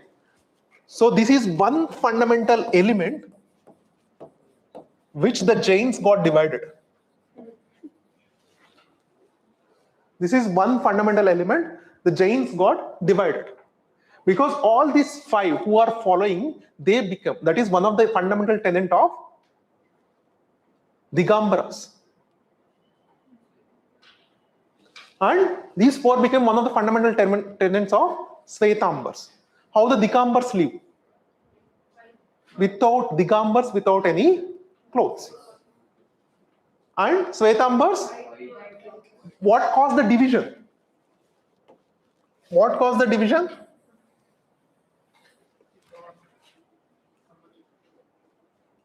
What caused the division? What is the reason for division of these Svetambars and Digambars? Drought in Magadha. Drought in Magadha during the time of Chandragupta Maurya.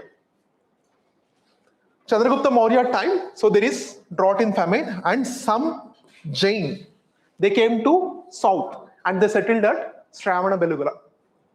And along with them, the former king Chandragupta Maurya also came, and he did his Sallekana and he attained the salvation. Okay.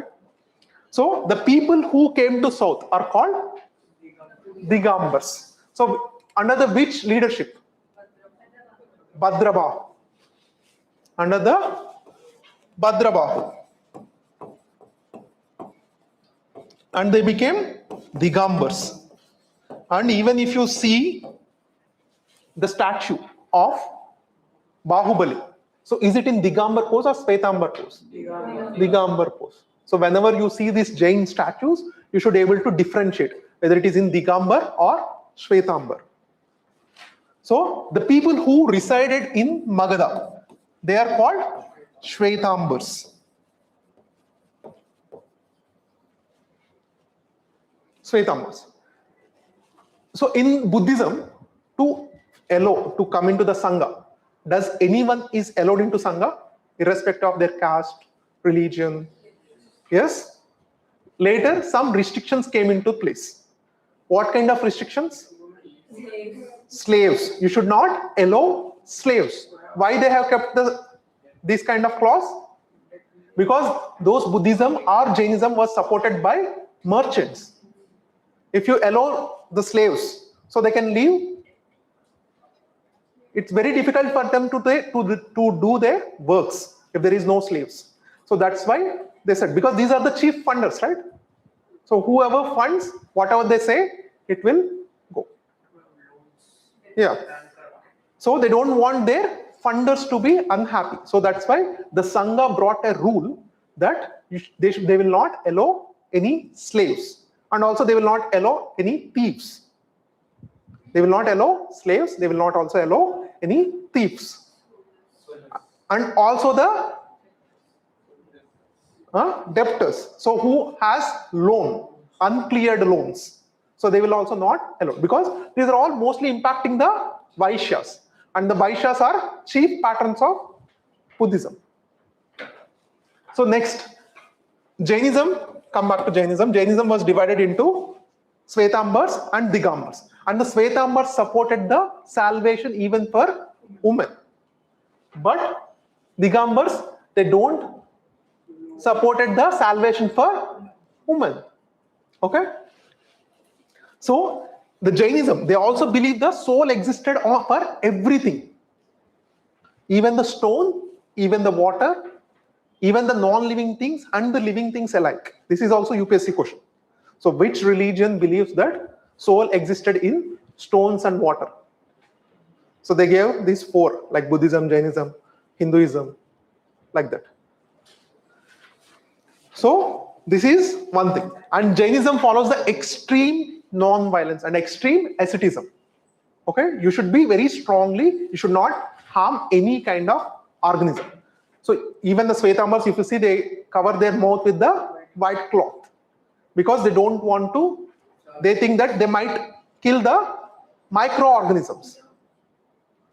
You understand that they might kill the microorganisms, so that's why they cover their mouth with the white cloth.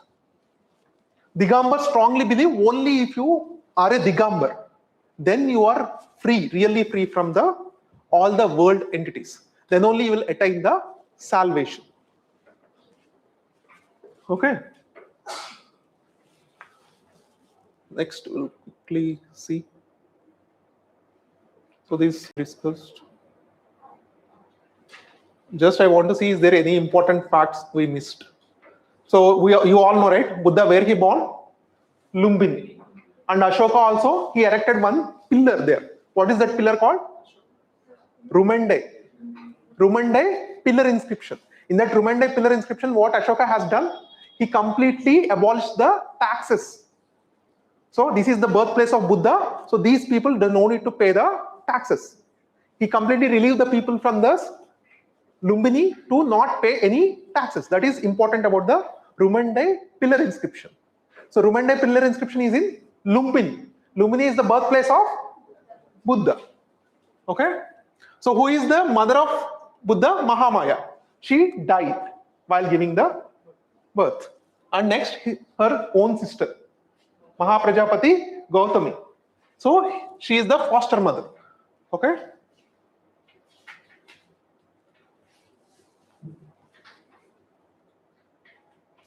So next,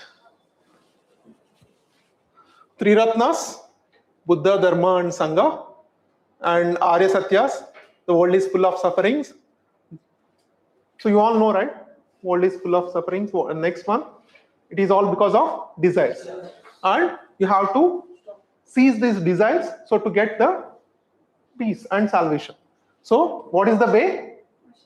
Ashtanga Marga. So the fourth Buddhist councils, 400 BC, 383 BC. Yeah. Vinaya Pitaka, outcomes. Okay. Influence, Tripitakas. Yeah. Anguttara Nikaya. Yeah. These are important. So the Vinaya Pitaka has this Sutta Vibhaga. So questions might come maybe like this, like Samyukta Nikaya. Anguttara Nikaya belongs to which Pitaka? Sutta Pitaka, like that. So just go through these things.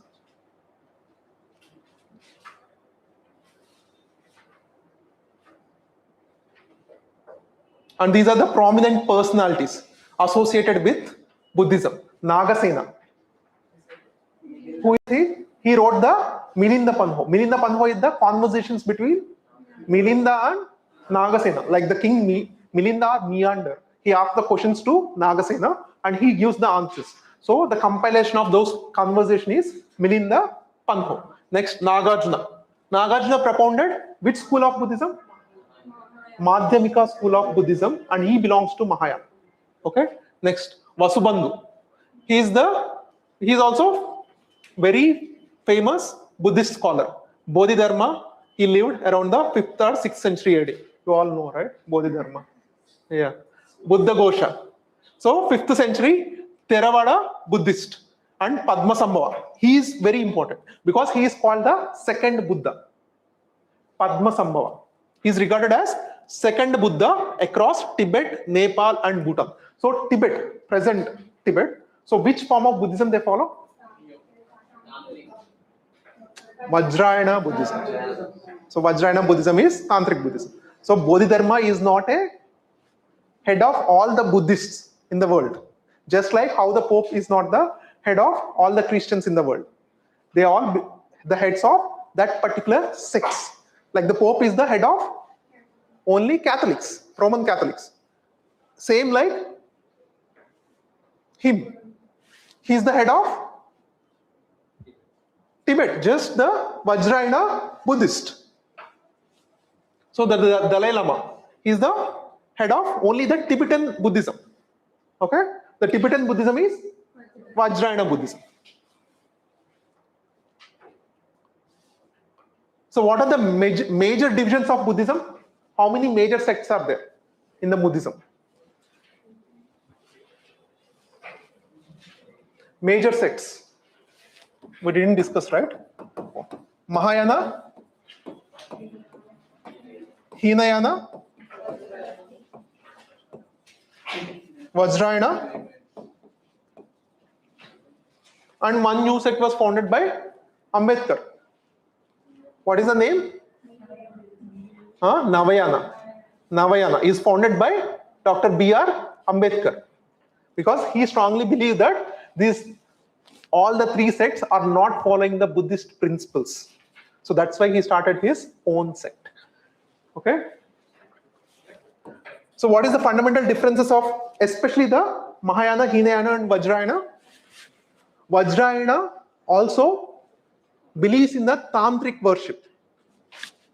Tantric worship. Even you can get the salvation through the sexual intercourse. So that is what the Vajrayana believes. So that's why this is also became the one fundamental reason for the decline of Buddhism.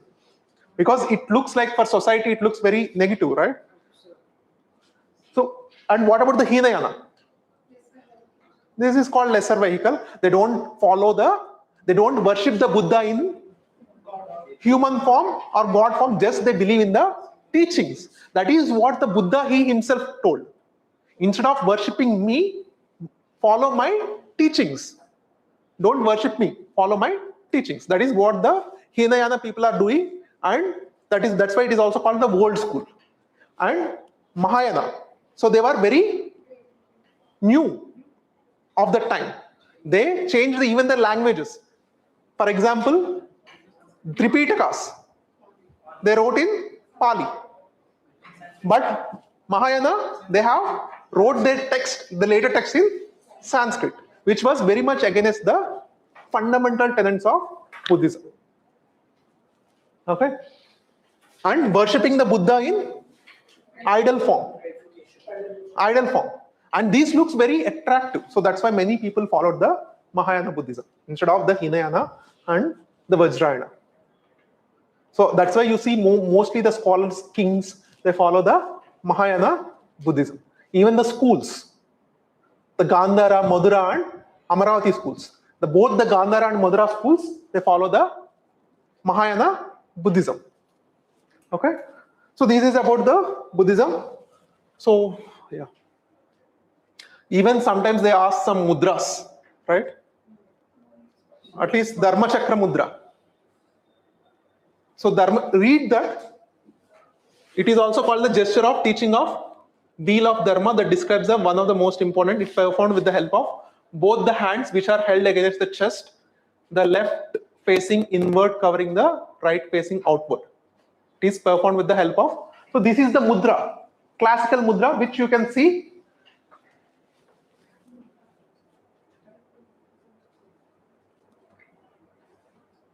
So it is performed with the help of both hands, which are held against the chest, and the left facing the inward covering the right facing outward.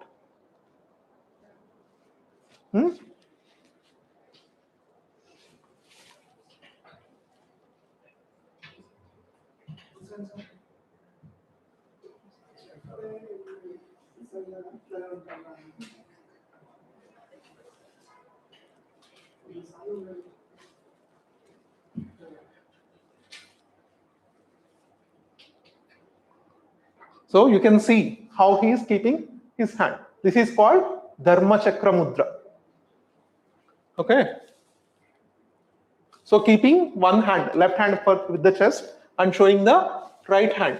Just you can read. It is performed with the help of both hands, which are held against the chest, left facing inward, covering the right facing outward. So very important. This is Dharma Chakra Mudra.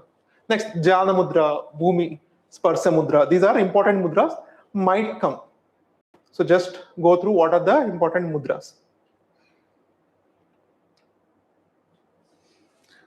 So what are the causes of decline of Buddhism in India? So what do you think the important causes of the decline of Buddhism? So in just few minutes back, we have drawn one formula to prosper any religion. What are the important things? The mass appeal, flexibility, and the royal patronage. After the Mauryans, there is no one who strongly supported the spread of Buddhism. Kanishka, of course, Kanishka is there. So after the Kanishka, it got down. and especially after the Islamic invasions. So the Islamic invasions, what happened? So there is a classical, always a continuous fight between the Hindu Vaishyas and the Buddhist merchants. So they always used to differ. So to allow the Islamic invasions into India, so these Buddhist merchants helped them so much, who Islamic invaders too, and they also fund them with the condition that once they came into the rule, so they give the more trade preferences to, especially trade benefits to the Buddhist people. So what they did, because as they are followers of the Mahayana, once they came, the first death blow was on the Buddhist. So this is the statement. It's not given by me, it is given by Ambedkar he himself. So the death blow of the Buddhism was given by the Islamic invaders. This is a direct statement, quote from the Ambedkar. He himself told. So that is one of the reasons. The Islamic invasions are one of the reasons the decline of Buddhism. And also the exposure of philosophical void in the Buddhism. Just like I said about the philosophy is not very much complete. That was exposed by many of the Hindu monks, like Adi Shankaracharya. He exposed the philosophical void in Buddhism. So whenever they have the philosophical discussions, debates, they used to lose. So what people will think? So this religion is not complete. And the revival of Hinduism and the Hindu rituals, especially from the kings like Satavahanas and the later Guptas. So again, the Bhagavatism came into the picture, Vaishnavism came into the picture, and they added the Buddha he himself, who strongly against the Vedic religion. They added Buddha as a 9th avatar of Vishnu. Okay, problem solved, easy. They solved the problem. If Buddha got to know that this news, then yeah. So those are the one important reasons of Buddhism, the decline of Buddhism, the causes of the decline, and also these tantric practices, which we discussed about the Vajrayana, so which didn't go very well with the most of the people. Okay.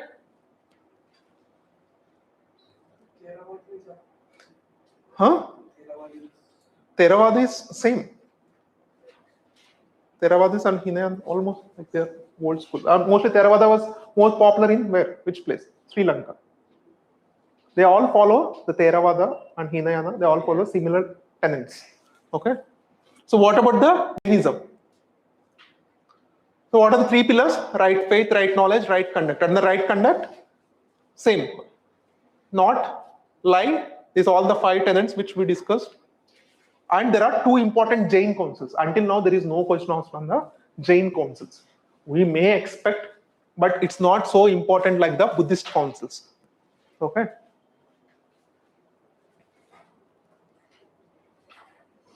So, but these are important. The literature of Jainism. So the Jain works, the important works. So just like Tripitakas, the main sacred texts of Jains are called Angas. So the Jain scholars, Haribhadra Suri, Hemachandra Suri, Persista Parvan. So this is very, very important. Hemachandra's Persista Parvan, very important. And also we'll get the Sangam age texts. What is the Sangam age text? Very important, which was written by the Jain scholar, Ilango Adigal. Silapadikaram. Silapadikaram was also very important text which tells about the Sangam society, which is written by a Jain scholar called Ilango Adigal. Okay. So just go through the important text. Yeah.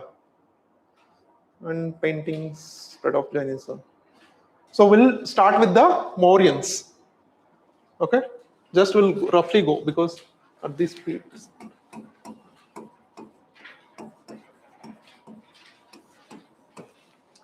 So when the Mauryans came into the power, there are 2 religions directly available for them, Buddhism and Jainism. So the Chandragupta Maurya, he has adopted the Jainism. and he performed the Sallekana and he died. Later his son, Bindusara. Okay? So the Bindusara, he follows the Ajivikas. Ajivika. And next, after the Bindusara, Ashoka. Ashoka, so there is some kind of stories that he killed almost all the 100 brothers. Okay, and he came into the power, but exactly don't know. But Ashoka, why the Ashoka is very famous among all the Mauryan kings? So much history was associated with Ashoka, especially when this Brahmi script was deciphered. Who deciphered the Brahmi script? It's a UPSC question. James Prinsip. James Prinsip, it's a British archaeologist. He deciphered the Brahmi script. So when the Brahmi script was deciphered, so lot of history was available about the Ashoka. Okay? So Ashokan inscriptions was written in how many languages? Written in how many languages? Written. 4 languages. Written in 4 languages. Aramic, Kharoshthi, Brahmi, and Prakrit. Sorry, Greek. Greek, Kharoshthi, yeah, these 3 are correct. I think, yeah, this is Prakrit. So initially the Prakrit, what is the first language? Prakrit is the first language. Prakrit and Pali. These are the initial languages. First Prakrit, next Pali came. Okay? So these 4 scripts, written scripts, not the languages. So he used Kharoshthi and also Greek, especially for the inscriptions in the northwest India. Very important, because Ashoka has one of the largest empire of the time. So different regions, different languages, different scripts. Okay? It's not the same. So the Brahmi, Greek, Kharoshthi, and this is Prakrit. Just once check this one. Is it in Prakrit? Prakrit, right? Yeah. So these 4 scripts, and he used 3 languages. What is these 3 languages? These are 4 scripts, but he issued in 3 languages. What is the 3 languages? Here you can see Aramic, Greek, and Prakrit. So these are the 3 languages and 4 scripts. What are the major pillar edicts? How many major pillar edicts are there, Ashoka? 14. 14 major pillar edicts are there.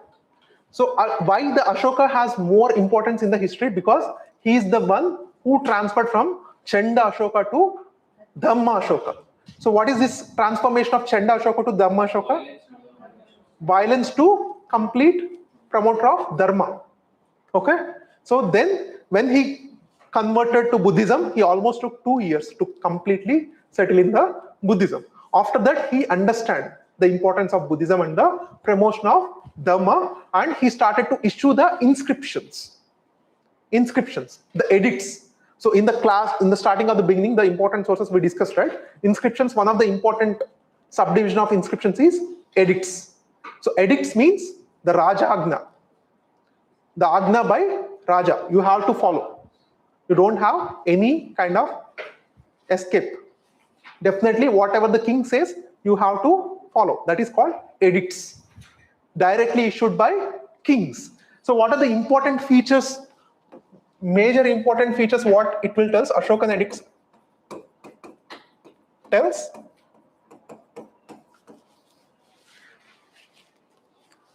it promotes the Dharma, it promotes the appointment of Dharma Mahamatras. Yes. And what is the term Ashoka was called in his edicts? Devanam Priya Priyadarshi. Okay. And Raja Magadha. Yeah, that is also. But next, other than this, So he promoted the building of veterinary hospitals, including so not just for the hospitals, not just for humans, but also for animals. Okay? And he asked his subjects to be benevolent with slaves. Did he say? So what does it mean? What does it indicate? If he is telling that you should be benevolent with your slaves, means what it does, it indicates. It is indicating that slavery is present in the Mauryan Empire, especially with the Mauryans. But the ambassador, the Greek ambassador from the Seleucus Nicator, who is he? Megasthenes. He wrote the book Indica. In that Indica, he explicitly said that there is no slavery in the Mauryans. But Adda Shastra and the Ashokan edicts clearly tells that slavery is very much exist in the Mauryan Empire. So you should be, that is very important. And also he asked his subjects, means he asked his subjects to be benevolent with all the other religions. You should be benevolent, you should respect the Shramanas of Buddhism or Jainism. You should also respect the Brahmanas.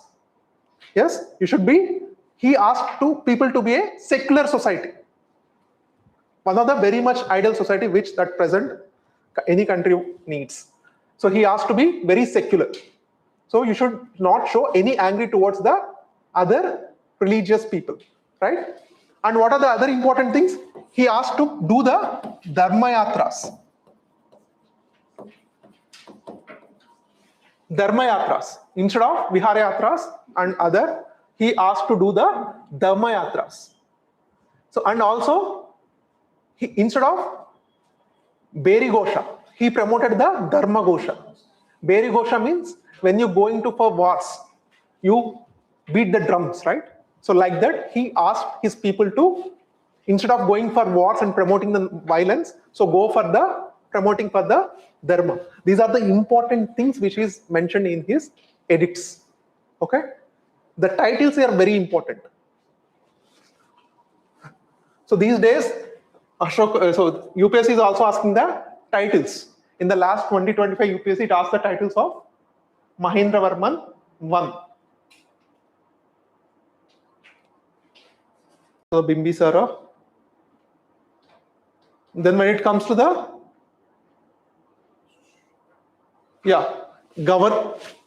government, so we can see the Mauryan administration. So what are the important officials of the Mauryans? Rajukas, Yuktas. These are all the questions asked by UPSC. Okay? And Amatyas, Dharma Mahamantras. So what is the role of Dharma Mahamantras? Because it is given very high importance during the time of Mauryan administration. Dharma Mahamantras. To spread the dharmas. Only 4 or 5 officials are there. Highest officials, Dharma Mahamantras. So just imagine such an empire has only 4 or 5 major Dharma Mahamantras, means you can imagine the importance for that role.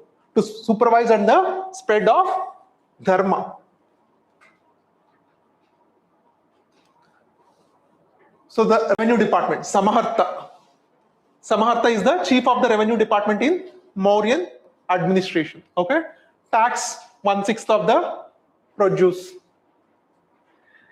Okay. Census, provincial, local administration. Yeah. This is very important. The district administration was under the charge of Rajukas and they were assisted by Yuktas. And the Gramini was the head of village. And Nagarikas are the head of cities. These are very important. Ashokan pillars. So these are the rock edicts where you can see from the Manshera, Afghanistan, till you can see at the borders of Brahmagiri. So why there is no pillars here? Why there is no Ashokan edicts in the south? Because the same time the Sangam age was there in the south, and even his pillar means in the major rock edict, he mentioned that at the south I have boundaries with Chola, Chera and Pandyas. Okay, so that's why you couldn't see any kind of edicts here. Okay, and next important thing we have to discuss about is these capitals. So these capitals are inspired by Persians. So the Persian capitals, so they brought, so why they have to erect these kind of capitals? To spread his dharma message to the people. Okay. So what kind of capitals? So this is the capital, official emblem of India. This is the lion capital. So in the Mauryan time, stupas is also one important architecture which is promoted. What are these stupas? Relics of Buddha. What relics? His leftovers, right? Bones, tooths, teeth, hair. These are all important parts which are spread in the form of, recently also to Ladakh. Like there is one ceremony happened, right? To Ladakh, they sent the bones of Buddha. So they use these bones of Buddha as a soft diplomacy because of the East Asian countries, Thailand, Cambodia, Laos, mostly they follow the Buddhism. So during some times in a year, they will send these Buddha's bones and all as a soft diplomacy. For them, it is an archaeological thing, but for Buddhists, it's which is associated with religion, right? Yeah. Ashoka constructed around 84,000 stupas. 84,000 stupas. Yeah. So this northern black polished ware is also very much associated with the Mauryans. So Mahajanapadas, administrative, Gahapati, Kasaka. So these are very important. Jana, Janapada, Gahapati, Kasaka, Karmakara, Setti, Gramini, Bagaduga, and Rajugaka. These are important terms, very important terms you have to know. So Chandragupta Maurya, yeah. So the kingdom of Mauryan kingdom was divided into 4 parts. What is that? Avantipada, Dakshinapada, Prachapada, Uttarapada. So these 4 parts, the Mauryan kingdom was like the 4 major provinces, 4 parts, it was divided. So the taxes were Baga and Pindakara, Bali. And what is the difference between Bali and Baga? Bali is voluntary tax, which is also there in the Vedic time also. Okay? Baga means it's a fixed tax. You have to pay, mandatory, you have to pay that fixed. Okay? Pindakara is a special tax. Okay?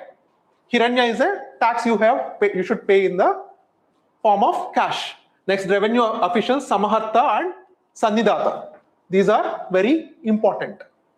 And what kind of coins exist in the Mauryan times?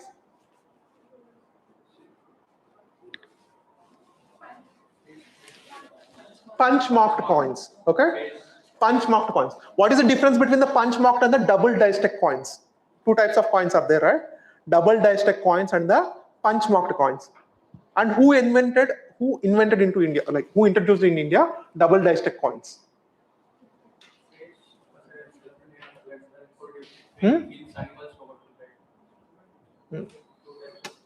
What is the difference between the punch-marked coins and the double die-stack coins?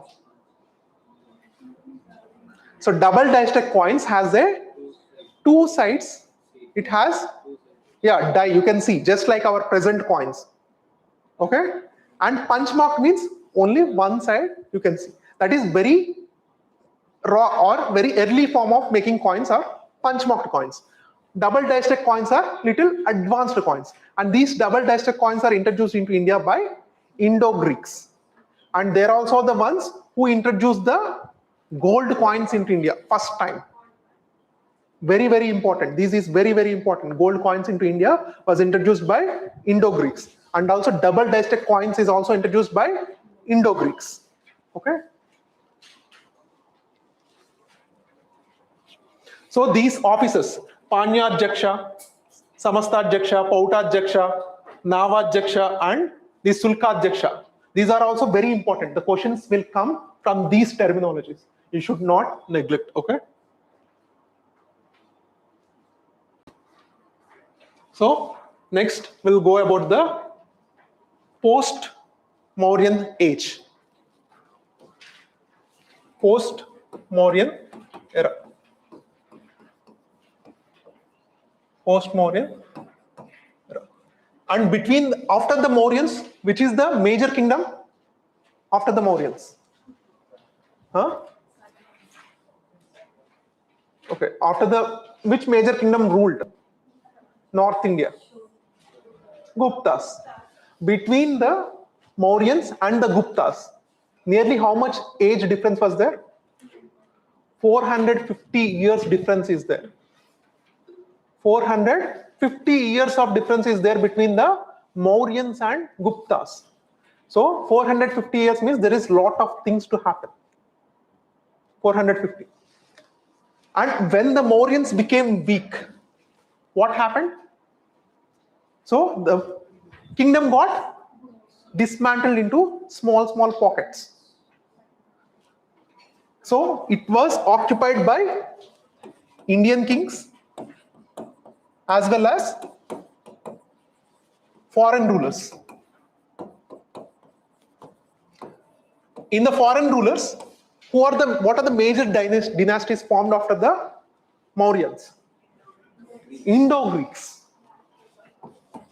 Indo-Greeks. So who is the major king of the Indo-Greeks? Meander, right? The Milinda Panho, double die-stack coins, introduction of gold coins. All happened in the Indo-Greeks. And next important, Shakas. So who is the famous Shaka ruler? Rudradaman. He is very famous for what? His Girinar inscription. Girinar inscription. What it will tell in the Girinar inscriptions?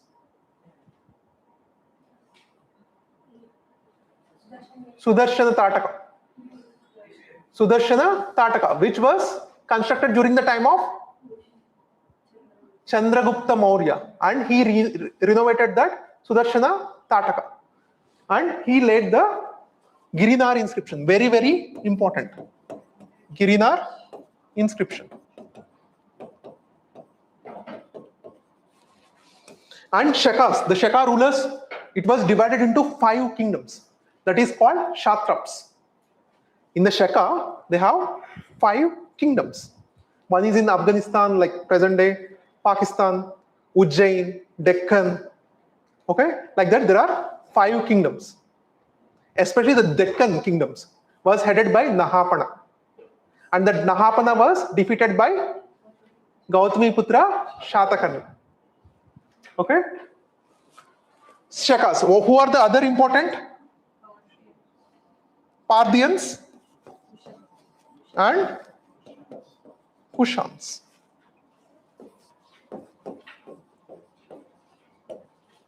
And especially Parthians. Who is the important king of Parthians? Huh? Gondophares. Gondophares. So why this Gondophares is very popular? Gondophares is very popular because the one important disciple of Jesus. So the important disciple of Jesus. Jesus has 12 disciples, right?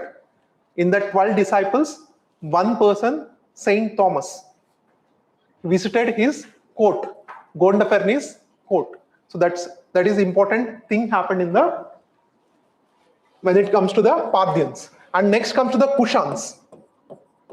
So Kushans has very rich history. Kushans. So who are the important kings of Kushans? Kanishka. Huh?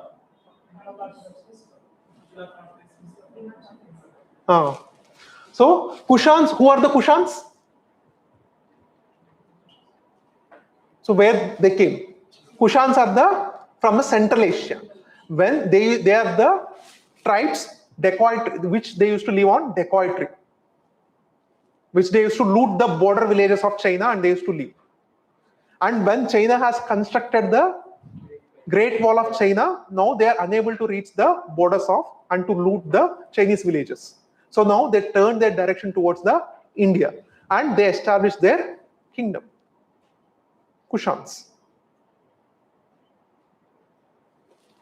And the Kushans, especially in the Kushans, who is the important ruler, famous ruler? Kanishka. Why the Kanishka is very important? He is the chief patron of the 4th Buddhist Council and he also controlled the very important region of the northwest region, right? So from here to here, he used to control this part of region, and this part of region is very much important. Why? Because it is connects to the Chinese Silk Route. And he promoted the Buddhism to spread in this region. That's why he is the reason why the Buddhism is there in China, Korea, Japan, especially in the Asian countries. He is the one single reason, Kanishka. And he is also the patron of schools of art. Buddhist. What are the schools of art Kanishka promoted? Gandhara and Madura. So what is the difference between the Gandhara and Madura? Just quickly tell. Whatever things which comes into your mind. What is the difference between the Gandhara and Madura? Gandhara belongs to Greeks. It has the influence of Greek. So instead of giving the importance to the spiritual, so they have given the importance to the realism and body features. So like the Greek images are very sharp nose, like, kind of like clear cut facial features. So instead of giving the spiritual finishes, they are giving the more finishes towards the bodily features. But Madura was very much different. So the Madura gives more importance to the spiritual features, like adding the halo, backside the halo, chakra of backside, the chakra back, this kind of halo is the important feature of Madura inscriptions. And the material they use, in the Gandhara they use the grey schist, and in the Madura they use the red sandstone. Why they use the grey schist and the red sandstone? Because of the availability of the materials. Where the grey schist is the most popular stone available in the northwestern region where this Gandhara school was popular. And the red sandstone was mostly available in the Aravalli region. Okay? That is important. And what are the other? Among them, which is a secular art? Madura is a secular art. Gandhara, the images are mostly confined to Buddha. But in Madura, there are images of Hindu god images and also Jain images and also civilian images, including the image of Kanishka's image. You may have seen that Kanishka's image in the red sandstone. Okay? So these is the important chief differences between the Gandhara and Madura. And what is the third important school? Amaravati. So what is the difference between these two schools and Amaravati? Amaravati doesn't promote the Buddha in a anthropomorphic form. Mostly they depict the Buddha with the Jataka tales. Very, very important. Unlike these two schools, they promoted the Buddha in the form of Jataka tales, not direct images of Buddha. And what is the stone they used? Marble. So, especially the granite is very popular, right? Even today in that region. So, Danyakataka, Amaravati region. Okay? So, these are the important features about the Gandhara and Madura. And the Gandhara and Madura, the both schools were patronized by Kanishka, mainly Kushans and Kanishka. And the Amaravati school was patronized by Satavahanas. Very important. Okay? So next, after this, the regional kings. Shungas. So who are the important rulers of Shungas? Pushyamitra Shungas and his son. Huh? Agnimitra. That's he, like Kalidasa also wrote one important play, Malavika Agnimitra, about the Agnimitra, he himself owned. So Shunga, he is the Pushyamitra Shunga is the chief commander of last king of Maurya, Bruhadratha. So he killed the Bruhadratha and he started the Shunga dynasty. When the Shunga dynasty came into the picture, slowly the importance of Buddhism came little down, because now the Buddhism is not a state religion anymore. Now the Buddhism is not a state religion anymore. Only until the Kanishkas, a brief period, it became the state religion. After that, so the Buddha was not a state religion of any of the later kings. Maybe Harshavardhana. Very brief period, because they all promoted very brief periods. That is Shungas. In the Shungas, Pushyamitra Shunga and Agnimitra. Very important. So next, Kanvas. There are not much history associated with Kanvas. But next important kingdom was Satavahanas. Satavahanas are called what kingdom? It's a bridge kingdom. Bridge kingdom means, yeah, it connected the south and north. That's why it is called the bridge kingdom. It's not just connected the south and north, it is the one which brought the north cultures into the south. It brought the north cultures into the south. So that's what the Satavahana is very much popular. Initially, they also promoted the Buddhism, but in the later phases, they strictly followed the Hinduism, Vaidika Matas. Why? So why? Even they are strong proponents of the Hinduism, why they have to allow the Buddhism to prosper? Why they have to support the Amaravati school of art? Because the chief supporters of the economy, you have the Buddhist merchants and the Hindu merchants. So without the both of them, you can't do anything with your economy.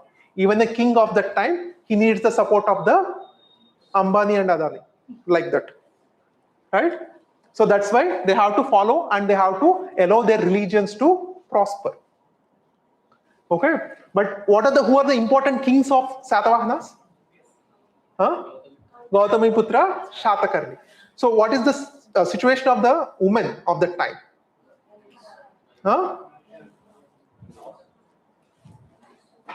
Is it good? Is it down or? Yeah, it was somewhat better, because even they have the matrilineal names. Gautami Putra Shatakarni and his son Vasishti Putra Pulomavi. And there is one king, the 17th king of Satavahanas, Hala. He wrote Gada Saptasati. In which language he wrote? Prakrit. Maharashtra Prakrit. With that book, they got the classical language of India. Now, how many classical languages of India are there?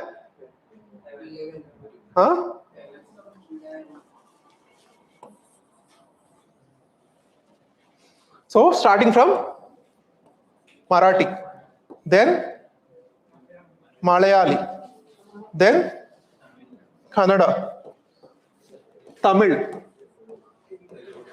Telugu, Odia, Bengali, Assami, Pali, Prakrit, and Sanskrit. Okay, so you can see all the states have, you can draw a line, means everything was connected in the land border. Okay, Maharashtra, Karnataka, so Telugu states, all are connected till the Assam. Okay, just remember like that. So, and Satavahanas are also called Andhras. Okay? Satavahanas are also called Andhras. What are the capitals of Satavahanas? Pratishtanapura, Srikakulam, Dhanyakataka. Srikakulam means not the northern Srikakulam. There is also in the Krishna, the present Amaravati region, there is one region is also called Srikakulam. So that region is the capital of Satavahanas. Okay. So the major kings, Gautamiputra Shatakarni. He has the titles, very important. Because until now they allowed the Buddhism to prosper, and also in the society they allowed the intermingle. So various castes can intermingle and they can prosper. But what the Brahmins strongly objected this, and after the Gautamiputra Shatakarni, he stopped that interconnectedness or intermarriages between these various castes. So that's why he got the title of Vinuvitita Varna Samkara. Vinuvitita Varna Samkara. And he has the titles of the Eka Brahmana. The revival of, he revived the Hinduism or Vedic religion into the prominence. Okay? And yeah, these are the important things about the Shatavahanas. What is the timeline of the Shatavahanas? 2nd century BC to 2nd century AD. That is the basic timeline of Satavahanas. So again, after the Satavahanas, what is the other important era of the ancient India of this time? Sangam age. Sangam age, right? So Sangam age, what is its timeline?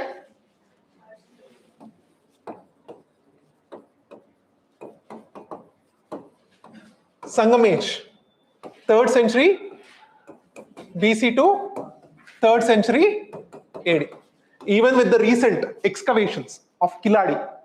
Kiladi is a place in Tamil Nadu, Madurai area. So on the river, which river? Vaigai. Vaigai, okay? So the Kiladi excavation, which tells that this Sangam age dates back to 8th century BC. But the textbooks, the NCERT textbooks, which tells that 3rd century BC to 3rd century AD. So why it is called Sangam age? It is the assemblies of poet. So assembly, Sangam means what? Assembly of something, yeah, anything which we call Sangam. So assembly of, here the assemblies of poet. So this is the classical literature like zenith of Tamil language. So there are 3 important Sangams. What is the first Sangam? Talai Sangam. So Talai Sangam, what is the outcome of Talai Sangam? Who headed this Talai Sangam? Agastya, sage Agastya Muni. He headed the Talai Sangam. What is the outcome? There is no proper text available from this first Sangam. What about the second Sangam? Second Sangam is called Idai Sangam. Idai Sangam. So what is the outcome of this Idai Sangam? Tolakappiyam. Tolakappiyam, very important. Tolakappiyam.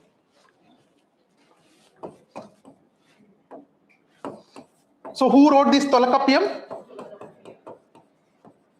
Tolakappiyar. Tolakappiyar. He wrote the Tolakappiyam. What is this? It's a grammar book, but which tells a lot about the society of Sangam age, the division of land, and also the classification of Varnas. Same like, Brahmin, Kshatriya, Shudra. The classification of Varna also tells, is also there in the Sangam society, and which is clearly tells by the Tolakappiyam. Very, very important. So next, 3rd Sangam, Kadai Sangam. So who headed this Kadai Sangam? Nekkarar. So what is the outcome? Silapadikaram. So the words are little difficult. Patithinal Kanakku. So, and also the Tamil itihasas. Tamil itihasas are Silapadikaram, Manimegalai, and 3rd, Sivaga Sintamani. So these 3 are the Tamil Itihasas, very, very important. So Manimegalai, Silapadikaram and Sivaga Sintamani. These three are very important.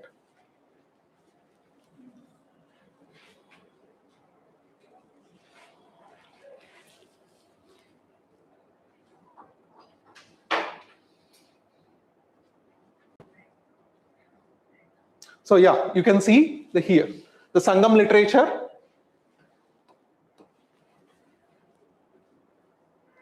You can see the Sangam literature here. The Pattinal Kanakku.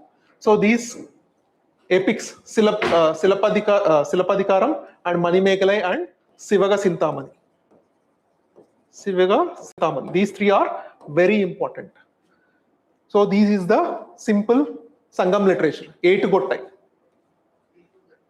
And the Tamil literature was divided into 2 important components. What is that? Aham and Puram. Aham and Puram, very important. What does mean by Aham and what is mean by Puram? Love and courage, yeah, war, something related to bravery. So Aham poetry was more about love poetry. Puram was war-based poetry.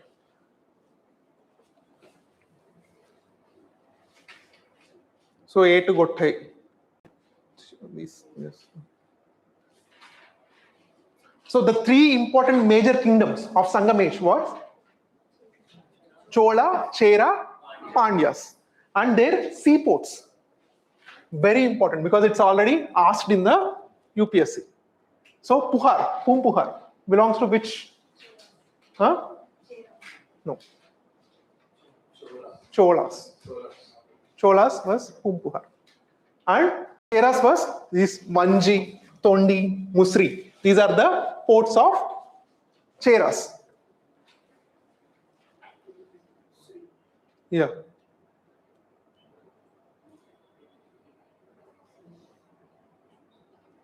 And these 3 kings, they used to call one title called Movendars.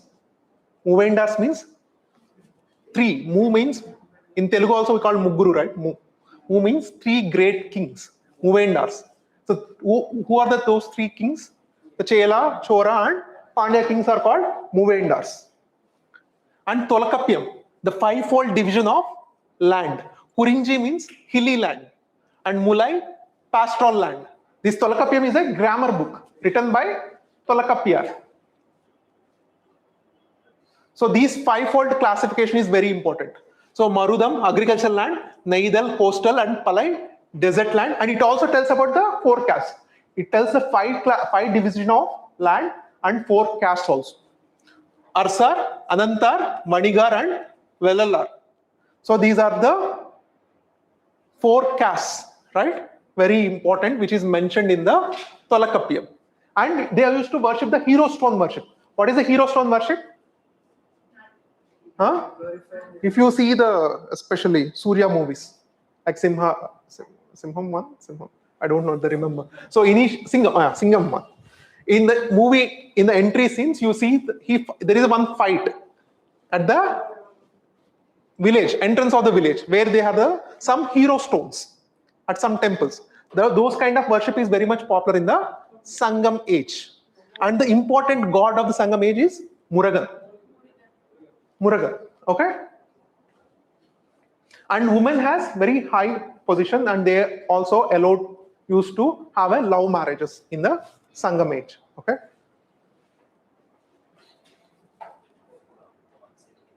What about the Sangam economy? They used to export the steel and other products like the gemstones. These are all the spices. They used to export to the Roman emperors. Rome, that time. Because that time, the world, especially the Europe and the Africa, which is the Roman Empire was there. So, especially these Sangam age kings, they used to maintain a good relations with the Roman kings. Okay?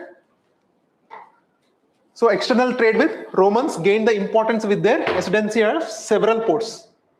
And especially they used to export the iron exports, very important.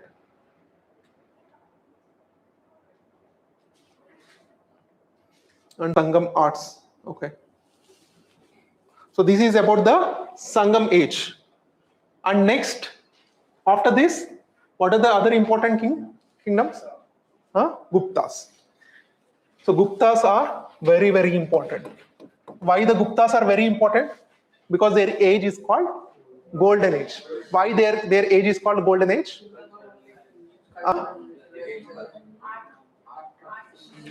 So give 5 reasons why their age is called Golden Age.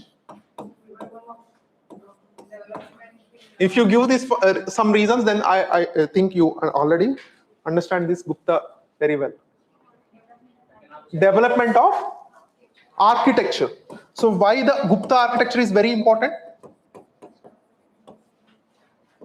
Because the present temples, whichever we see, the Hindu temples, it has its roots in the Gupta period.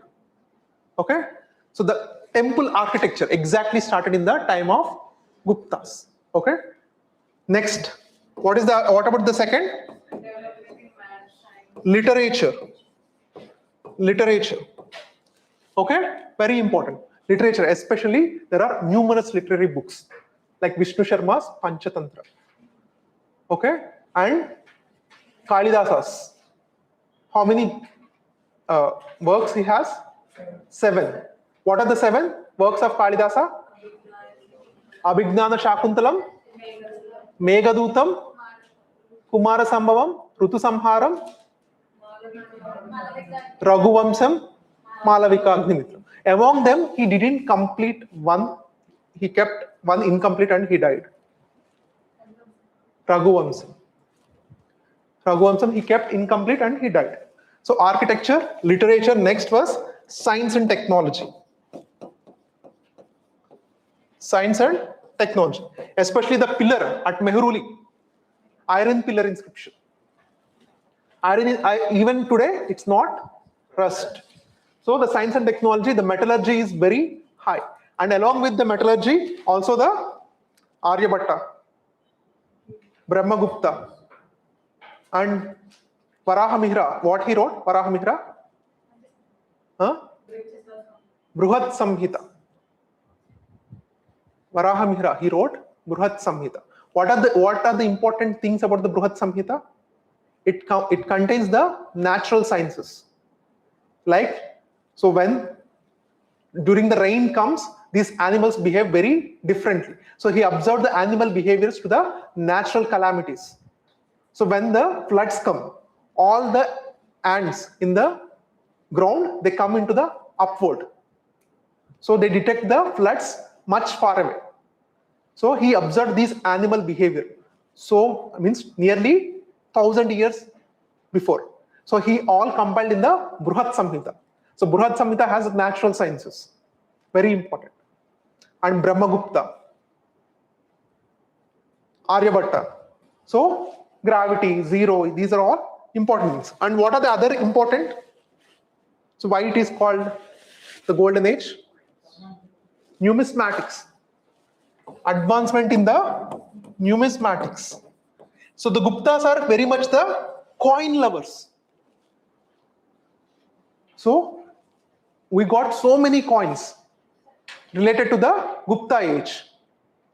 And there are 6 important kings in the Guptas. So we'll also discuss. So apart from the numismatic, what is the other? Economy. Economy is also because the economy is also one important factor. Because the guild system is one of the very unique factor of the Guptas. Because Guptas are also called, they refer them as Vaishyas. Vaishyas. So Gupta kings belongs to Vaishya Varna. Means that's what many historians believe. Exactly, I don't know, but that's what the history book says. So they gave high importance to the economy. Okay. And what are the other factors?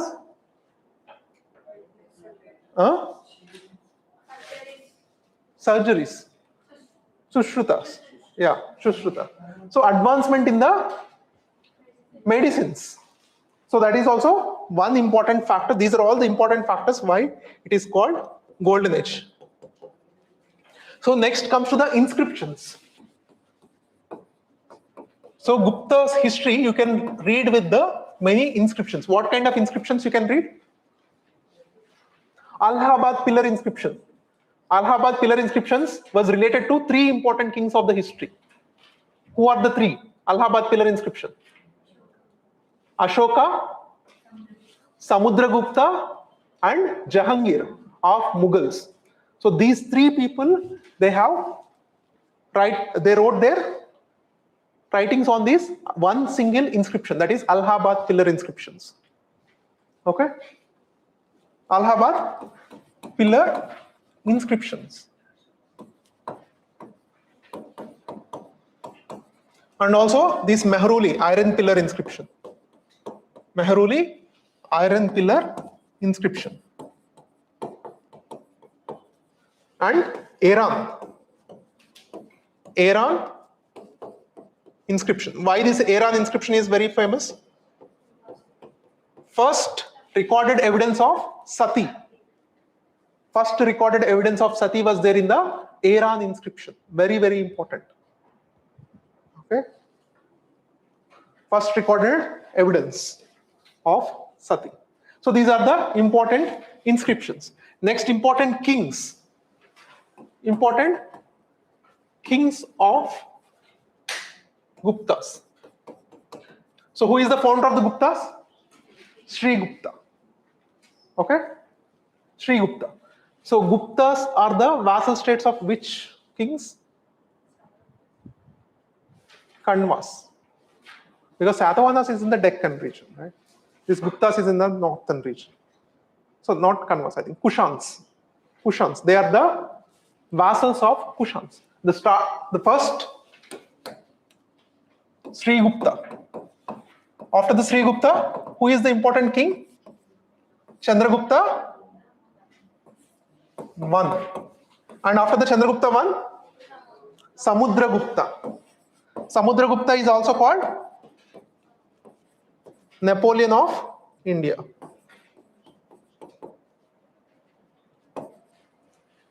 And he has also the title of Kaviraja. Kaviraja. Samudragupta. And after the Samudragupta, Chandragupta II. And after the Chandragupta II, Kumaragupta. And after the Kumaragupta, Skanda Gupta. All these people, they issued the coins. Except Sri Gupta, I think. From Chandragupta I, they started to issue the gold coins. And Samudragupta, you have multiple types of coins. So they are very much fond of issuing coins. And especially the Samudragupta is one of the most strong ruler among the Guptas. So he conquered a lot of the territory. He expanded the Gupta territory. That's why he is also called the Napoleon of the India, or Napoleon of the East. Okay? So Samudragupta, very important. And especially when it comes to the Chandragupta II, he was famously associated with what? Navaratnas. And the Navaratnas you can see also with the another king's court, Akbar. Akbar court is also Navaratnas. Chandragupta II is also Navaratnas. Who are the important Navaratnas?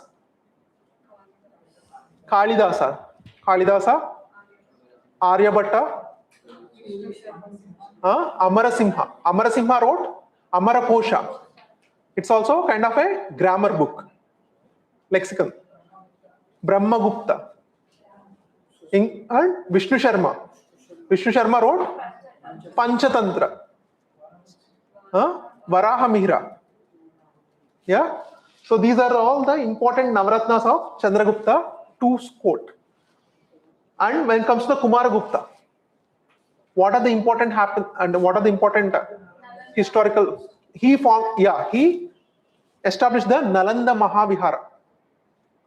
Nalanda Mahavihara. And during his time, which Chinese traveler visited?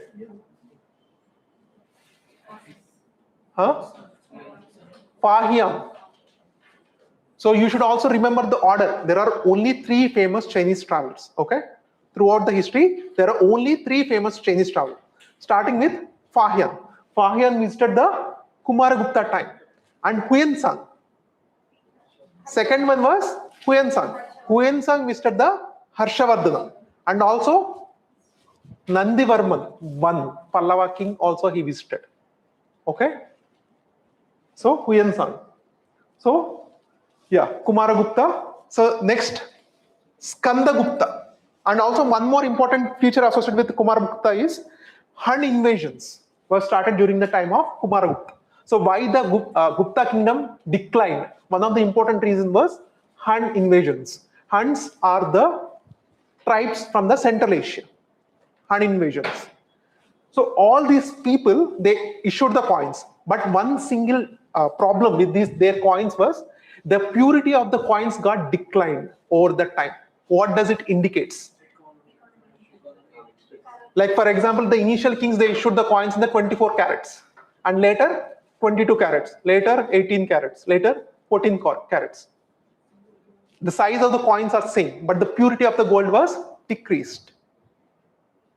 It is indicating the decline in the economy over the time, especially starting from the Kumaragupta and Skandagupta. Yeah.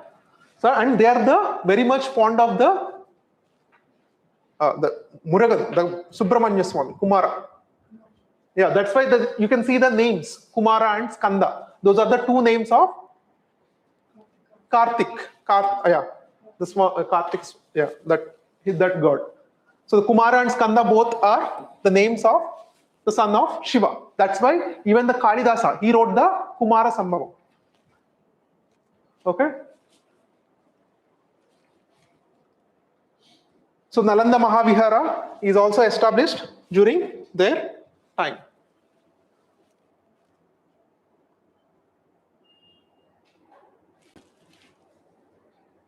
So these are the important rulers. Sri Gupta, very important ruler. Is it visible? Or just I want to? Yeah. Sri Gupta is the founder of the Gupta dynasty. Next, Ghatotkacha, but he doesn't important. So Ghatotkacha, Chandragupta 1. So he has the title Maharaja, first independent king of the dynasty. These days you should also focus on titles also. Very important. Samudragupta. So Samudragupta has done Ashwamedha Yagas or not? He has done the Ashwamedha Yagas, and he also issued the coins. Okay. Next. Yeah, Chandragupta Maurya. Sorry, Chandragupta II, Vikramaditya. He is also called Vikramaditya. Okay. Navaratnas in his court. Fahian, he visited but never met the kingdom. Achievements mentioned in the Iron Pillar inscription. Iron Pillar inscription is very much associated with Chandragupta II. Okay. So next, Kumaragupta. So he defeated Huns, but this Hun invasion made the kingdom weak. Okay. Next, Skandagupta. Skandagupta, he also took the title Vikramaditya, but Vikramaditya is a title very much associated with Chandragupta II. So this is the administration. So they also have the titles like Paramabhattaraka, Maharajadiraja, Parameshwara, Samrat, Chakravartin. These are the titles. And Fahian wrote the Gupta administration was mild and benign, not very strict. So there was a freedom for people, no interference by the state in individual life, and no spy system. But the spy system has a high importance during the time of Mauryans. Because the Ardhashastra, the Kautilya said, spies are the eyes and ears of king. So imposition of fines was common. Yeah, people were prosperous and crime rate was low. Roads are more safe from the danger of thieves. This is all written by Fahian. So during the Gupta, caste system became rigid with the Brahmanas at the top. Again, now you can see the revivalism of Vedic religion. So you can see the decline of Buddhism and Jainism. So the practice of untouchability is there. Fahian wrote about the Chandalas, how they were segregated from the society. Condition of women started becoming miserable. So the condition of women in the Mauryan time was somewhat better. But when it comes to the Guptas, it is again started to decline. Yeah, they were not permitted to read the religious texts. The subjection of women to men was regularized. Swayamvara was given up. So yeah, these are the important. So Urvara, so Amarakosha, the Sanskrit by the ancient Amarasimha. So he mentioned about the important lands. How this Tolakapiyam, he also mentioned about some lands. Here also they mentioned some lands. So these terms are very important. Urvara, fertile land. Usara, barren land. Maru, desert land. Aprahata, fallow land. And Sadvala, grassy land. And Pankila, muddy land. So like this, these terms are also very important. So you can check especially the terms. So types of land taxes, again you have Bali and Baga only. Bali is a voluntary tax, and Baga is definitely you have to pay. So again Hiranya, Udraga and Uparika is a tax rent imposed on the permanent land. These are the questions you will get. Kara, a kind of tax to be levied periodically on the villagers to pay the cash on tax, a special tax. Pindakara, Kara and Pindakara. You can see both are special taxes, very important. Jalakara is a tax on irrigation. Kara means tax. Pindakara is also tax. Jalakara is also tax. Pranaya is also special tax. So these are the taxes, different taxes of Guptas. So yeah, and different types of lands they used to donate. Brahmadaya, which means the land given to Brahmanas after doing some sacrifice. Agraharas, this is a type of land which is exempted from taxes and fines given to group of Brahmanas. So Brahmadaya and Agraharas, both are lands given to Brahmanas. Devadana, which is a land given to temples. And Matapura, which is given to the monasteries. Okay, Buddhist sanghas, the Buddhist monasteries are also center of the education. So art and architecture, very, very important. What is the important art and architecture? Metallurgy, Delhi iron pillar inscription. So Samudragupta issued 8 type of coins. So literature, Meghadutam, these are all, I think you read, right? Yeah. Metallurgy, medicines. The decline of Guptas. Simple. What are the fundamental reasons for the decline of Guptas? One is the decline of, because the Romans, one of the chief export is silk from India. So, and the Romans got to know how to make the silk. Now they discovered how to make the silk. Obviously what happened? So India used to call the sinkhole of Roman gold. India used to call sinkhole of Roman gold. So which means Roman people, they love the Indian made silk. So that's why they used to import a lot of the silk. So what happened? Current account deficit. They used to face the current account deficit. So they used to send a lot of gold to India. So that's how they find out the reason. One of the reasons was silk. So now they started to discover to make their own silk. They stopped the imports from India, especially from the Gupta kings. So economy got declined. Next was Han invasions. So you are continuously fighting the wars. What will happen? So your economy, you have to spend more money in the war. Due to Han invasions, again, so the economy got declined. So these are the important reasons for the decline of Guptas. And the later kings are not very strong. So you know the history. In the history, there is one strong, you see, these weak times makes strong kings. And these strong kings, what they will do? They will make easy times. And these easy times, they create weak kings. And these weak kings, again, they do the weak times. So this cycle repeats in the history continuously. Okay? So if the time is not so great, so difficult time, so there the strong kings will emerge. And the strong kings will make what they will do, they make the things very easy. And if the things are very easy, what will happen? The weak rulers will emerge. And the weak rulers again will create weak situations or weak times. So this is how the history rotates. So next, after the Guptas.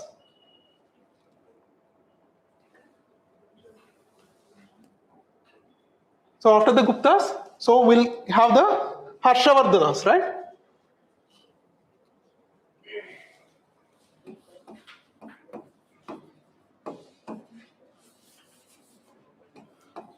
Pushyabhutis.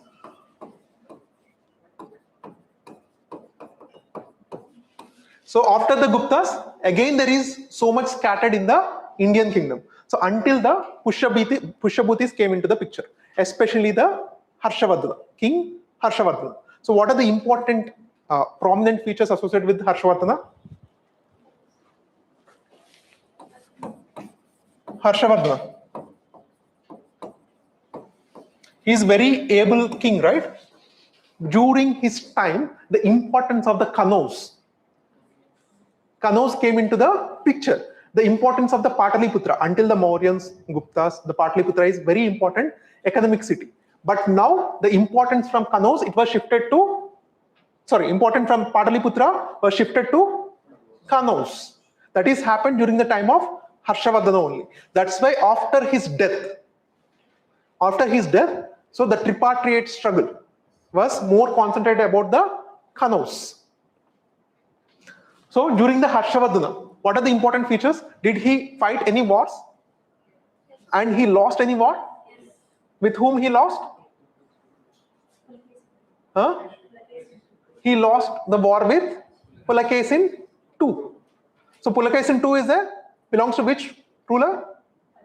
Badami Chalukyas or Vatapi Chalukyas. So he lost the war. And what is the war? The name?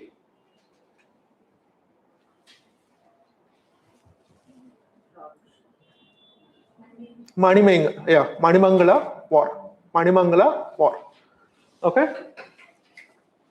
So very important. Next, he wrote some books, some literary work. So what is that literary works associated with Harshavardhana? Priyadarshini, Priyadarshika, Nagananda, Ratnavali. These are the important books associated with Harshavardhana. And then he also gave the land grants to the Nalanda Mahavihara.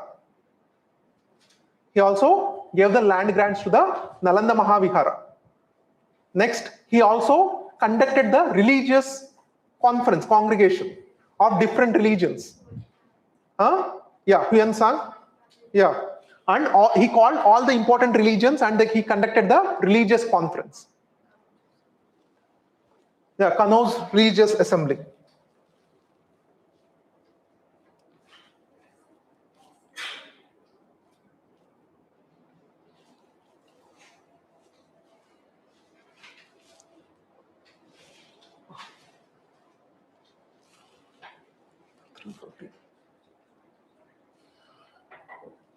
So what are other important things associated with the after that Pushyabhutis and Harshavardhanas?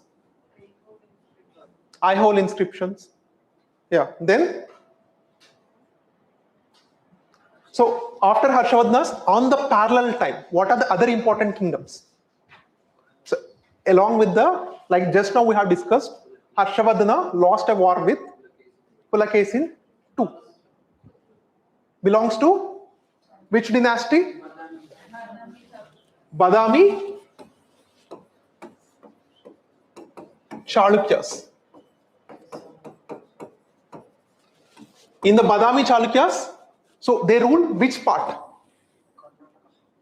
Yeah, they rule the Karnataka part. How many Chalukyas you see? Usually, there are three Chalukyas you will get in the history. Who are those three Chalukyas? One is Badami and Vatapi Chalukyas. Next, Vengi Chalukyas. Vengi Chalukyas is in present Andhra Pradesh. Okay, and third, Kalyani Chalukyas. Okay, very important. So Badami Chalukyas, who are the important ruler? Pulakesin 2. On the parallel, along the same line, like how the Pushyabhutis are there, Badami Chalukyas are there, and at the same time, what is the other dynasty in the south? Pallavas. Pallavas of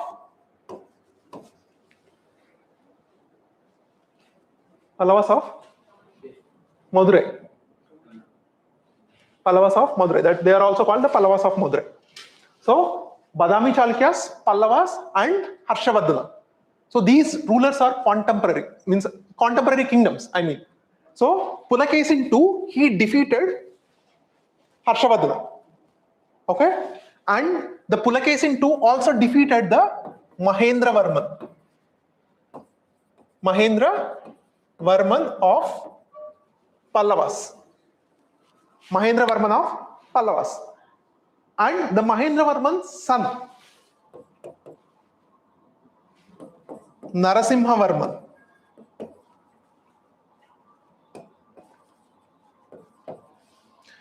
So what he did, he killed the Pulakesin II. And the Narasimhavarman is also associated with so many things. He is the one who constructed the stone temples, the stone chariots. And the Pallavas are the initiators of the Dravida temple architecture. Pallavas are the initiators. They are the founders of they started the Dravida temple architecture. And the Narasimhavarman, he has also the title. He has a title called Vatapikonda, because he killed the Pulakesin II. So the Pulakesin, like Badami Chalukyas, are also called Vatapi Chalukyas. So he killed the Pulakesin II. That's why he has the title of Vatapikonda. And also he has the title of Mamalla. Mamalla means the great. Malla means that Malla warrior will be there, right? Kusti, the great Kusti warrior. So that's why he also founded a Mamallapuram. So Mamallapuram is also with the name of Narasimhavarma. So there he constructed the stone chariot temples. 5 chariot temples he constructed. So each temple was dedicated to Pandava temples, right? So one temple was dedicated to Dharmaraja, Yudhishthira, Bhima, Arjuna, Nakula Sahadeva has one temple, and Draupadi has one temple. So total Pancharathas temple was constructed by Narasimhavarma. Okay, and they are the founders. The Pallavas are the initiators of what? Dravida temple architecture. Okay. 10 minutes break తీసుకుంటారా? Okay, we'll resume from 4. Okay, sorry, 3:50. 4. So we'll yeah. Well, medieval history is very short. It will finish very fast. Hardly it will finish in 2 hours. Medieval history. Okay. Just you can go through, bring some material and just go through what is going on. Yeah. Meanwhile, you can also go through some facts also. Timeline is very important. If you remember the timeline, you can eliminate many options in the exam. That's very, very important. If you're able to relate which are the contemporaries, which comes first, which comes second, most of your history questions are solvable, especially in ancient and medieval. Timelines are very important. Take break. So we'll meet again in 10 minutes, 15 minutes.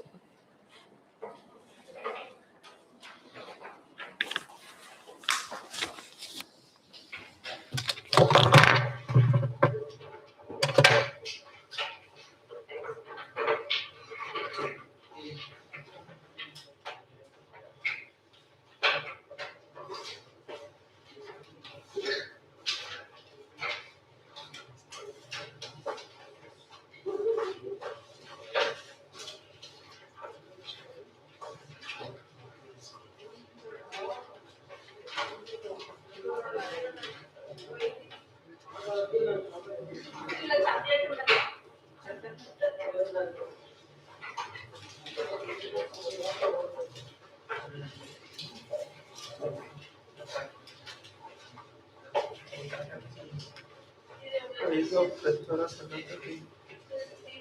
establishment of Pallava power under the Mughal Empire.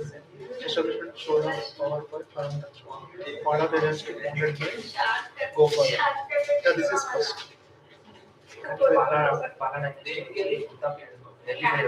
Early medieval Pala dynasty, Gopala and Pratiharas. We love the contemporaries. Pala Pratiharas. They are all Pala Pratiharas and Rashtrakutas. And Mughal Dev Kosam Koran, Amos Kosam Koran. Okay. Yeah. One. So two is first. Definitely two first. One the Kora. Pratikaras. This is better option. This is option. 2, 1. So Pratikaras will come first.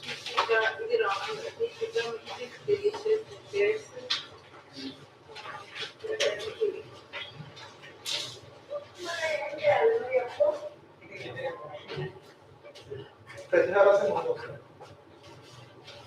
and Gurjar Pratikaras and Pratikaras.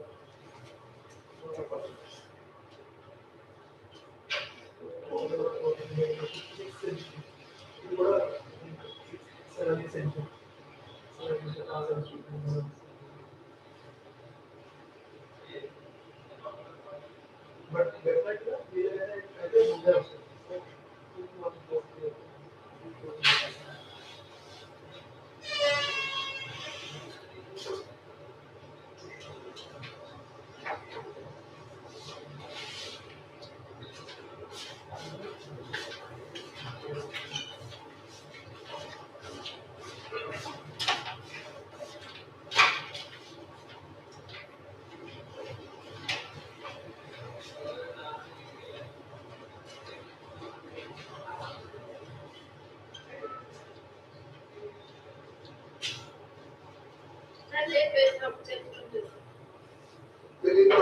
modern history.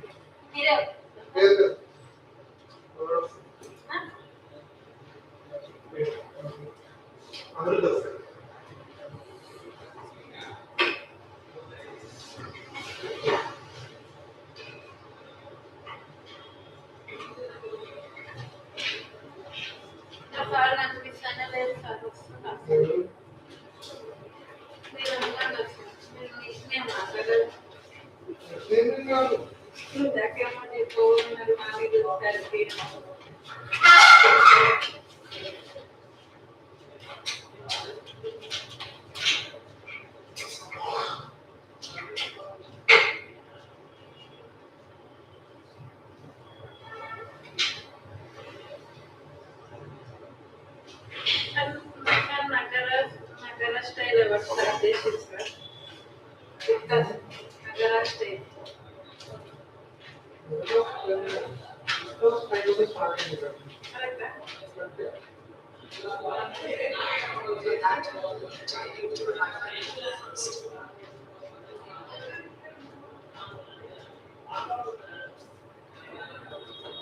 ఇంకేమేమి styles ఉన్నాయి sir architecture? బేసరా ఏమో western ఇది ఏమో Chalukya sir. Kalyani western fame. Western Chalukya sir. Somnath temple build చేసిన ఆయన పేరు గుర్తుండలేదు sir. ఇండియాలో ఏదో స్టార్ట్ అవుతుంది అని పెట్టుకున్నా. అది చాలా సార్లు ఇన్వేషన్ అయిందంట సార్ సోమనాథ్ టెంపుల్.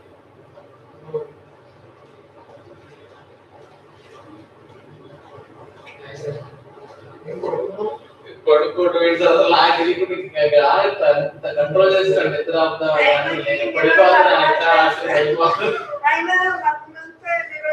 చాలా రోజులు రాలేదు సార్ ఆయన. ఇక్కడనే ఉండి ఇక్కడనే సార్ ఆయన ఇక్కడనే ఉండి వస్తున్నాడు సార్. జాలి ఎండ పడుతుందంట సార్ ఆడపిల్లలకి ఎత్తు.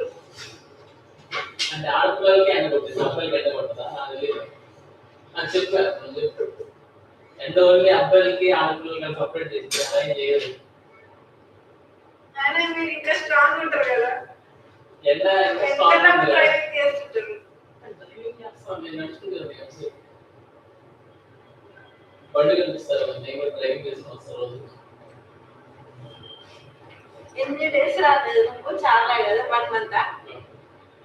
ఉట్టిగానే చదువుతున్నావు కదా, అవును ఎగ్జామ్స్ రాస్తున్నావు, నీ ఫోటో పడ్డది ఆ రోజు.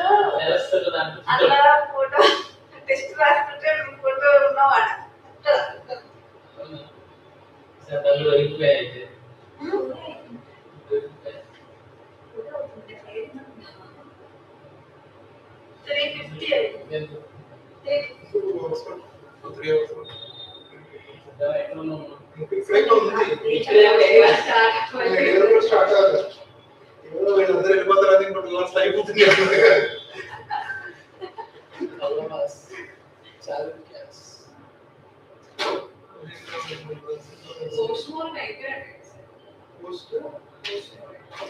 Post-Mauryan అయిపోయింది. బట్ ఆర్ట్ అండ్ ఆర్కిటెక్చర్,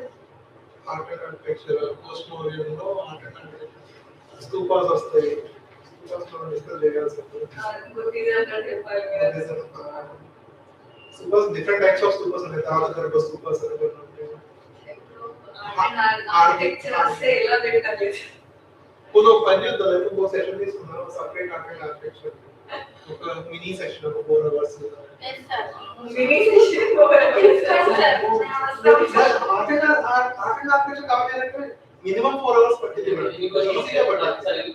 అప్పుడు ఏంటంటే కొంచెం detail only confine to art and architecture వెళ్ళచ్చు. ఇప్పుడు ఏంటంటే పొలిటికల్ హిస్టరీ, సొసైటీ ఇవన్నీ డామినేట్ అయిపోతుంది. స్పెసిఫిక్ ఆర్ట్ అండ్ కల్చర్ చెప్పడం కొంచెం కష్టం అయిపోతుంది. సో ఒక పని చేద్దాం, ఇవన్నీ అయిపోయినాక ఒక ఓన్లీ ఒక మార్నింగ్ ఒక 3-4 hours only art and culture తీసుకుంటాం. ఎక్కువ వస్తుంది అదే. ఇది అర్థం కాకపోతే అది అర్థం కాదు కదా.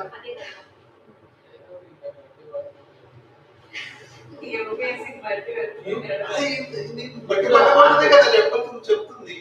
నీకు టైం లైన్ కనీసం గుర్తుంటుంది, బట్టి పట్టాల్సిన అవసరం లేదు. ఎప్పుడైతే హిస్టరీ బట్టి పట్టాల్సిన అవసరం లేదు.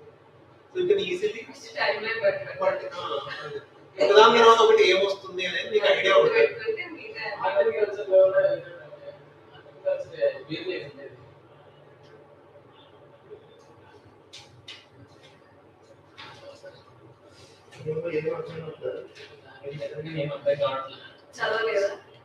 చదివినా బాగుంటుంది హిస్టరీ.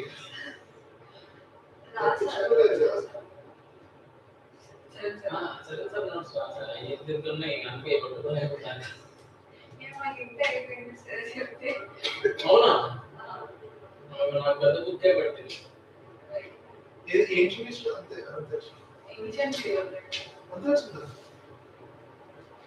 మాకు లాస్ట్ ఇయర్ మార్చ్ లో చెప్పారు.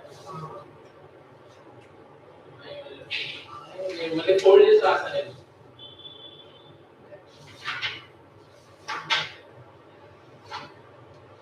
సింగిల్ పేజ్ 4 అంటే 4 sides అలా రాస్తాను. రీసెంట్ బుక్ ప్రాసెస్ అండి. మోడల్ ఇంకో అయితే మనకు అంటే సార్ బ్రేక్ ఎన్ని మినిట్స్ ఇచ్చారు సార్? నేను 10 minutes తీసుకోండి.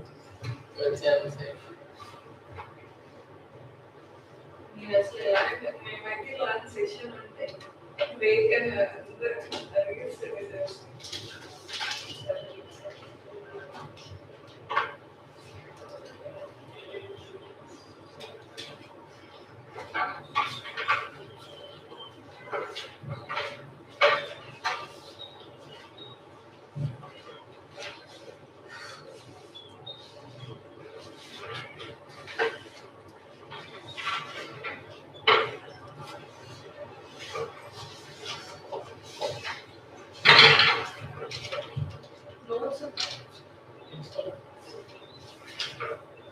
అది ఆ పీడిఎఫ్స్ అన్న చూడొచ్చుగా.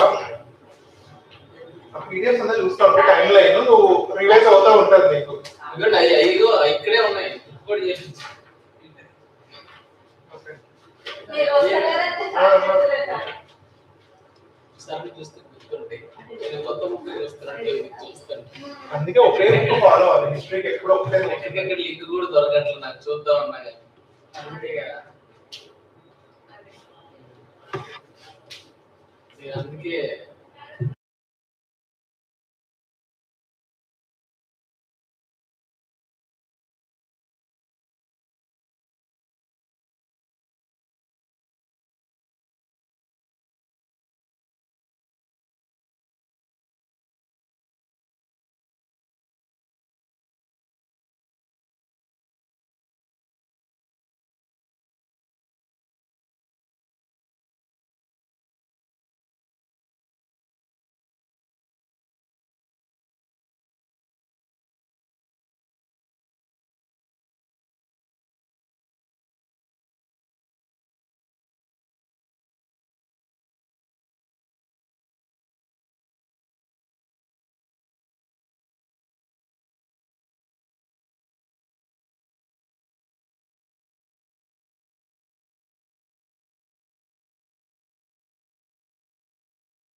So we are discussing about the post-Guptan times, right? Post-Guptan times. Post-Gupta. After the post-Gupta, so early medieval, we have discussed the Pushyabhutis. Yeah. So Pushyabhutis. So Pushyabhutis, first they have the capital of Tanishwar. That's why Pushyabhutis are also called Pushyabhutis of Tanishwar. Okay. So two major historical sources which provide the information about the Pushyabhuti dynasty. One is Harshacharita. So who wrote this Harshacharita? Banabhatta wrote the Harshacharita. Banabhatta is the court poet of Harshas. And Chinese pilgrims. Huanzang visited the Harsha. Okay, the dynasty, yeah. Prabhakara Vadna is the founder. Inscription, eye-hole inscription, Madhuban plates, Sonapet plates, Bakhera inscriptions. These plates are nothing but these copper plates.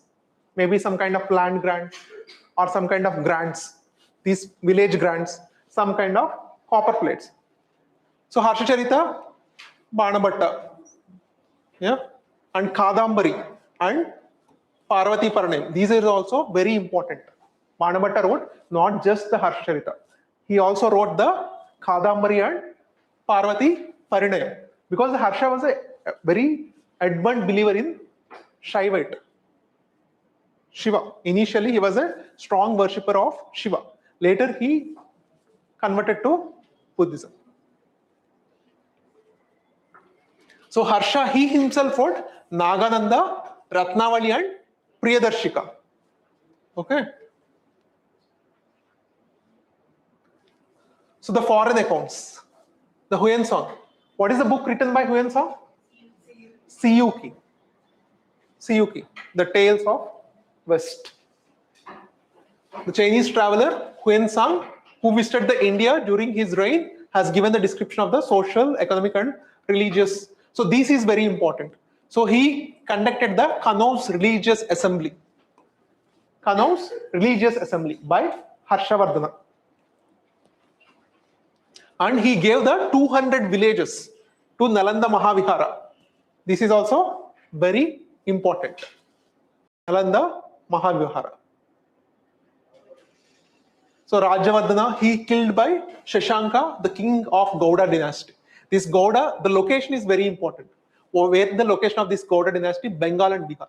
And the same king, the Shashanka of Gauda, is also associated with destruction of Bodhi, the Mahabodhi, Vriksha, where the Buddha attained the enlightenment, which was destroyed by this king Gauda Shashanka. The present tree which is in the Bodh Gaya, is not the exact tree where Buddha attained his enlightenment. That tree was destroyed by the Gauda Shashanka. Okay. And Harshavardhana.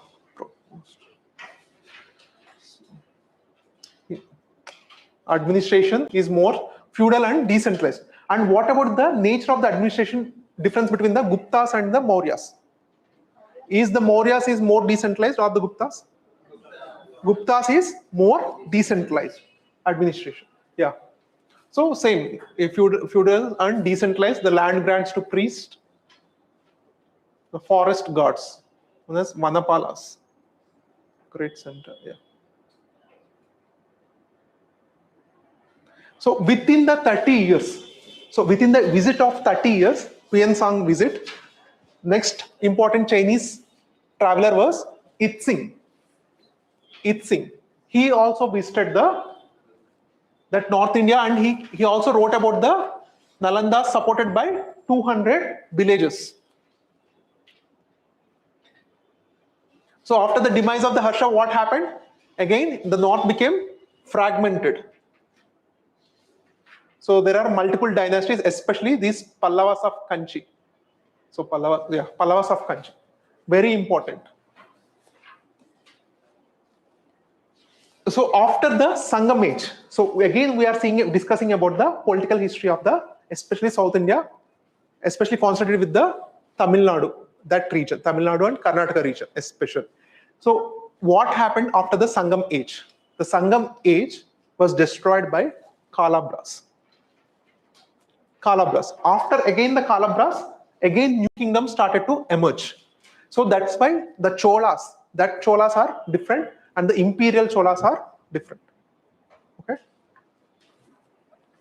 And the Kalabras ruled around 250 years. The Kalabras ruled the Sangam age. After the Sangam age, who ruled the Sangam territory? The Kalabras. So later, again the Pallavas came into pictures. So Mahendravarman, very important. Last time 2025, UPSC, they have asked the questions, right? On Mahendravarman. So he authored the Matta Vilasa Prashasnam. So this is the book authored by Mahendra Varman I. So the title, Chitrakara Puli. Chitrakara Puli means he is the tiger in painting. Chitrakara Puli. That is the title. And he was an expert of music. That is also very important. Next, his son, Narasimhavarman, he has the title of Mamalla, the great president. And he is also founded a city called Mamallapuram. Yeah?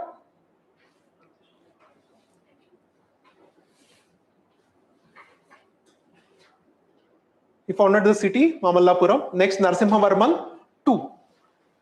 Rajasimha and the Shore temple at Mamallapuram.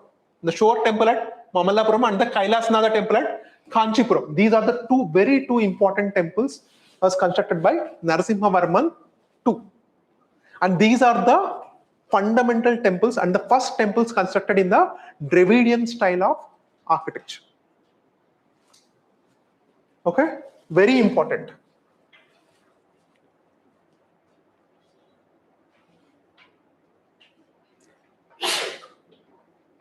So next, yeah, this is also very important. The caste system had become the rigid and the rise of Vaishnavism and Shaivism. This was due to the efforts of the Nainars and Alvars. So this by this time, which you have to understand. So we are discussing about the 7th century around this time. By this time, Bhakti movement is already there in the south. Okay.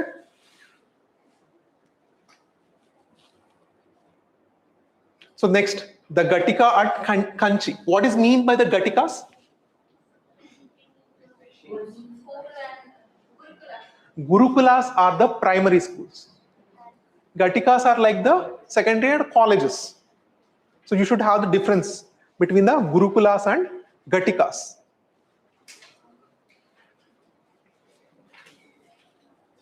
So Alvars and Nainars. So what are the books Alvars wrote? Prabandham, Divya Prabandham. And the Nainars, Devaram. Okay? Devaram or Tevaram. Yeah, Tevaram, Devaram, the word differences. So very important. So these are the, you can see the kind of stone reliefs which are constructed during the Pallavas. Dakshina Kshatras. Yeah, Chalukyas, very important. Badami Chalukyas. So we have 3 Chalukyas. Badami Chalukyas, mid 6th century. So next, the Eastern Chalukyas. Eastern Chalukyas are nothing but is the Pulakesin II's brother.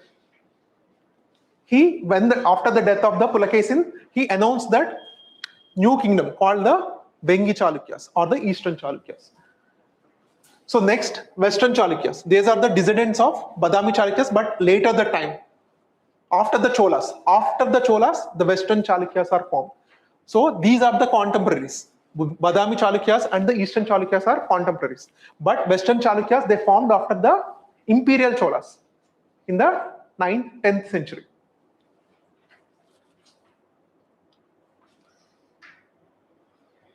So he has also done the Ashwamedha, Pulakesin 1. Not Pulakesin 2. Pulakesin 1 has done the Ashwamedha. Yeah, Kirtivarman.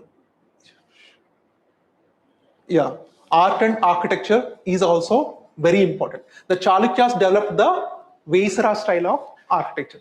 Pallavas, their contemporaries, they developed the Dravidian style of architectures, and the Chalukyas, they developed the Vaisara style of architecture. So what is the difference between all these 3?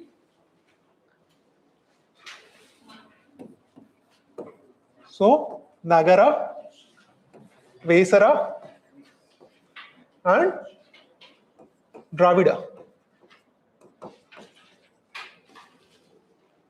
So what are the differences between all these three? Nagara style,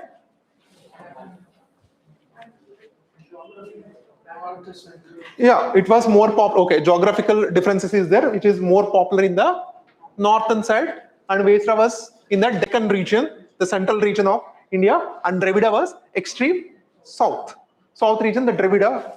So if you go to nearby temple, Swarnagiri, so what kind of architecture you will see? Huh? Which kind of architecture you will see? If you go to the, anyone visited the Swarnagiri temple, right? Swarnagiri. Dravida architecture, the complete Dravida architecture. So what are the things which you can observe in the Dravida architecture? So you will have the Raja Gopura. Okay? And the small, yeah, Sanctum Sanctorum, the main deity was placed in the Shikara. So here we have the Dvajastamba, right? Yes. So this is the one of the important feature of the Dravida architecture. And also this Raja Gopura is also a form of, like, one of the important feature of Dravida architecture. And yeah, culture. And also this temple tank is also important feature of Dravida architecture. And the compound wall, Dravida architecture, and the Dwarapalakas. So when you enter into the main temple, you'll see the Dwarapalakas, right? So the Dwarapalakas are mostly not seen in the Nagara architecture, especially confined to the Dravida. Maybe you can see also in the Vesara style also, but not in the Nagara, but definitely in the Dravida architecture. If you see the Birla temple, so what kind of architecture you will observe?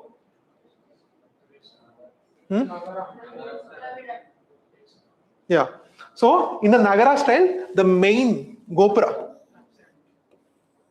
where this main deity was in the curvilinear style.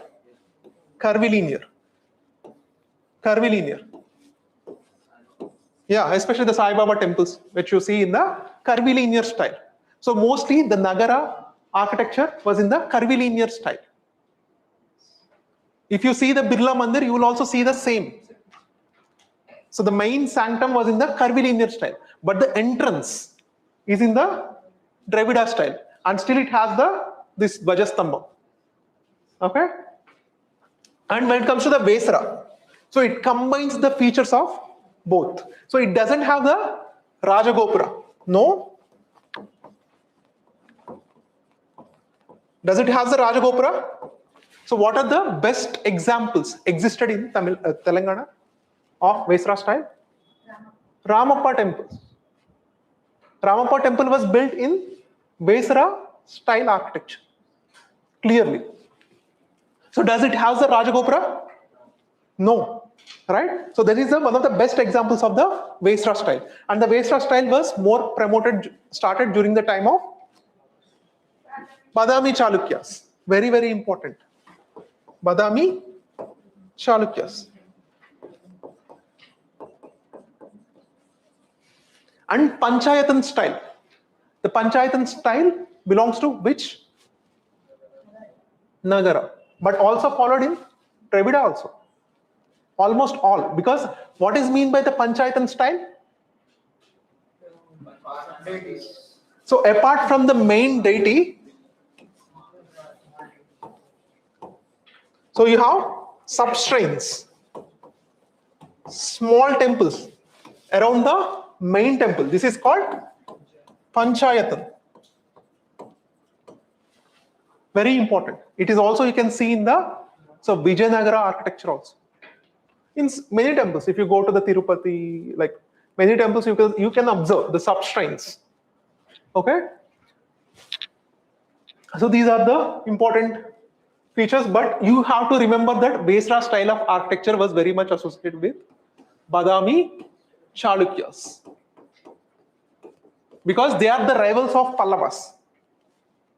They are the rivals of Pallavas, and definitely they don't want to follow the same style of architecture which the Pallavas are constructing. So they want to make things different. Okay. Next.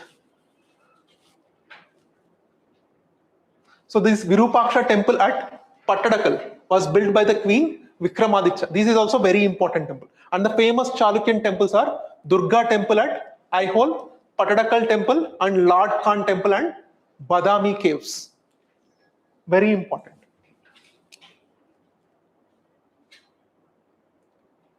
And next, Pandyas. They doesn't have much importance, relevance with the history. Pandya. Palas, very important. And Palas, where is their geographical location? Is it whether they used to rule it from the Bengal or from the Gujarat? Bengal. So you should be very much sure, because in the tripartite struggle about the Kannauj. So in the south, you can see in the Deccan region, it was Rashtrakutas, right? And here, Gurjara, Pratiharas, and the Palas. Palas are from Bengal, and Gurjara Pratiharas mostly in the northwestern region, and Rashtrakutas. Rashtrakutas, who replaces these Badami Chalukyas. Okay.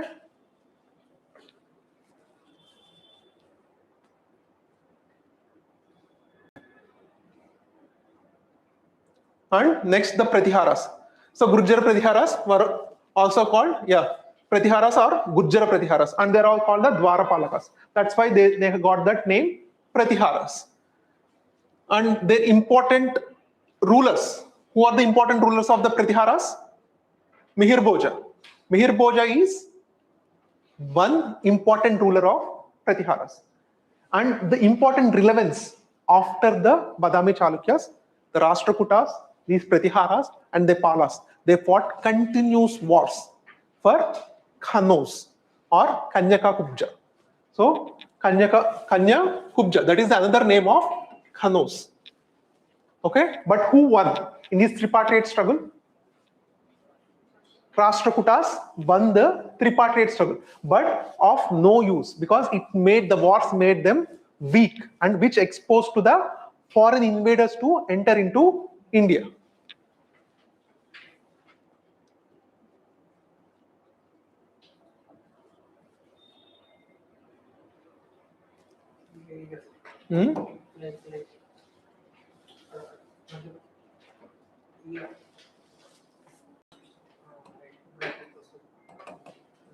Got stuck. Just.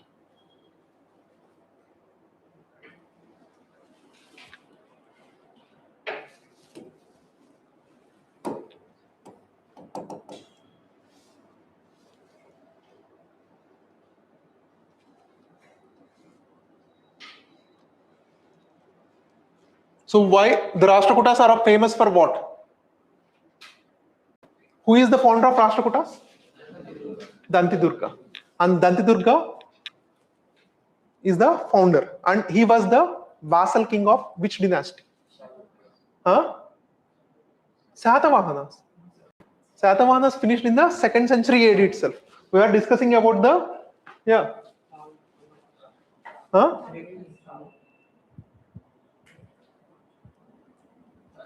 he is the vassal of Pallavas. Okay, he is the vassal of Pallavas. But these Dantidurga, who are the important kings of Rashtrakutas? Krishna I. The Krishna I, why he was important? Because he built the cave number 16 of Ellora caves, the Kailashanada temples. Okay. And next important king was Amogavarsha. Why he was important? He was very important with respect to the Kannada literature. So he wrote the first important major work of the Kannada literature called Kaviraja Marga. Kaviraja Marga. And he also wrote the Prashnottara Uttara Malika. So this Prashnottara Ratna Malika is also written by Amogha Varsha. This is the very important administration, these, yeah, art and architecture, cultural contributions. So what are the important art and architecture, especially associated with the Rashtrakutas?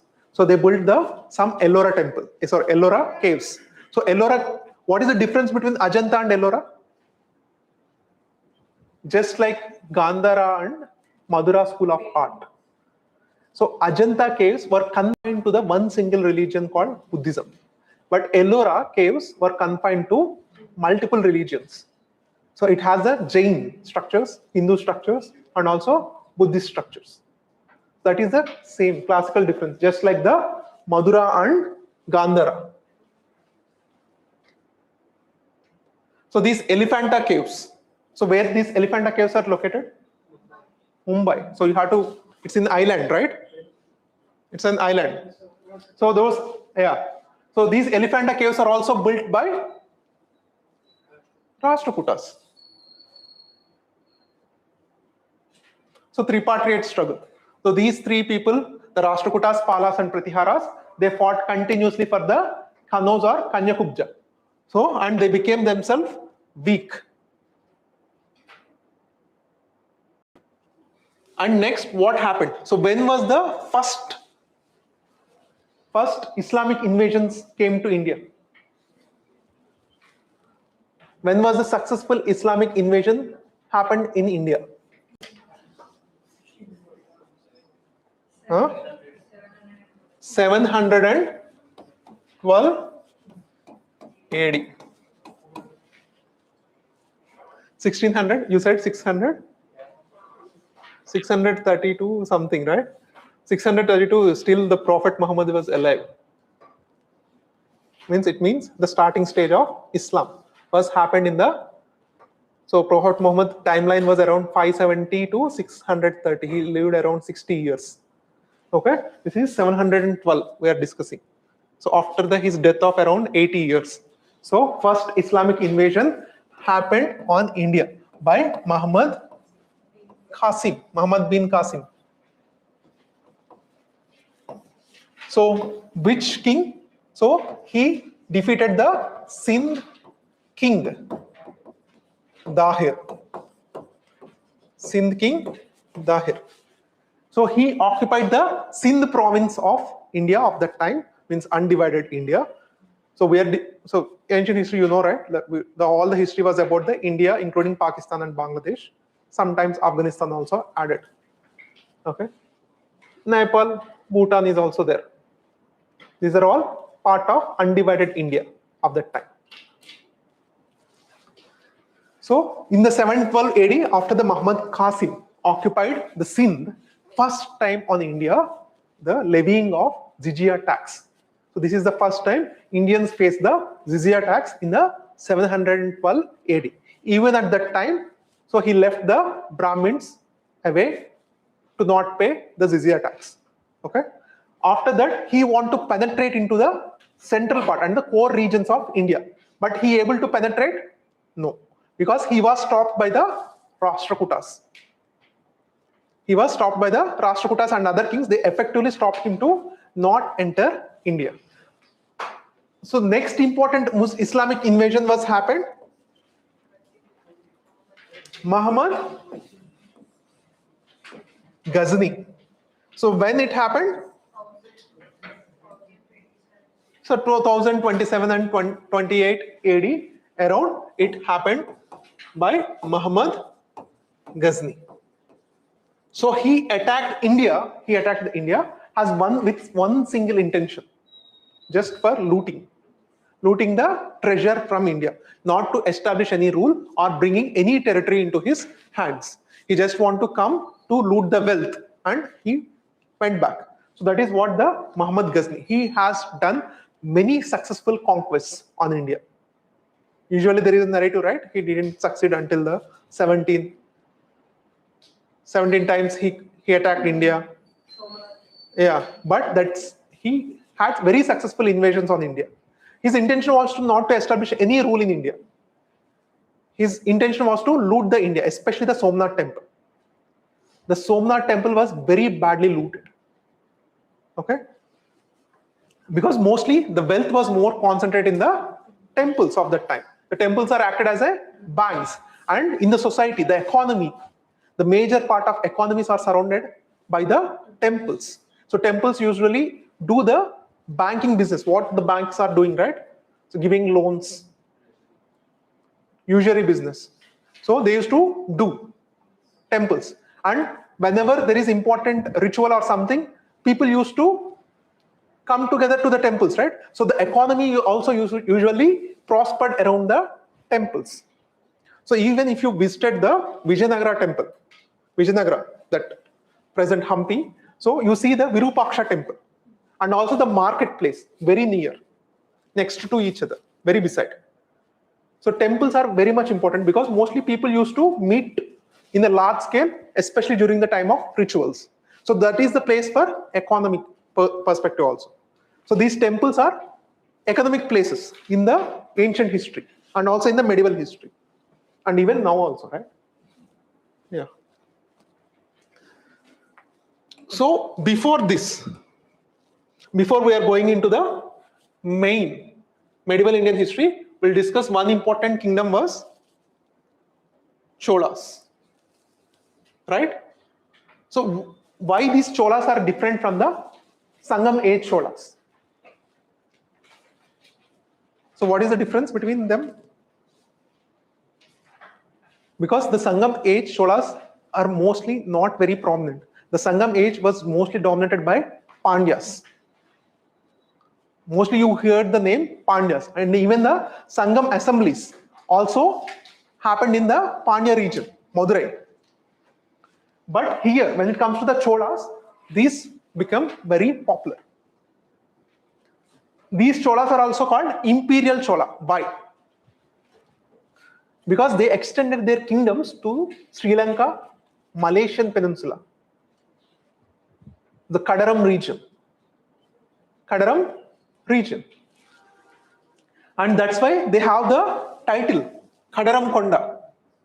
So who has the title of Kadaram Konda? Huh?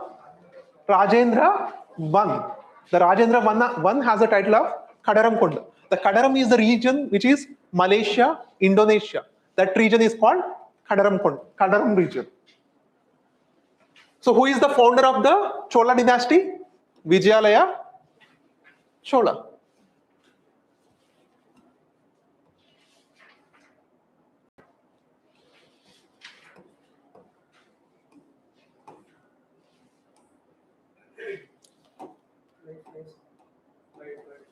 Hmm?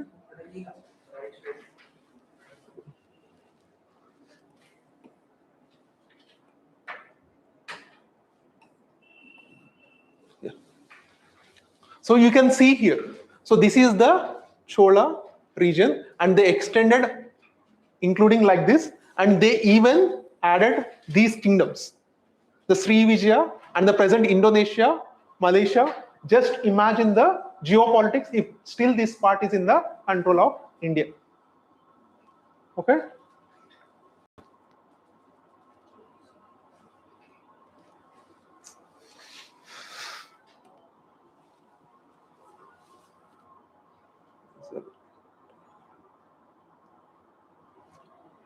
And only the two important kings you have to know, that is Rajaraja I and Rajendra I. You don't have like much work with the other kings or very limited works. So what are the importance with the Rajaraja I? The Rajaraja I, he defeated the Sri Lanka king. Okay, Sri Lanka also comes under the picture, and he built the one famous UNESCO World Heritage Site, Brihadishwara temple. So where it is located? Tanjavur. Tanjavur Brihadishwara temple. Very important. And that is the one of the finest temple built in the Dravidian, early Dravidian architecture. Okay, clear, right? The Brihadishwara temple is in the which form of architecture? Dravidian architecture. Next, Rajaraja I, he extended, Rajendra, he extended his father's enlargements, and yeah, mostly these are the important, the Rajaraja I. And Cholas were very much popular for what? Especially their administration. What kind of administration? Yeah, local self-governments. So they're very much popular for their administration. And they used to have what kind of administration? In the provinces. So the Chola Empire was divided into several provinces. And what kind of the provinces are called? The basic unit. Nadu means what? Village.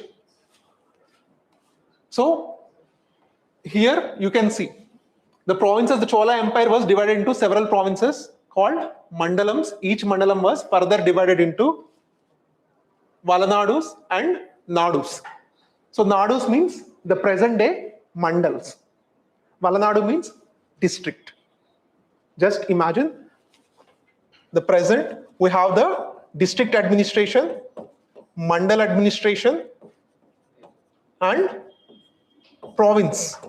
After the, so here, the mandalam means province, the state. Mandalam means state. Valanadu means district. And Nadu means mandal. This is very, very important. So this is how they used to administer. Like present we calling states, right? AP state, Telangana state, that is mandalam. And district, Hyderabad district is Valanadu. And the mandal, like Ashok Nagar or something, that is Nadu. Okay? And what are the other important features? Other important features of Chola administration was their village assemblies. Very, very, very important. Highly important part. So why they are very important? Because they have different kind of village assemblies which used to govern by their own committees. Own committees.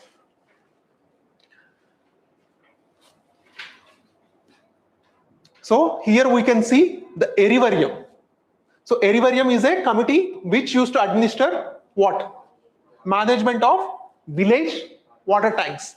Dharmavarium, charities and temples. Udasinavarium is for ascetics and outsiders. Ponvarium, and testing the regulating of purity and goals. These Varium committees are very, very important, especially when it comes to the Chola administration. Okay.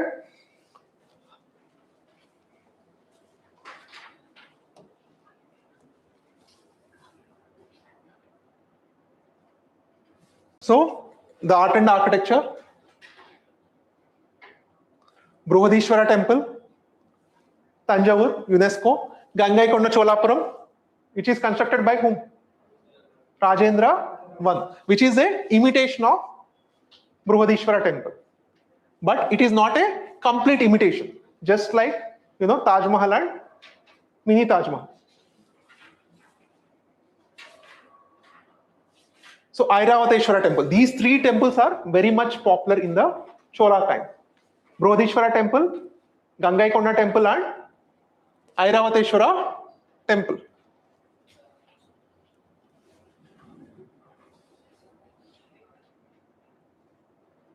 And one more important one was this Nataraja sculpture. This Nataraja sculpture, this is also so many times they have asked in the various exams about the Cholas, this Nataraja statue. So what this pose indicates? What river? Tandava. The Tandava dance. Recently the G20 summit was happened, right, in Delhi. In that Delhi also they have, they kept this large statue, the 30 feet single casted using the lost wax technique. So they might ask these kind of features. What about the lower hand indicates what, upper hand indicates, like up, yeah, you can see here.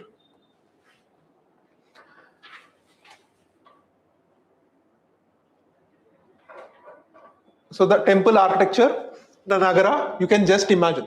The Vesara Gopura and the Nagara Gopura was almost same. And the Dravida was main, because you can see that, right? clearly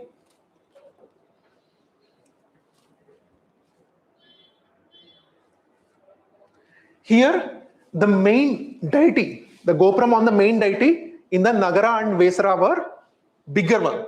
And when it comes to the Dravida, so the main deity's Gopura was smaller, and the shape of that Gopura was in the pyramid style of Gopura.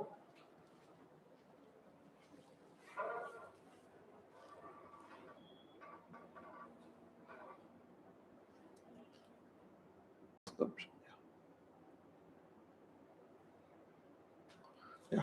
So we'll enter into the medieval Indian history, right? First invasion of the Islamic invasion happened at what time? 712. And second Islamic invasion? 1027 or 28. After that,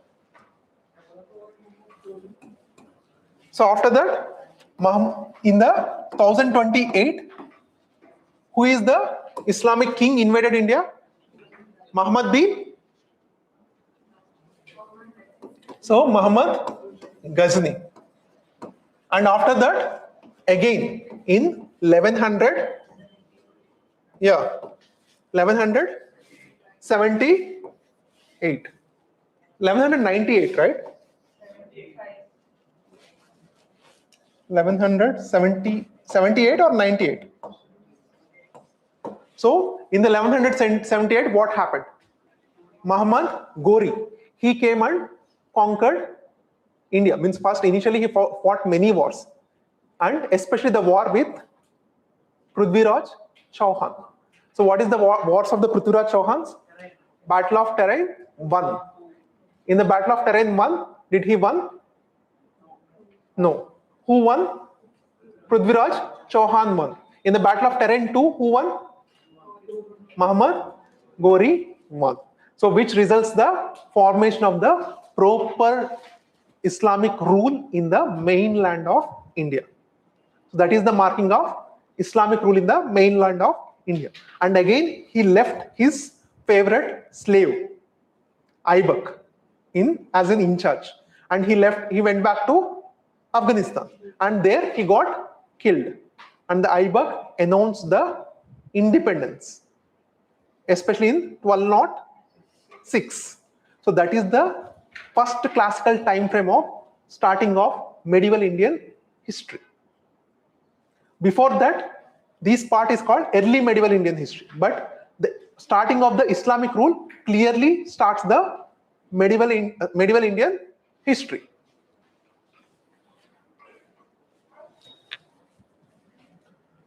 So who are the important kings of the first dynasty of the Delhi Sultanate?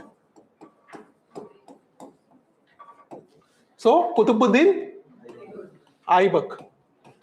So what are the important features associated with Aibak? Lakh Baksh. Why? Why because Lakh Baksh? Because he used to very kind and donate lot of money in lakhs. So that's why he called as a Lakh Baksh. Yeah, Lakh Baksh. Qutub Minar, he started. But who finished? Iltutmish. And what are the other important things associated with Qutbuddin Aibak? He died in horse polo. That is one important. Then after the Aibak, again his favorite slave, Iltutmish. Iltutmish came into the picture. So what are the important things associated with the Iltutmish? So he issued the silver tankas and copper jitar. Very important. These silver tankas, so Muhammad bin Tughlaq want to replace with the copper tankas. So that is why one of the reasons why he called as a mad sultan Tughlaq. So Iltutmish, what are the important things happened during the time of Iltutmish? So silver tankas and copper jitals. He is the one who issued. And he is the one who started the Ikta system. Very, very important. Ikta system. So what is mean by the Ikta system? Huh? Giving landless Land grants to officers. And during his time, one more important thing came. Chahalgani, Chalisa, the 40 important nobles. Okay? The 40 important nobles are Chahalgani. So after him, who ruled? Who was the important ruler? Razia Sultana. And after the Razia Sultana, Balban. So what are the important things associated with Balban? Abolish Chahalgani, because he is the one important member of Chahalgani. So he know what this Chahalgani can do. So that's why once he came into the power, he used to work as a deputy prime minister. Deputy Sultan. So then when he come to power, so he know what the Chahalgani can do, and he completely abolished the Chahalgani. Yeah, and he introduced Nauruz, Sizda, Paiboza. Very, very important. Nauruz, Sizda, Paiboza. What are these? These are the Persian cultures, traditions, which are introduced into India. Nauruz is the festival, New Year festival. Same time, like how we celebrate the Ugadi. During the same time period, they celebrate the Nauruz in Persia. Okay? This time, like during the war, this West Asian war, they celebrated the Nauruz. And Sizda and Paiboza are also very important. And he called himself as a Zil-Ilahi. Zil-Ilahi means what? Shadow of God. Very important. Shadow of God. And what are the other important things associated with Diwani Aris? So he separated the military and revenue departments, and he founded the Diwani Arish. Diwani Aris.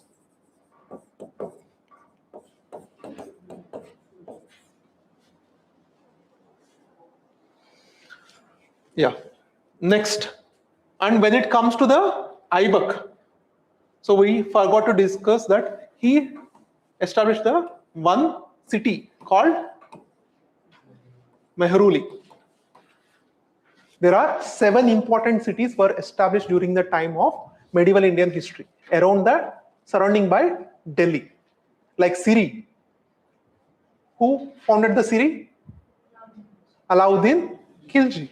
When the Mughals attack, so he went and hid in the Siri. And when the first time Mughal attack started on India, during the time of Iltutmish. Very important. This is also very important.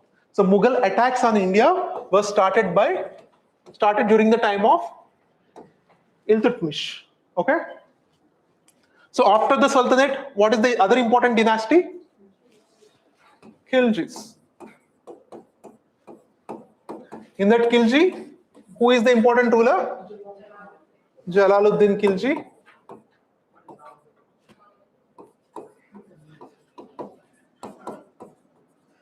And Alauddin Khilji.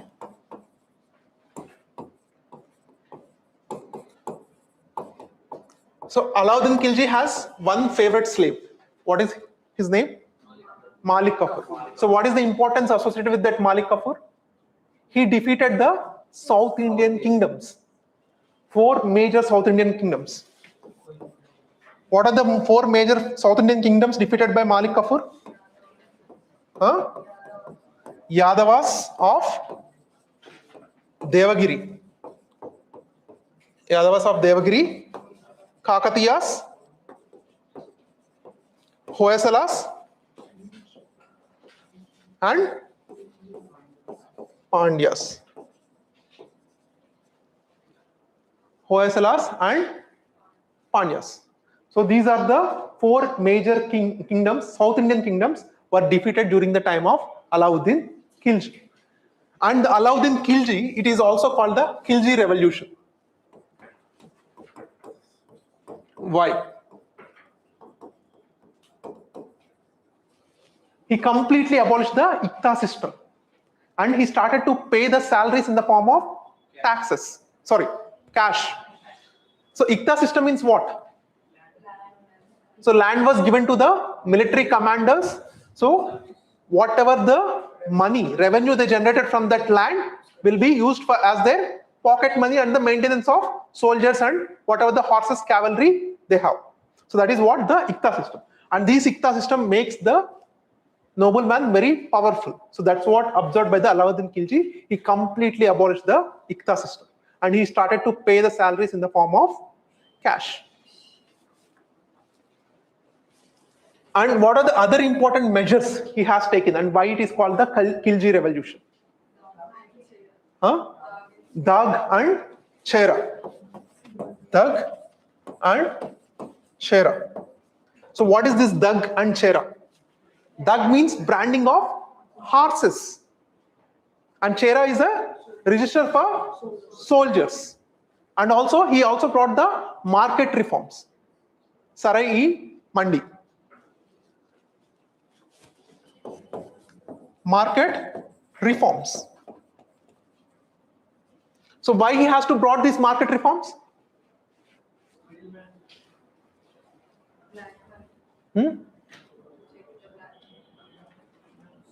So he has also one kind of thing that he want to maintain a huge long standing army.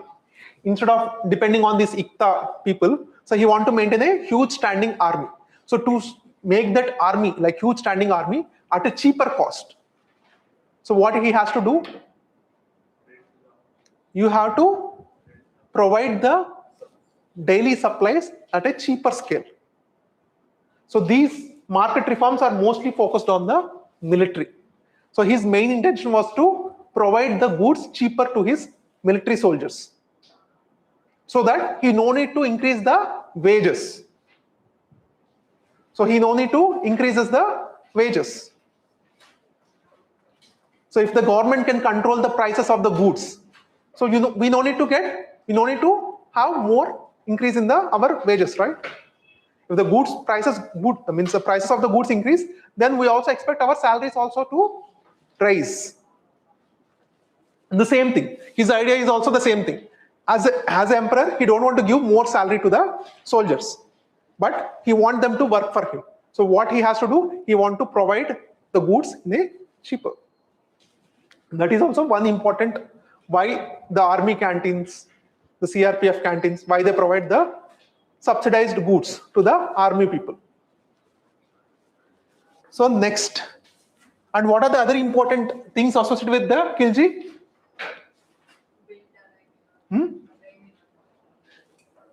Alai Minar and also Alai Darwaja he built. He has the title called Sikindar-e-Isani. Why? He effectively contained the Mongol invasions. So that's why he has taken the title Sikindar-e-Isani. Very important. So he has a title called Sikindar-e-Isani.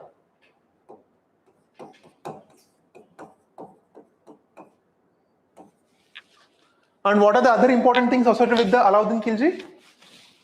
Mostly this. What? Diwani Risat. Yeah. So he also founded one department. Okay. Next, after the Khiljis, what is the important dynasty? Tughlaqs. So who is the first founder of the Tughlaq? Ghiyazuddin Tughlaq. Ghiyazuddin Tughlaq. And after the Ghiyazuddin Tughlaq, so Ghiyazuddin Tughlaq also built one city, very important. Tughlaqabad. He built a city called Tughlaqabad. Tughlaqabad. And next important one was Muhammad bin Tughlaq. So in the Muhammad bin Tughlaq, why he is called the Mad King? There are 5 important reasons why he called him as why the people called him as Mad King. What are the 5 important reasons? Changing of capital from Delhi to Devagiri or Daulatabad, and he reversed. And next, token currency,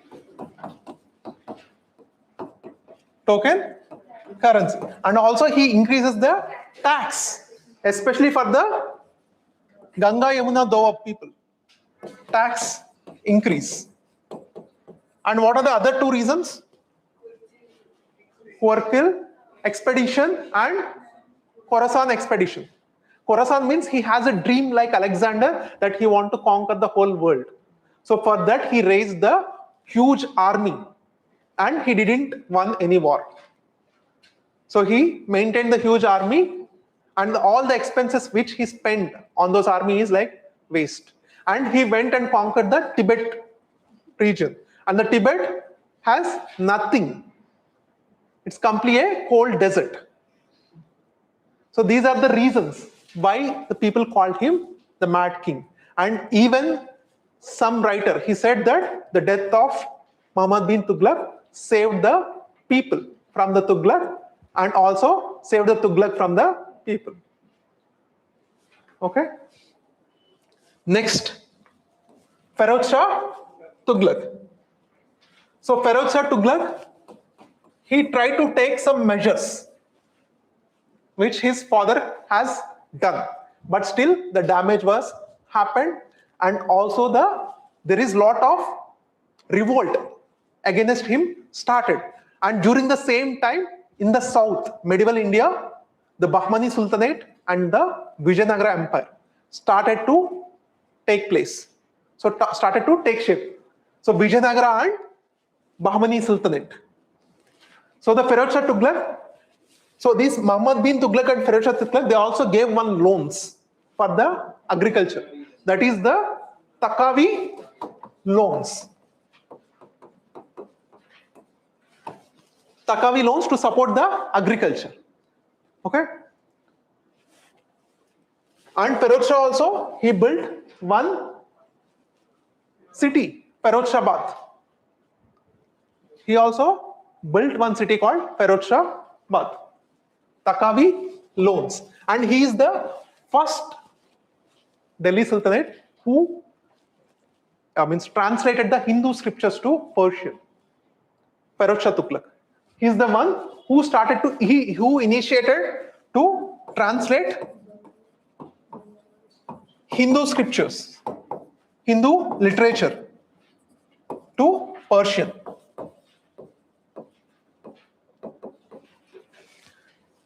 So next, after the Tughlaqs, what are the important dynasties?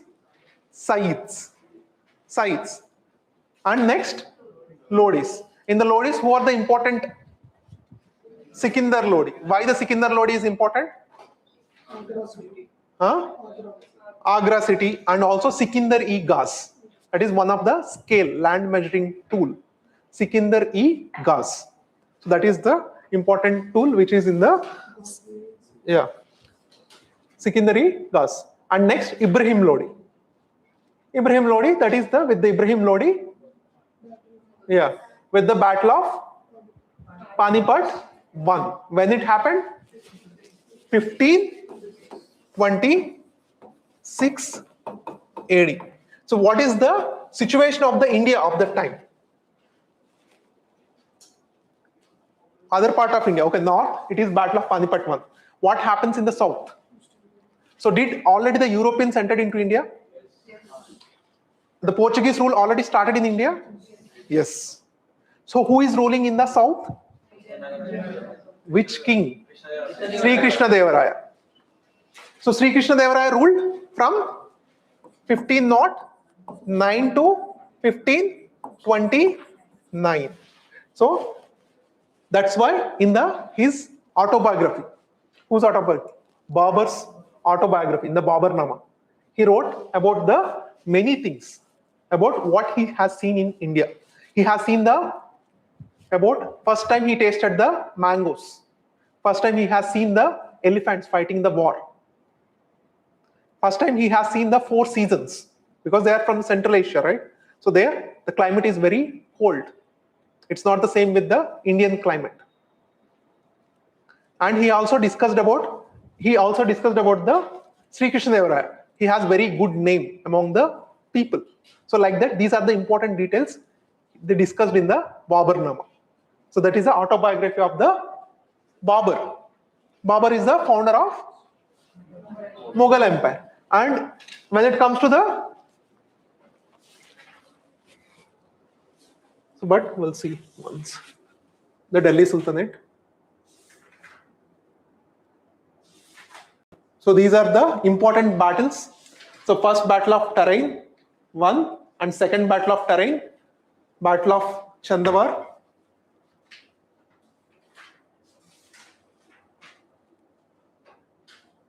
So Iltutmish, Qutbuddin Aibak, Iltutmish, Razia Sultan, Ghiyazuddin Balban, Alauddin Khilji,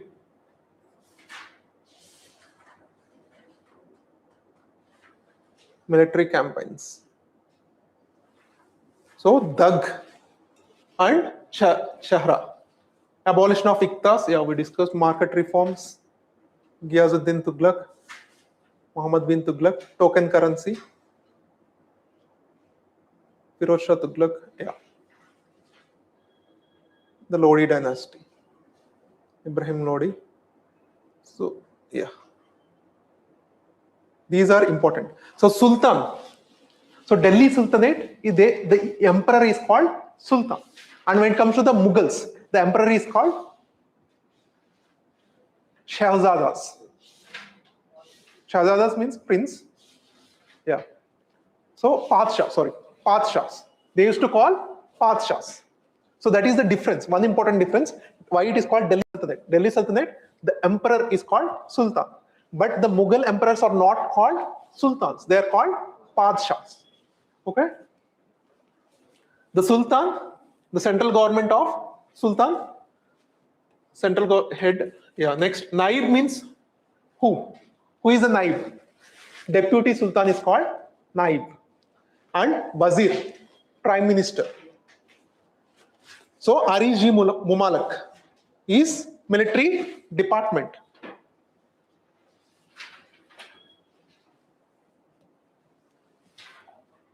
So these terminologies are very important.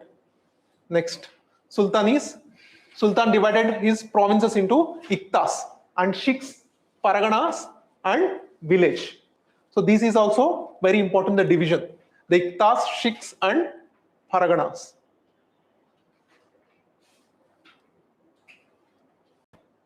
And the society. So just imagine the society of the Delhi Sultanate. So what is the impact of the society of that time? What is the situation of women? Is it good, bad, what? Why?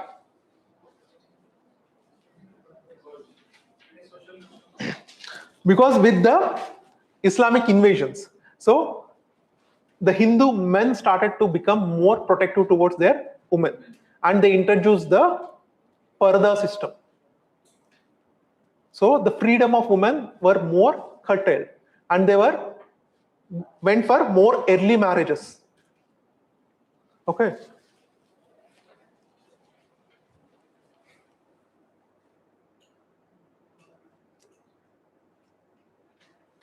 And about the art and architectures of Delhi Sultanate. So what are the important features of why the minars has high importance in the Islamic architecture? So you see, whatever the Islamic architecture, you will see the minars, right? Even you see Char Minar, anywhere you take any Islamic architecture, you will see the big minars. Why? Because they do the azan, right? Prayer. So if they pray from the highest position, so it will reach many people, and they think that it is the ladder which connects the God, heaven, with the earth.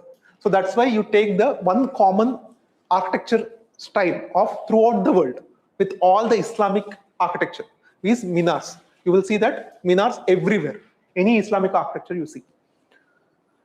And here, when it comes to the architecture of the Sultanate, this Arbusak style, this is also very important. What is this Arbusak style? So the patterns, which is also you can see in the Qutub Minar, where it is like a floral motifs on the structures. That is very important. And the domes is the first time introduced in the Delhi Sultanate. Okay.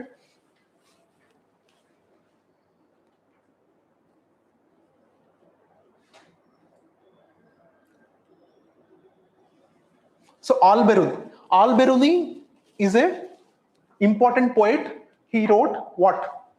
Kitabul Hind. And Al-Biruni works under which king? Muhammad Ghazni. And who are the other important scholar? Al-Biruni, Udbi, Firdausi. Firdausi is also called Homer of the East. So these three are worked under the Muhammad Ghazni. Firdausi, Al-Biruni, and Udbi. So these are the three important people. And Al-Biruni wrote Kitabul Hind. And there is one important poet who worked under 8 sultans. Poet and musician who worked under 8 sultans. Amir Khusru, also called Parrot, Tota-i Hind. So Amir Khusru is a very famous poet and musician, and he worked under 8 sultans. And who gave this title, Tota-i Hind? Alauddin Khilji. He gave the title Tota-i Hind. So this is all about the Delhi Sultanate. Next, we'll discuss about the Mughal Empire. No, we'll discuss, okay. We'll connect, okay. So we'll discuss, then we'll discuss about the Bhakti movement and Sufi movement. Okay.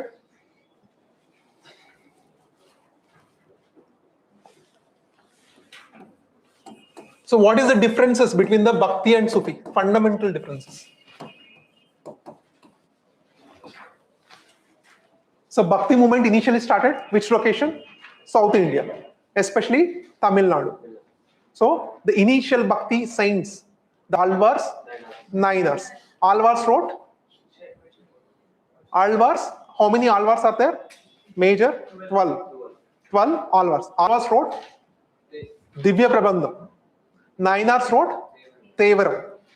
Okay, this is very important. Next, after that, so what is the classical difference between the Bhakti and Sufi?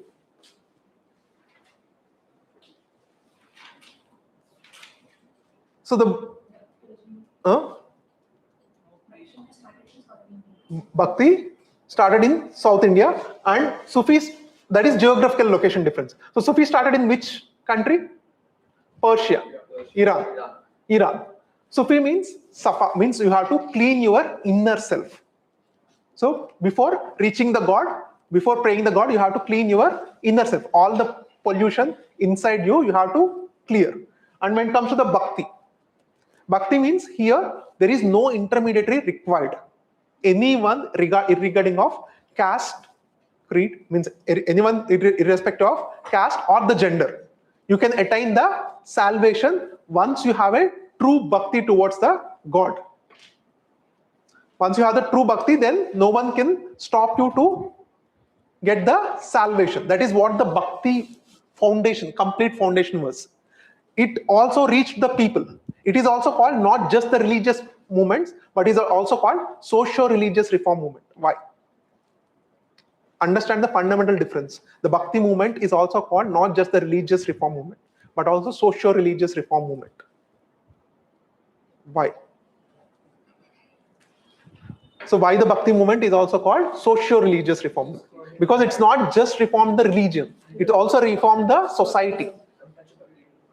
Because it worked against the untouchability. and it worked against the discrimination about women. Huh? Humans? Yeah, it acted against the sati, child marriages, and it promoted the unity in brotherhood, and also so it promoted the vernacular languages. So mostly their texts are in vernacular languages. Same with, what about the Sufi movement? Sufi is also almost the similar. They want to bring the mystic culture, like it was a mystic kind of thing, means it want to directly connect the God. So before connecting the God, you have to pure yourself. That is what the Sufi tells. And the important features of the Sufi was peer-murid order. What is this peer-murid order? Student-teacher relationship. And the same thing is also in the Bhakti movement. What is that? Guru-Sishya Parampara. So Guru-Sishya Parampara and the peer-murid order, both are same. And the Silsilas. Silsilas are what? Silsilas means what? Those are the different orders in the Sufi movement. So there are two types of silsilas. One is Besharam and one is Basharam. So Besharam means what? Which supports the Shariat law. So another one supports the Shariat. What? So these silsilas were divided into two fundamental things. One strongly supports the Shariat, and one they don't strongly supported the Shariat. So you just imagine even the Mughal emperors. So all the 5 major Mughal emperors are like one type, and the Aurangzeb is all one type. Why? Because Aurangzeb follows the Shariat law Silsila, the Naqshbandi Silsila. So the Naqshbandi Silsila is very strong proponent of Shariat law. So that's why you can see the lot of difference between all the previous Padshahs, or the major emperors of Mughal, and with respect to the Aurangzeb. Okay? So this has the impact. And the Bhakti has the impact of what? On which kind of nationalism? So Bhakti strongly strengthened the Maratha nationalism. Tukaram. Especially Bhakta Tukaram. Yeah? There are some Marathi saints who strengthened the ideology of Maratha as a nationhood. So which inspired the Shivaji, Chhatrapati Shivaji, to form the Maratha kingdom. So for the formation of the Maratha kingdom, so the Bhakti movement is also one of the important factors. Should not forget. So it inspired and it awakened the Maratha nationality among all these Maratha people.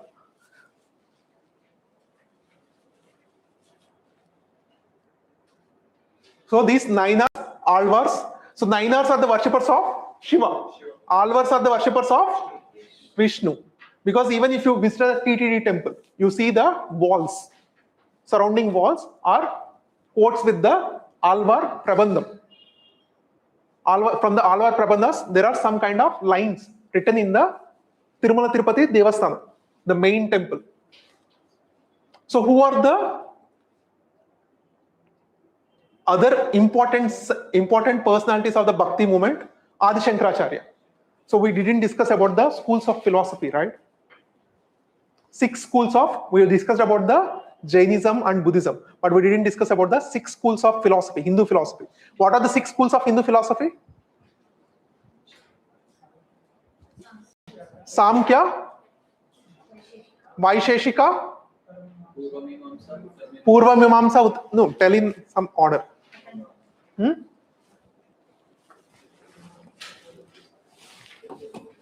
You can take Samkhya.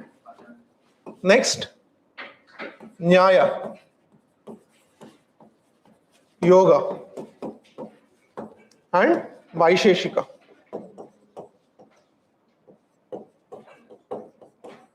And Purva Mimamsa and Uttara Mimamsa. Uttara Mimamsa. And this is also called Vedanta school. Vedanta school. So what about the Samkhya philosophy tells? You just simple, what is the importance the Samkhya tells? We're just preparing for prelims, right? Samkhya, what is the core philosophy? What it propounds? Samkhya has two important components called Purusha and Prakriti.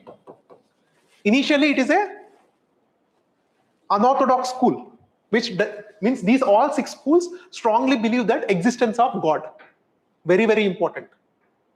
These 6 schools strongly propounds the existence of God. So that's why these schools are called orthodox schools of Hindu philosophy. Orthodox schools who supports the existence of God. So Samkhya tells Purusha and Prakriti both are very important for human to exist, and Nyaya. So you attain the salvation and moksha by logical reasoning. So that is what the Nyaya schools tell. Logical reasoning and also with the prayer. Definitely it supports the existence of God. And next, yoga. Yoga school of philosophy, what it will tell? To get the moksha, you have to do yoga. Yeah, you have to align your body and mind. You have to align your body and mind. That is what the yoga school of philosophy tells. Next, Vaisheshika school. So it is the first school which tells about the atomic theory. We are all made up of atoms. So that is what this Vaisheshika school tells. And Purva Mimamsa, which supports the Vedas. So you only attain the moksha by simply blindly following the Vedic rituals. So that is what the Purva Mimamsa school tells. Next, the Uttara Mimamsa or Vedanta. So what it will tells? So praying God. And also there are sub-schools of Uttara Mimamsa. So Advaita, Visishta Advaita, Dvaita. These are the sub-schools of the Uttara Mimamsa, which will directly connect to the Bhakti schools. So Bhakti movement. Okay.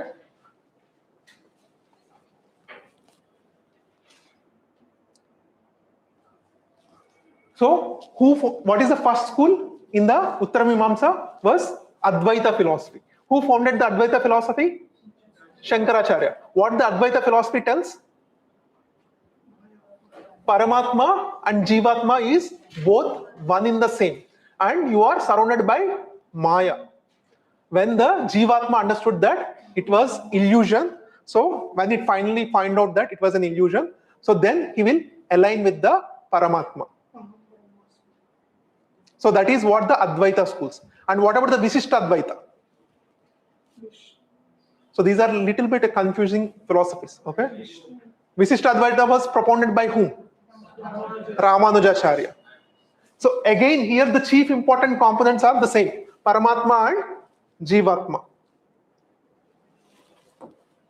So all these schools, Paramatma and Jivatma. So in the Advaita, so Dvaita means what? Dvaita means two entities, right? So one was Paramatma, one was Jivatma. So Dvaita school of philosophy propounded by whom? Madhvacharya, Nimbarka.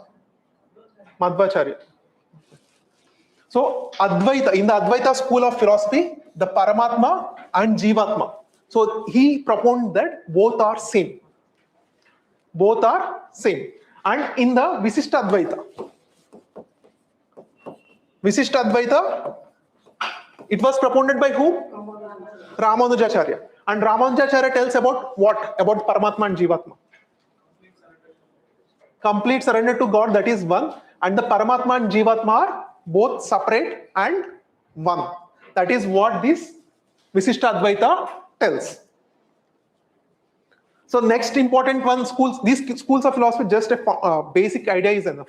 So who is the founder of these schools? Advaita, Visishta Advaita, Dvaita Advaita. There are around 4 to 5 schools are there. Okay. But what are the important features of the Bhakti movement? So here, opposition of the religious bigotry and social rigidities. It completely opposes the rituals. Focus on equality, rejection of rituals. So that's why we discussed, right, to make any religion to prosper in a society. So it should be have mass appeal and flexible. One of the important part of the mass appeal was, so the following religion should be very economical. If you make the following any religion very costly, you will have less followers or more followers? Less followers. So that's what Bhakti movement, what made the religion more economical. So that's why the Bhakti movement at somewhat it helped to spread, means it stopped the Hindu people to convert into Islam. It stopped the Hindu, means the conversions into Islam. Somewhat it has checked the conversions, Islamic conversions. So Shankara, Advaita, and the Bhakti movement was divided into two types. What is Saguna Bhakti and Nirguna Bhakti? So what is the Saguna Bhakti? The Saguna Bhakti has complete gunas, very good qualities. Means some people of Bhakti followers, they follow that God has complete very good attributes. And Nirguna Bhakti followers, they believe that formless God, and also humans are not capable to describe the God. So that's why it is called Nirguna. Because humans are unable, humans are capable to describe the features of the God. So these were somewhat aligned with the Islamic principles. Okay? Guru Nanak. Huh? Yeah, these are all the people. There are some important people, right? Important. Guru Nanak, Kabir. These are all important. Namdev. These are all who supported the Nirguna Bhakti. And Namdev clearly said one important statement. Like, you are stepping on one stone and worshipping one stone. So that was the quotation given by Namdev. So these are the important core pillars: love of God, devotion, equality, and no rituals. That is the Bhakti ideas. So Sufi movement, love, God is one, brotherhood. So devotion, equality, and love, this is the common fundamental things. And these are the Shankaracharya, Ramanujacharya, Mirabai, Surdas, Tulasidas, Dadu Dayal, and saints of Maharashtra. These are very, very important. Tukaram, Eknath. So Varankari sect. Have you heard the name Varankari sect? The Varankaris, yeah, who follows the which god? Vittala. Yeah, those are called Varankari sect. Very important because this question was given in UPSC, I think. Varankari sect of, so Jnanadeva, Eknath, and Tukaram. These are all the teachings which inspired the Chhatrapati Shivaji to form the Maratha kingdom. So it brought the nationality of Maratha, because mostly these Bhakti saints, they sang the songs in Maratha language. And they said that we all belong to the one single nationality called Maratha nationality. So the Maratha identity was awakened by these key figures here. And Bhakti in the Indian national movement, yeah, influence of freedom struggles. Yeah, this also influences later socio-religious reform movements. Next, Sufi. So these are the important, the core beliefs: love and devotion, inner purity, self-discipline, and guidance of Pir Murid order. One common thing about the Bhakti movement and the Sufi movement was the Guru Sishya Parampara and Pir Murid order.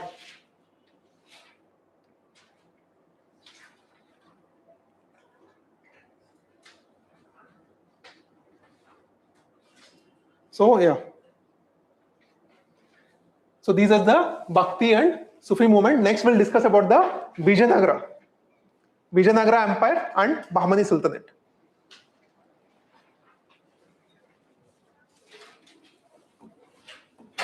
So who are the founders of the Vijayanagara?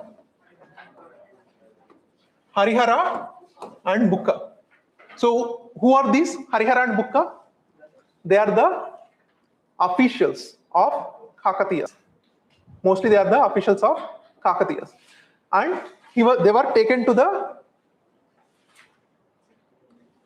Delhi by which Sultan? Muhammad bin Tughlaq. And they sent him back. They sent these both brothers back to suppress the revolts in that region. But what they have done?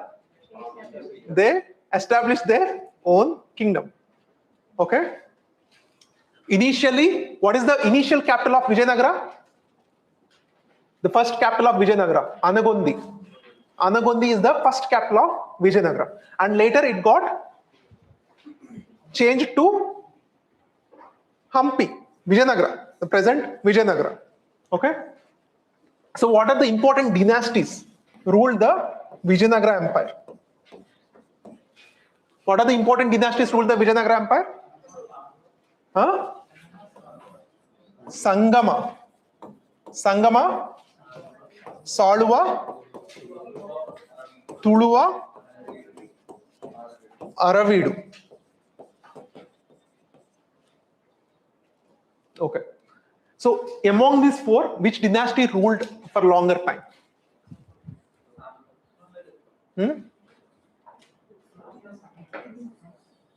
Which dynasty ruled for long time? Not Tuluva.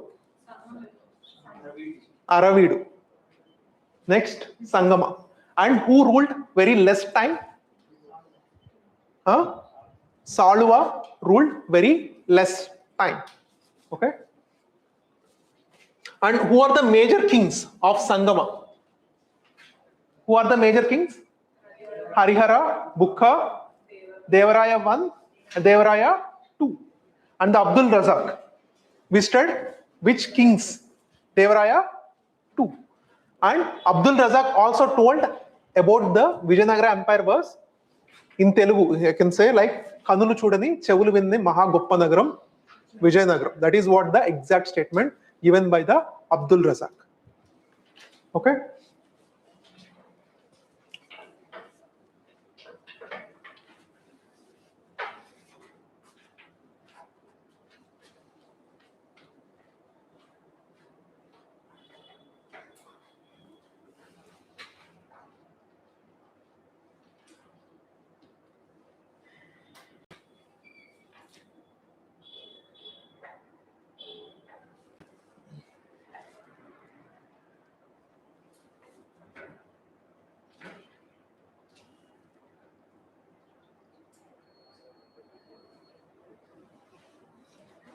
So these are the important dynasties, the Sangama, Saluva, Tuluva, and the territorial extent, almost all the south of Vijayanagara.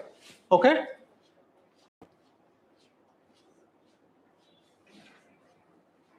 So there are some important, like there is one Sanskrit literature text, very important, the Jambavati Kalyanam, which was written by whom? Sri Krishna Devaraya. And also the Sri Krishna Devaraya is a star of all the Vijayanagara rulers, even though he ruled very short time. So what are the important features associated with the Sri Krishna Devaraya? Ashtadiggajas. And what is the titles? Andhra Bhoja. And Yavana Raja Stapanacharya. Yavana Raja Stapanacharya. And Andhra Bhoja.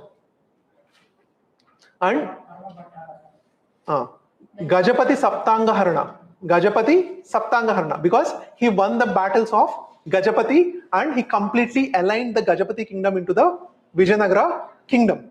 So that is also one important thing.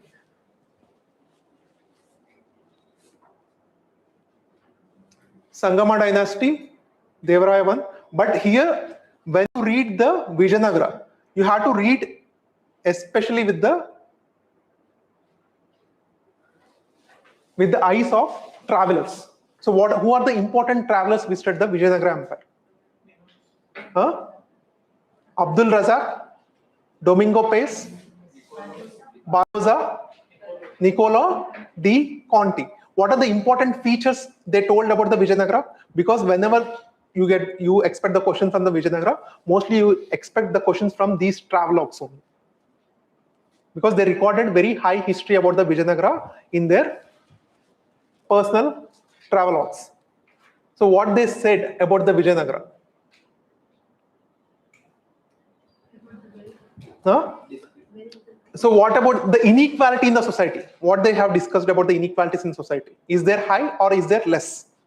The inequalities are very high in the Vijayanagara.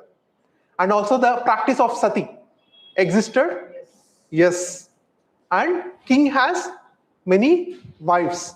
And also they are running the police department from the taxes collected from prostitution.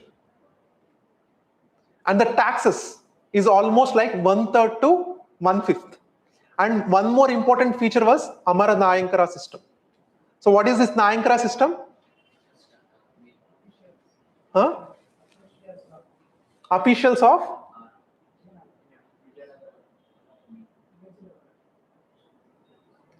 same like Ikta system.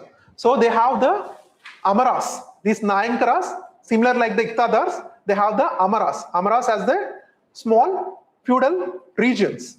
So whatever the money or the revenue they collected and they use for their personal expenses and also for the maintenance of army and cavalry. And the Vijayanagara emperors, they have the very good relations with the Portuguese. Why they have the very good relations with the Portuguese? Because 1498. So the first time the Portuguese Vasco da Gama entered into India. Later, so in the 1500s, right, they started their rule. So these rulers, especially the Bahamani Sultanates and the Vijayanagara empires, they are all obviously continuously in the war because of that Raichur Dovap. So to protect that Raichur Dovap, Vijayanagara wants some kind of advanced military and horses. So those are supplied by Portuguese. So that's why they used to maintain a very good relations with the Portuguese. And there is one kind of a dispute that the first time the canon, who used the canon in Indian history? So that is what the Babur tells, but before Babur, so it's the Sri Krishna Deva Raya trained his military to use the cannons with the help of Portuguese. Okay. So the battle which completely routed the Vijayanagara Empire. What is that battle? Battle of Chalcolithic. So which happened after the death of Sri Krishna Deva Raya. So which slowly completely eliminated the which dynasty? Tuluva dynasty. And the Aravidu dynasty started.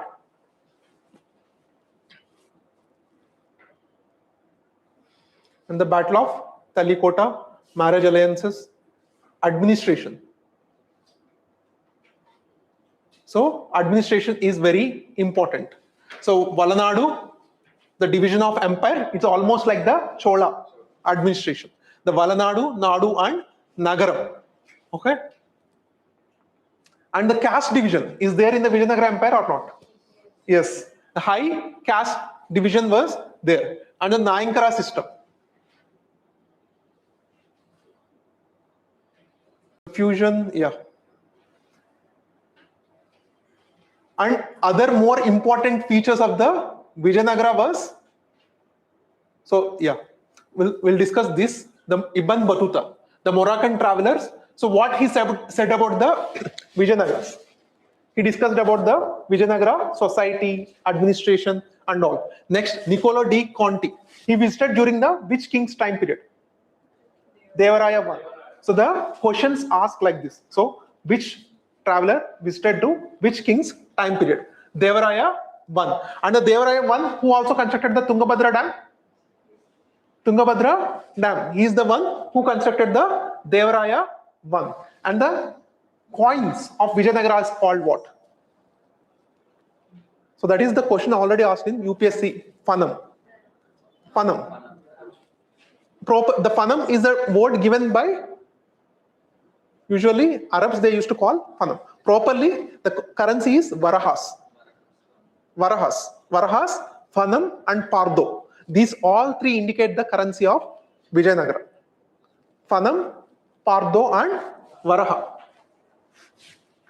And next important, very important traveler was Abdul Razak.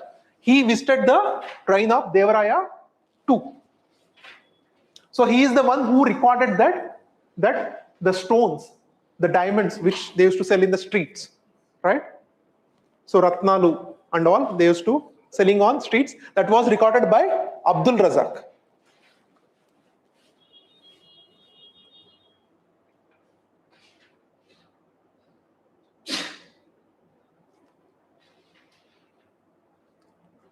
And the key observation: wealth and prosperity, city fortifications, architecture and temples. Yeah. Mahanavami Dibba. He also wrote about the Mahanavami Dibba. Many times in many exams, this question has asked. Mahanavami Dibba. What is this Mahanavami Dibba? It's a high stage, theater where they can do these religious activities. So very high stage platform. If you visit the Hampi, you can visit this Mahanavami Dibba. And Sati practice. Sati practice also he recorded. And about this Domingo Pace and Fernando Nunez. Nunez and Domingo Pace both visited at the same king's time. Which king's time? Sri Krishna Devaraya. Both are friends and also merchants. Portuguese merchants. Because the Portuguese and the Vijayanagara, they both have very cordial relations, right? So because of the Sri Krishna Devaraya only, the Portuguese constructed their port at Goa. Goa they have taken from the Bahamani Sultans.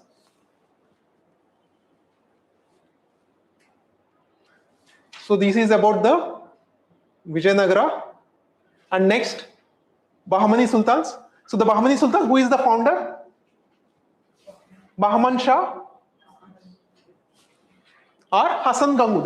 His other name is called Bahman Shah and Hassan Gangu. And later this Bahamani Sultan was divided into 5 sultanates. What is the 5 sultanates? Is it before the Sri Krishna Devaraya or after Sri Krishna Devaraya? After the Sri Krishna Devaraya, not before the Sri Krishna Devaraya. What are these 5 Bahamani sultanates? Bijapur, Bera, Bidar, Golconda, Ahmednagar. So these are the 5 major Bahamani sultanates. In the Battle of Tallikota, among 5, who are the ones who participated? Or just tell me who is not participated? Except Bearer.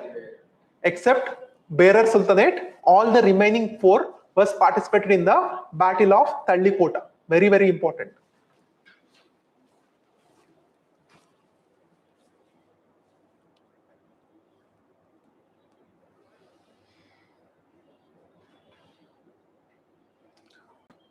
Next part, we'll discuss about Mughals.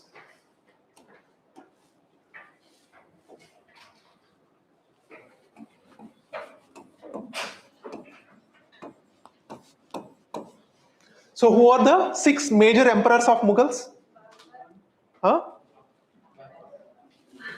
Babur. Next, Humayun. Next, Akbar. Jahangir. Shah Jahan.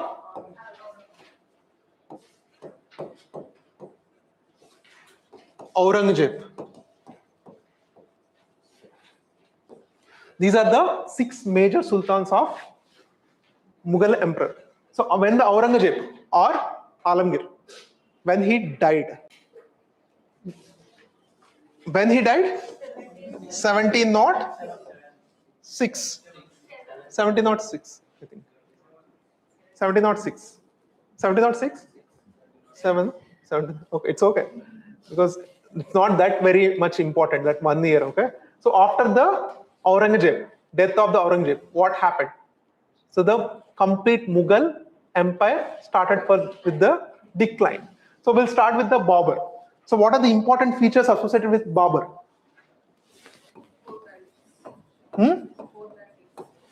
What, ma'am? 4 battles. Yeah. What are the 4 battles? First battle of Panipat. So how many Panipat battles are there? 3 battles. So second battle is between whom? Akbar and Hemu. And third battle is between Marathas and Ahmad Shah Durrani or Ahmad Shah Abdali. Okay, these are the three battles of Panipat. Okay. So yeah, UPSC has also asked the question about why the Panipat, most of the battles are happened in Panipat. Because it is strategic locations near to Delhi.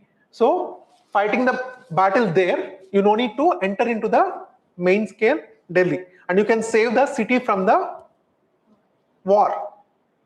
And it is very near to the Delhi, so logistically it is very good for the people who are defending that. That place is very good. So this is what the question they asked. UPSC also asked. So why so many battles of Panipat? Why the Panipat? So next, so after Babur, he wrote his autobiography, Baburnama. Okay, and what are the other important features of Babur? Battle of Kanwa, Battle of Chanderi, very important battle. Gogra. These 4, Gogra, Chanderi and Kanwa. These 4 battles are very important, but he didn't survive for long time. So next, his son, Humayun, he came into the power. And the Humayun, his name, the name of the Humayun gives the most luckiest person. But he was not so lucky. Yeah, he lost his empire. After the death of the Babur, he came into the power. And the Afghanistan was occupied. And at the same time, his empire, he lost the battle with whom? Sher Shah Suri, Sur dynasty. So Sur dynasty, it came and it ruled for 15 years. 15 years. So in these 15 years, what he has done? He went to Persia and he hided there. And again, with the Persian king's support, he came to fight with the Sher Shah Sur. So he finally won, and he's got his kingdom back. And within 1 year, he died. So after the 15 years, he was in exile, and he got the soldiers from another king. With his support, he won the battle, and within 1 year, he died. Next, after his death, again his throne was occupied by Hemu. Yeah, he was occupied by Hemu. Then again, his son Akbar has to fight a battle of Panipat II, and he won in that battle on the Hemraj. And so again, the Mughal Empire got revived with the Akbar. But Akbar has so many important things to discuss with Akbar. What are the important things we can discuss with the Akbar? He formed his own religion, right? What is that? Din-e-Ilahi. And he also followed one principle, Sulhi-Kul. What is that Sulhi-Kul? Peace, and you have to live in peace and harmony. And Din-Ilahi, very important. So he combined the elements of Islam and Hinduism, and he started his religion. And only how many followers are there? 17 followers.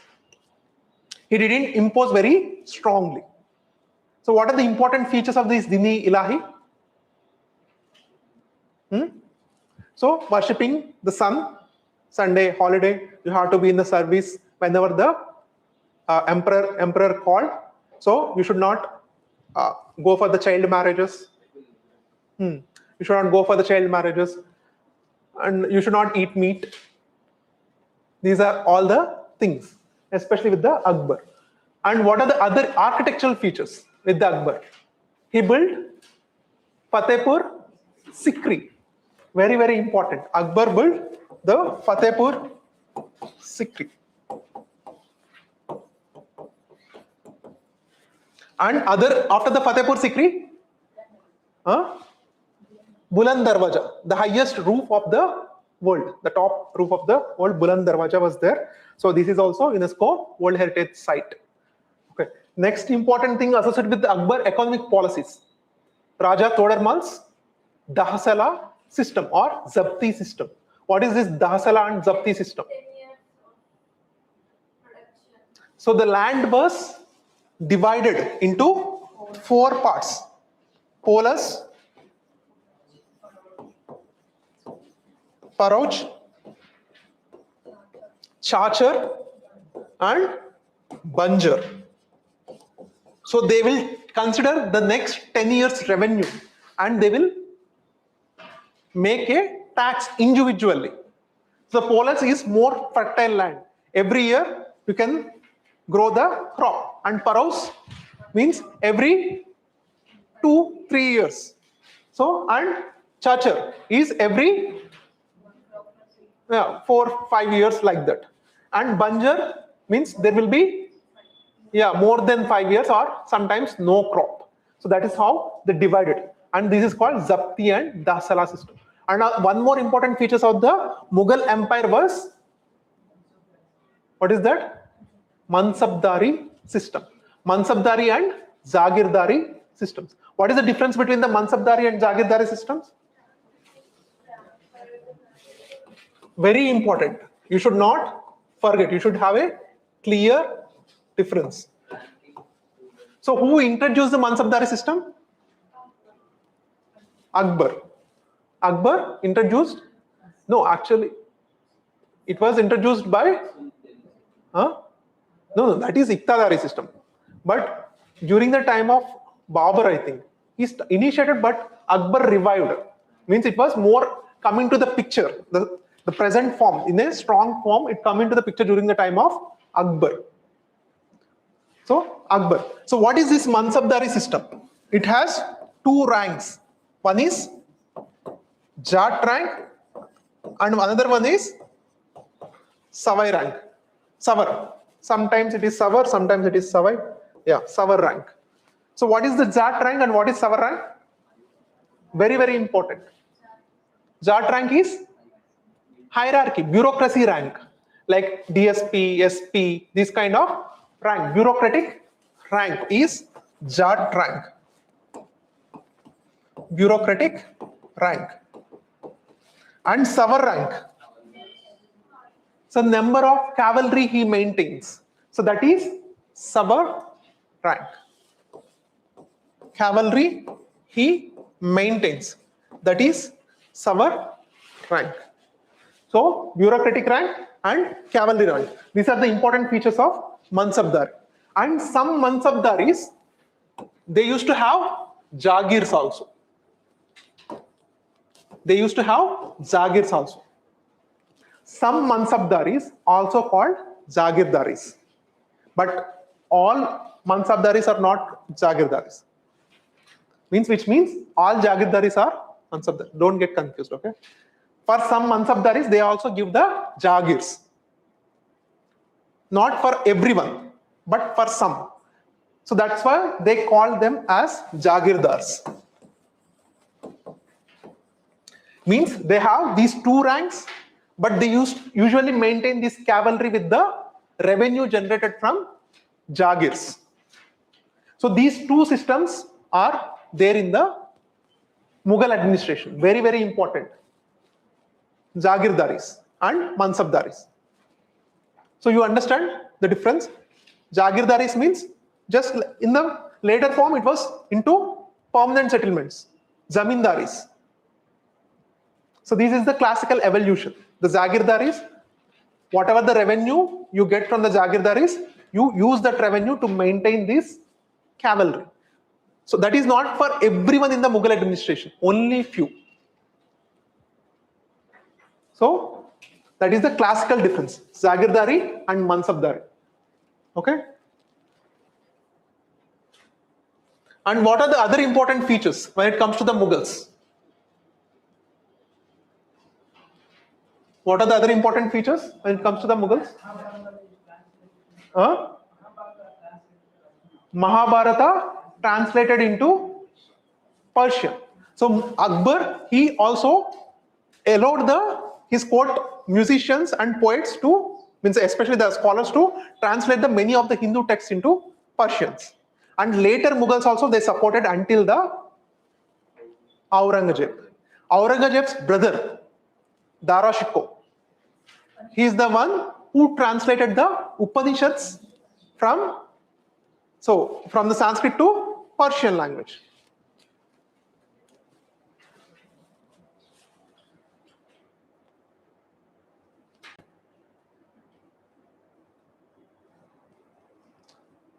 Early life invasion, yeah, Battle of Chusa, Sher Shah Suri.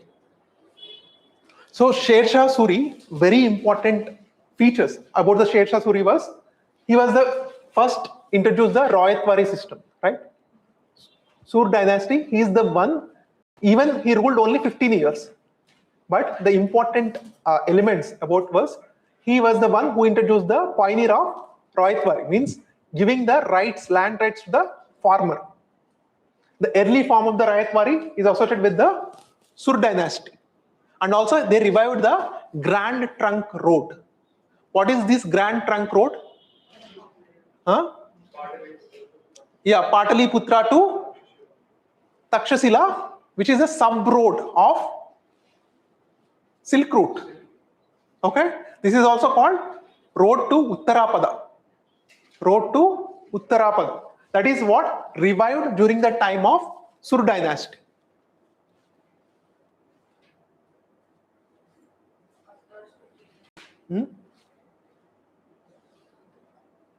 So Ibadat Khana. What is this Ibadat Khana? Religious gathering. So that is what this Ibadat Khana was, very important. Mansabdari system, land revenue system, yeah. Todarmal.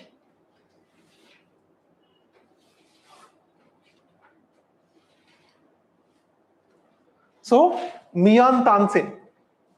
Who is he? Mian Tansen. Musician in whose court?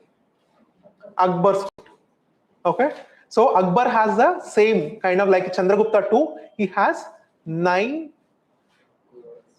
important scholars or the ministers in his court. So who are the important people among these Navaratnas of Akbar?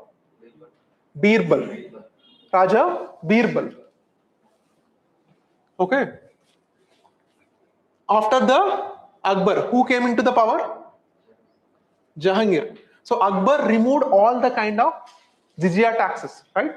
He removed all the jizya taxes, and he also banned the killing of cattle. Next comes the Jahangir.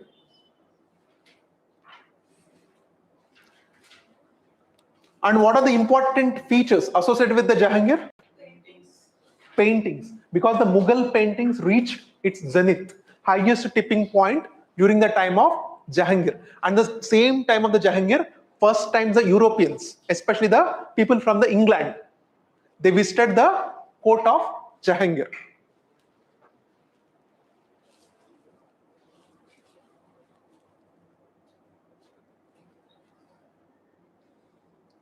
And the Mughal throne famously denoted with one slogan called Ye Takhtya Tabut. What does it mean? Ya Takhtya Tabut means either you get throne or you get the coffin, death.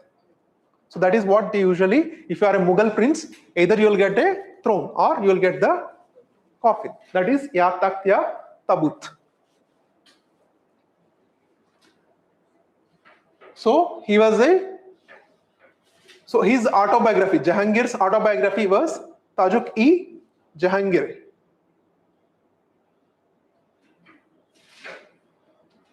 Next important was Shah Jahan. So Shah Jahan case, at the time of Shah Jahan, so the Mughal architecture reached its highest point during the time of Shah Jahan. Painting, Jahangir. Architecture, Shah Jahan. The Shah Jahan, the fifth Mughal emperor, reigned from 1628 to 1508. His reign was often considered the golden age of Mughal architecture and culture. So very important.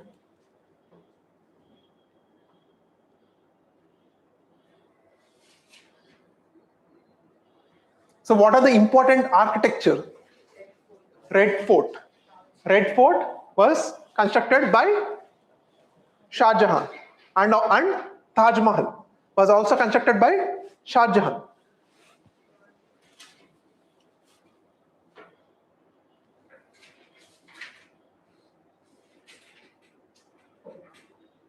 Red Fort, other constructions, patronage of arts, imprisonment and death.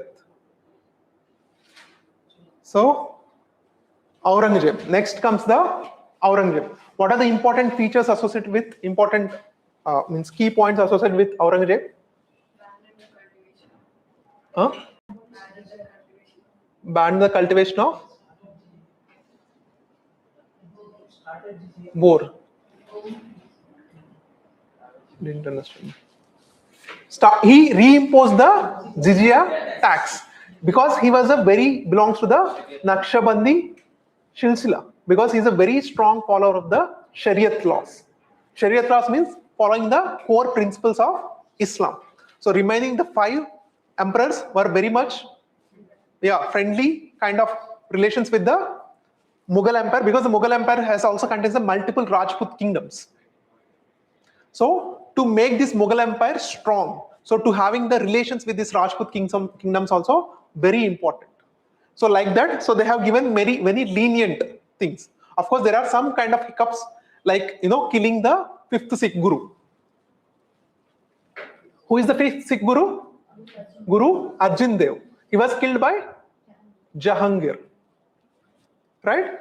Especially these kind of hiccups, but rest of all these 5, they used to maintain the very cordial secular relations with the society. But when it comes to the Aurangzeb, he was a very pure, very orthodox person. Okay? And he used to stay away from all the costly affairs, like the unwanted expensive celebrations and all, because these are all completely banned by Islam.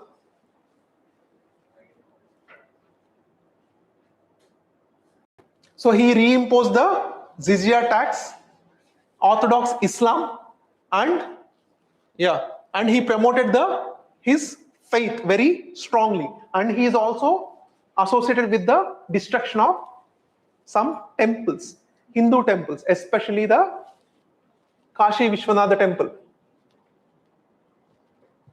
That Aurangzeb was associated with the destruction of because the live evidences were there, proper recorded evidences was there.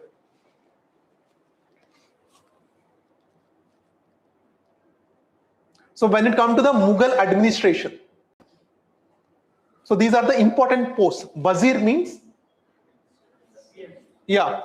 so he is the head of the revenue, also called Diwan. Mir Bakshi, very important. Mir Bakshi means the commander-in-chief. The commander-in-chief of Mughal administration. And next, Sadr, head of the ecclesial departments, religious department, Khan-e-Saman, the royal household and the workshops. So provincial administration, this is very important again. Subas means provinces, just like the state. And further Subas, the districts are called Sarkars. And mandals are called Paraganas. Village. So village was headed by Mugdam. And Paraganas by Shikdar. Sarkar, Fauzdar was law and order and Amal Guzar for the revenue collection. And Subedar, very important. Shikdar, Amin, Potedar,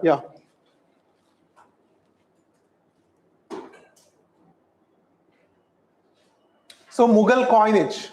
Gold coins are called mohar. Mohars are gold coins.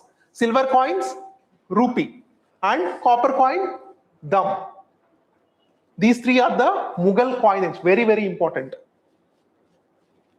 Judicial administration was run by Qazis. Qazis were the one who heads the judicial administration.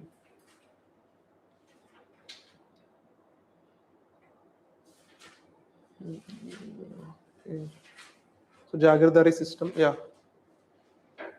So when it comes to the art and architecture, accurate. So what are the important features of the Mughal art and architecture? Charbagh style of gardens. Yes. Double dome structures. Yes. So what is mean by Charbagh style of gardens? 4.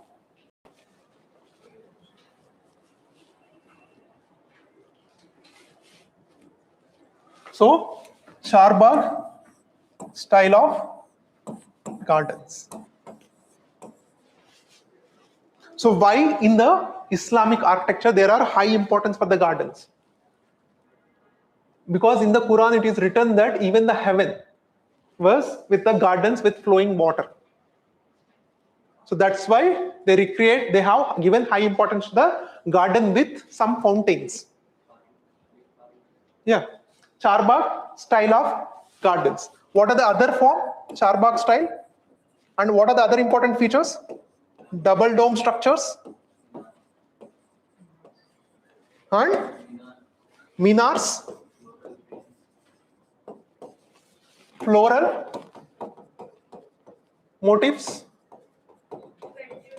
Petradura artwork. What is mean by the Petradura artwork? Persian art. What does it mean? So they will make some, design. Like for example, if you take any kind of marble, they will etch some gap, and they bring some stone and they fill this gap with the stone. So this is a very beautiful artwork which you can see in the Taj Mahal.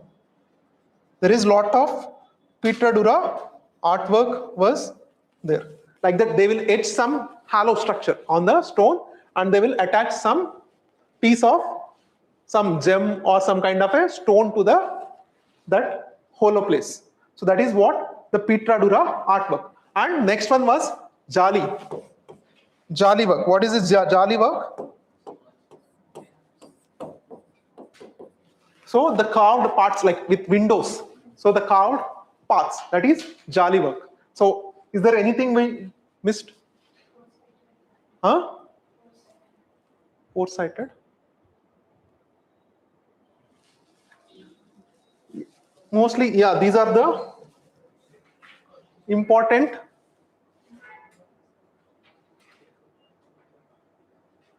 so the minars, the symmetry, balance, the fusion, Persian domes and Indian arches. So Charbagh garden layout, symmetry. Arcuate style means use of arches and domes. That is arcade styles, minars and domes, calligraphy, park-like enclosures, symmetry and balance. So if you visit the recent that constructed, what is that? Sachivalayam, government, Telangana Secretariat. So what kind of architecture they used? Something like it's the same elements of mixed of the Persian and Hindu architecture. So this is the Petradura artwork. So this is not painting. It was the attachment of some stones in the hollow structures. So this Taj Mahal, Red Fort. So comparisons. So they have made some Hindu elements, some kind of Mughal, similar to shikaras. So which they will build this kind of shikaras, right? The kalashas. They are also there in the Mughals. They are also attached. So Akbar, yeah, scholarship. So Mughal paintings, very important. So yeah, so Humayun, who laid the foundation of Mughal paintings, and it prospered in the time of Akbar. But during the Jahangir, it reached the Mughal paintings to its important zenith. So why? What is the special about the Mughal paintings during the Akbar? Sorry, Jahangir. Huh? He had, yeah, he came to the portraits of birds and animals. Previously, during the time of Akbar, so mostly the paintings are illustrative, or it which tells the story. But when it comes to the Jahangir, it was like more portrait style of painting and very unique style of painting. Maybe the historians also believe because of the influence of English. So he added some special elements to his paintings. So during the time of the Jahangir, so the Mughal paintings reached its zenith. So the important paintings of portraits of birds, animals, flowers. These are the important findings of Jahangir's painting. So the portraits of birds, animals, and flowers. So very much associated with Jahangir. And illustrations like the Mahabharata, Ramayana, these kind of paintings. Story-based paintings were mostly you can see in the Akbar. So this is the very important. After that, it led to the decline during the time of Aurangzeb. So these are the important styles of the paintings, you see. So courtly scenes, hunting expeditions, battles, royal patterns. So nature and animals. So which belongs to which king's paintings? Jahangir. Jahangir. Okay.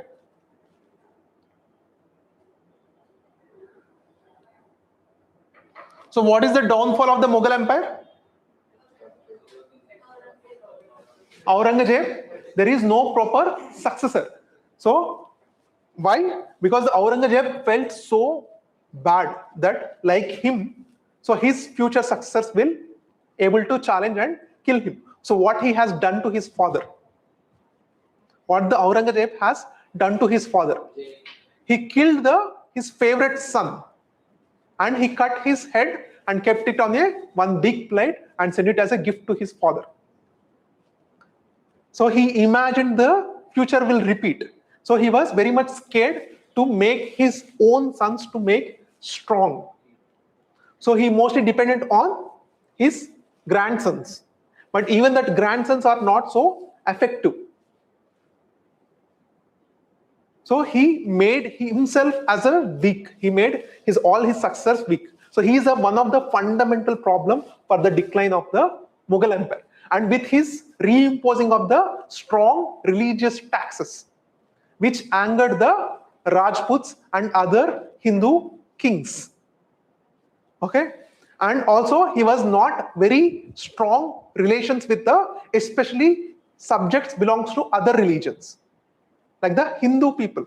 He was not very much liked because he used to follow strict Islam. And in the south, in the Deccan, like Marathi Deccan, so he has a problem with Marathas. So after the decline of the Mughals, since the prominence of the Marathas rose. Okay.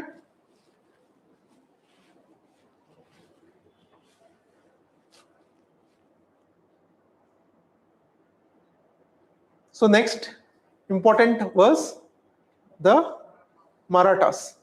So what is the rise of the Marathas? What are the important factors for the rise of the Marathas? Bhakti movement. As we discussed, like the Bhakti saints, like the Tukaram. Yeah, Tukaram, like these kind of Bhakti saints, what they said, they awakened the Maratha identity or Maratha nationality in the Maratha region.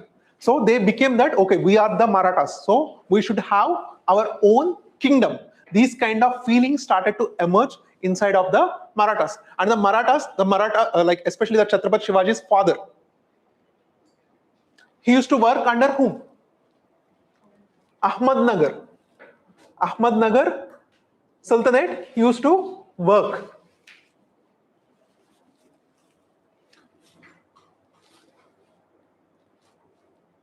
And also the geography. The geography of the Marathas, so Maratha region also played important role because it was a very hilly structure, which is not easily reached by any other forces. So which gives them the edge to form the new kingdom.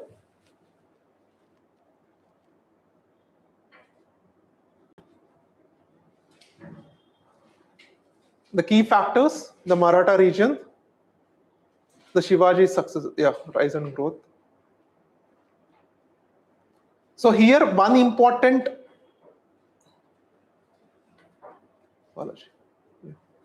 political coronation, Maratha confederacy.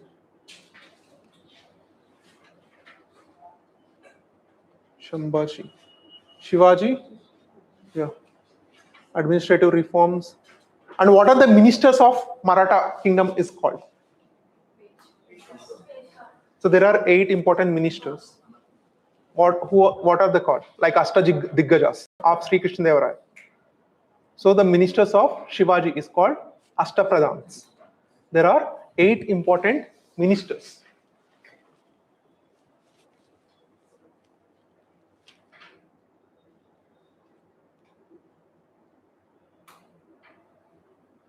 So this treaty of Purandar is very, very important. What is this treaty of Purandar? He has around 35 forts or something. In the 35 forts, he has to surrender the 23 forts to Mughal administration. Why? The Shivaji lost a war with Mughals. So that's why he has to sign the treaty of Purandar. And he has to visit the court of Mughal Empire. Okay. So he has, but retained. These are in the 35 forts, he surrendered 23 forts and retained the 12 forts. And the Mughal recognized Shivaji's right to certain parts of the Bijapur kingdom. Shivaji's minor son, Shambhaji, was granted a mansab of 5,000. What does mean by the mansab of 5,000? Rank, the bureaucratic rank. So imprisonment and escape, there is some small story how he escaped. So he visited the Aurangzeb, and in the court of Aurangzeb, he didn't give the proper respect to the Shivaji, and then he got very much angry.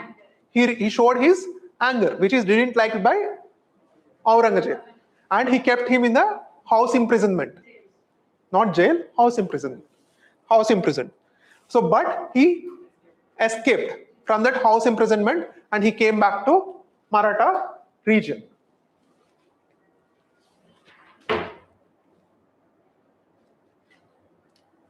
So this is very important, the central administration of Marathas. So the Ashtapradhan, the 8 important ministers.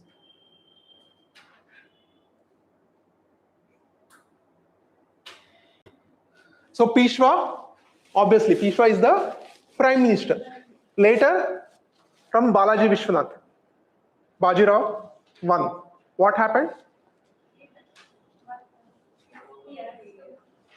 So the later, after the Shivaji, who is the next successor? Shambhaji. After the death of Shambhaji, Rajaram. After the Rajaram, Tarabai was there, but Sahu came into the power, and Sahu doesn't have any sons, heir. So what happened? These Peshwas, they asked for the hereditaries, and slowly the throne of Marathas was directly ruled by Peshwa, and Peshwa automatically became the main role. Okay. So the Peshwa initially responsible for finance and the general administration, and later became the prime minister. So Sar-e-Naubat means Senapati, Amatya, accountant general, and Vagnavis, the in charge of intelligence and post, Sachiv, responsible for correspondence. So Samanta, master of ceremonies, Nyayadish, Pandita Rao, these are very important.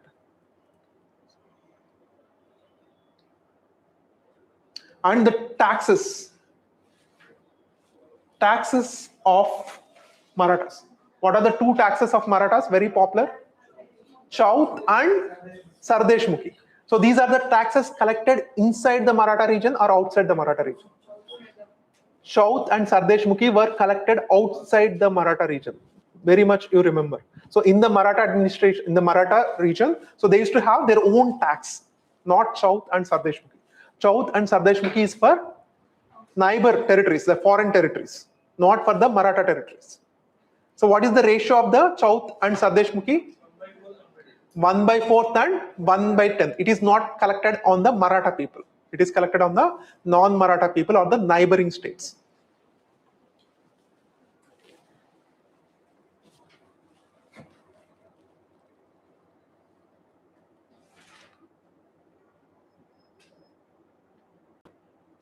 Next, these are all comes under the modern history, right? So this is the important part of the important parts of ancient, medieval, and ancient medieval. Okay, not modern. Modern you will have tomorrow. So, is there any important topics you like to discuss? Any doubts or any clarification or any differences between like the Jagirdari, Mansabdari, these terminologies? Anything? Or you just want to run back to your dormitories? Okay.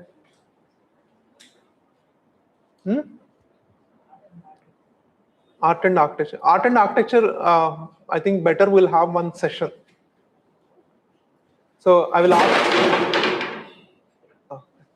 Okay. How about we'll take one 3-4 hours session for proper art and architecture? We'll take one dedicated proper session for art and architecture. Whoever want to come, just come or listen through the YouTube. So we'll make one session, 3 to 4 hour session, just dedicated on art and architecture. Some important things. If possible, I will also add some current affairs also. Latest current affairs, and we'll make one session. And I will make them to announce. So if possible, come. We'll try to finish it. I don't want to waste your time. Just in 3-4 hours, we'll finish it. Okay? So dedicated session will have. It's better to have one dedicated session about the art and architecture, because this is mostly dominated by political history and administration. This is mostly like that, right? And what are the other? You have any other doubts about the Buddhism, Jainism, any other philosophy or something, or anything we missed to discuss? Later Mughals you will get in the modern history, the later Mughals, because the later Mughals are very much associated with the modern history, right? So you have to discuss the same time. And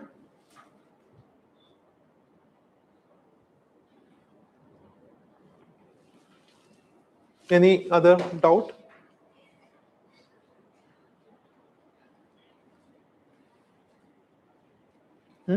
So how you have read your history? Like you finished almost all, you finished your history, right? At least 2-3 times you done. 2 times? 2 times you have done? So you have made your own notes, or you are following any short materials? Yeah. So have you all done your PYQs? PYQs, you all done? So at least you have to do 15 years PYQs of history. Because history PYQs are never old, unlike any other subject. History PYQs, if you've done all the 40 years, still it's fine. Because unlike any other subject, history PYQs are never get old, because it's a history. So history ripens with the time, not other subjects, they get old with the time. Okay? Yeah, these are important. Yeah. Just give some extra emphasis on the philosophies, especially when it comes to Vedic literature. So Buddhist philosophy, Jain philosophy, important books, scholars, and try to maintain one dedicated, like, notes, all the coins at one place, all the coins and the terms at one place, all the administration units at one place, like the Gupta administration, Maurya administration, Mughal administration, Delhi Sultanate administration. So if you have a charts of all the administration at one place, you will have more clarity. Like that. So you can have that kind of comparative analysis, and also make this comparative analysis for the Vaisara, these temple architectures also, pots, the potteries, and also Delhi Sultanate architecture and Mughal architecture, and also the Vijayanagara temple architecture and different Dravida temple architectures, like the Chola temple architecture, Vijayanagara temple architecture, and the Pallava temple architecture. What are the differences between these three? These are all Dravida temple architectures, but there are some differences. So you can go more deeper. It is also useful for your mains perspective also, but also for prelims also, if the UPSC asks the questions. And try to get any news in the Ministry of Culture. If there are any news go and check the ministerial review. So ministerial review, every year they will release one review, right? 1 year review. The Ministry of Culture, they will also release one review. So they will have some highlight topics about the history. So you can connect them to the history. Maybe they will not ask the direct current affairs, but they will ask the themes from that current affairs. Okay, like this. Yeah, you can like this, but definitely we'll make one special session for the art and culture, 3 to 4 hours, a short session. Like the morning session, we'll finish at early 9. We'll start at 9 and we'll finish at 12:30, like that. So I will tell you when I will make them to inform you. So we'll have a small session. Just quickly, we'll go through all the important features of art and architecture. Okay. Tomorrow is a modern history. Tomorrow I can take. I will try. Okay. Well, definitely I will ask them. So we'll see if the possibility is there. So we'll try.